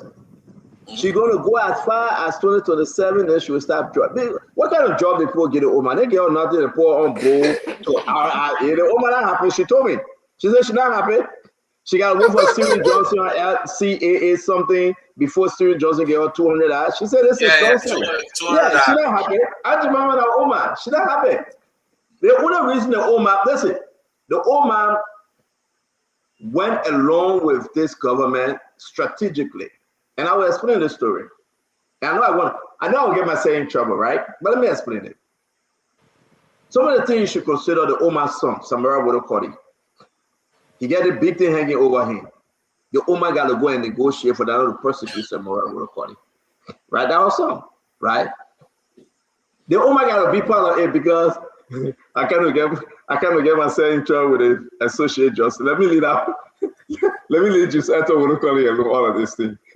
Yeah, you know what I'm going well. You know, let me leave Mr. Dustin. Let me leave Dustin Wodokodi all of this one. So the Omar party was survivor. And the Omar, listen, can you imagine Dustin Wodokodi, Angie Mama, and my own Omar, the associate justice, Giuseppe Wodokodi? I leave it like that. I don't even want to go there. But you understand that Dustin Wodokodi only let women by their last name, Etta, Jimama, James Etta. You know, that if you get that name, the Papa will marry you. So the Papa marry Jimama, and Jimama. Then you let me win. No, and Jimama, thank you. Let me leave it alone. She not run away. Oh my God, let me leave the whole story because I know I don't even care that other one before. She not run away. Who am I? Mama. She said, Ajima said, stop it, Stanton.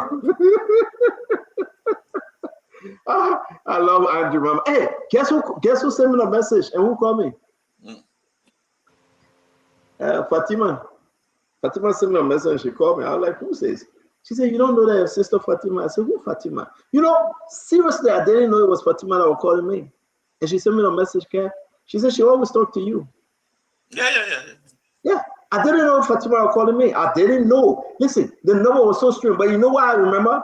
I said, if this is Fatima, how Sam Koga?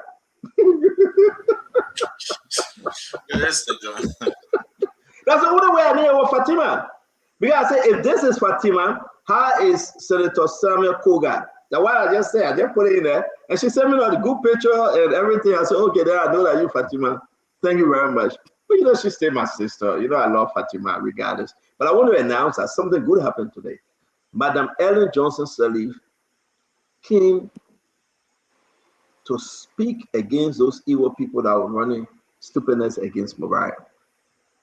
Go, Madam Sirleaf. Say UP people. UP people. She spoke strongly. And man, Mariah got overwhelming support. I've never seen this. Mariah is a fire. She had overwhelming support because people didn't like, but you know, wanting to. I wonder I should get myself in trouble, yeah, Kat. What Mariah see in all of men that are running her butt today? But let me leave him because I won't get myself in trouble. Because to tell you the truth, the only immature person would do what he did. If he did what he did, what they say he did, right? Yeah, woman marry, you be the fool, just walk out and go. But what was done? Yeah, but the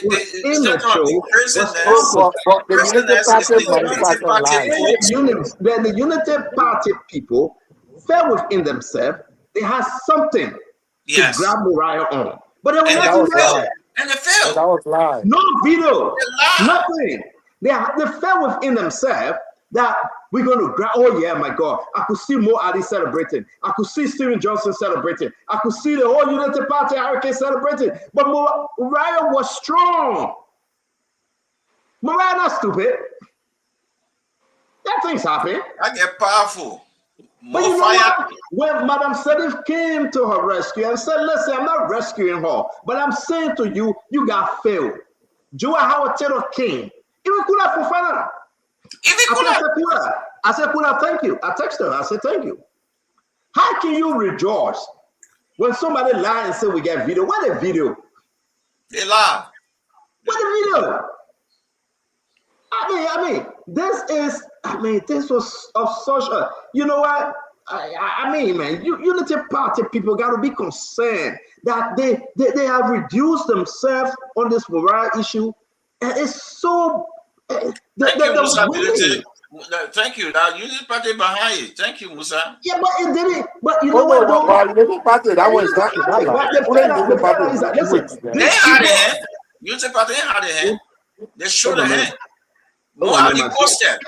My Zoom meeting about this, but Mo Ali would talk. Mo Ali a politician, you know. But you know, Mo Ali took it back because I understand that he know what to put himself in a situation that he couldn't handle. You know. So I see he take it back. No. Mo Ali took it back. Mo Ali and Mariah are friends. Stephen Johnson, but they respect each other. But you know what? Every man that celebrated the lives that were running around, those men that were celebrating in the open, few things happen here. They ain't get a woman, they married. You know that? They married. Those men that were celebrating, they married. Serious man, start showing us your life. So that's it. That's a winning thing, yeah. So let's just leave them. But Mariah won. Mariah stood tall. Mariah had the strength and courage to look in the eye of Claire and say, focus on running the country. And I respect Mariah. That was powerful. What she wrote. I respect Mariah. A well-educated woman, a beautiful woman, strong woman, fearless. Man, I think that guy, he regretting right now. The woman is sharp. And I think that God missed a great left-hand opportunity in Moriah. And I hope he can just go by and beg and say, man, sorry, I don't think she will agree, though, but he got to beg. But hey, Unity Party fell within themselves. They had an opportunity to lie on her, and it didn't hold. And we have seen the result. So shout out to Moriah Yakula. You know, one thing, listen, Kev, you know I couldn't pronounce that last name, the guy name. How you pronounce it? There you go. You take it forever to pronounce it. I couldn't pronounce it. So I'm happy now. One thing Moriah said, there is no divorce file. But there's no divorce. But at least I can file. There's no divorce. But at least I can call Moriah Yakula. That Pokor name it will have for me. Yeah. At least I can call Moriah Yakula. And I wish her well. Pokor, I mean Pokor. But how you pronounce it? Pokor? Pokor. So they're call. So they're Pokor. But I want to say thank you. Bobby Zina, well, thank you. And don't forget, guys, Saturday tomorrow, Dama is distributing the rest. I gave him the final warning. He got everything. Please go for your rest and take your rest. I want to say hello to all of you guys. May God bless you. May God keep you. Have a wonderful evening. Now I can go to my Zoom meeting. Kafiko Ahmed Hassan. I said, though, these seditions, they are trouble. And we can't wait to beat you guys 2029. We can't wait to beat you guys 2029 with Jeremiah Kwanku on that ticket. Oh, Agio, we can't wait. I mean, you yourself laugh. Isaac, some good news, some good news will come in the air. We can't wait to beat you guys 2029, okay? BCDC 2029. And you agree with me, Stanton? There's some good news. Good news where? Oh, you agree with me? I know what you're talking about. I said we'll be you guys 2029. Then you say good news. My man, leave me, man. So I want to say to all of you, thank you very much. I try to celebrate you as you leave. 2029, George Manawia again and CDC, the Unity Party people, South, coming to beat them again 2029. South, education will beat them South. Healthcare will be their own South. The water situation in the country will be their own South. The Guinean people take our land will be there on the South. The $10 million project will be there on the South. Corruption massive running around in the country will be there on the South. Gary Kutu oh, Cat, man. You can spoil the lecture, remember. Hey, man, have a good night, man. Hey, Cat. Quick. How about with a Bangura? You get traffic? I mean, y'all have a good night, man. Let me go back. Hustling. I said, on a serious note, when are you coming back? When are you coming back? I'm ready to America, bro. Ready to America. Yeah, that'll be America. Open your window.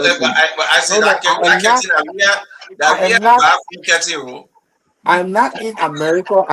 I'm near America, so I should be in America. Open your window, brother. Open your window. Let's see. I'm not in America. I'm trying to be like Nigeria. He said the red pinch said we can put red pinch in America. No, man, I got a few things to say, Kevin. I beg you, don't interrupt me. I will be in America in a few hours. Hours, not just days. Hours. I'm telling you. Okay, my man, move for that. Y'all have a good night, man. We'll see you tomorrow. No, but stand up, put the HQ picture up now. Our HQ. Put it what? Our HQ, our headquarters picture. Put it up.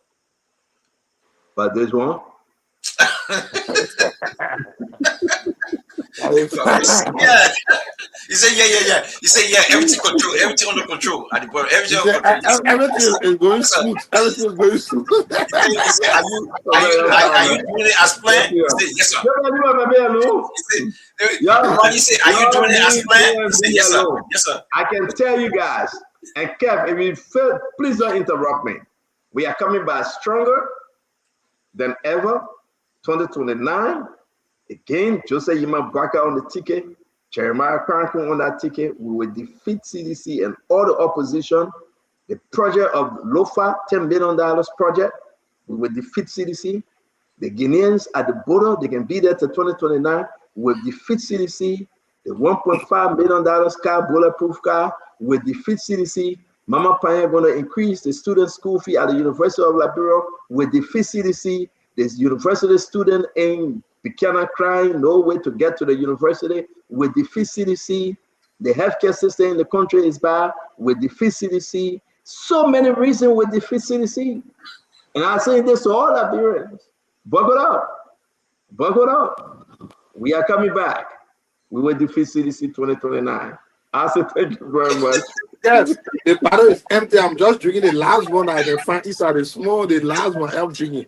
No, $1.2 million. $1.2 million.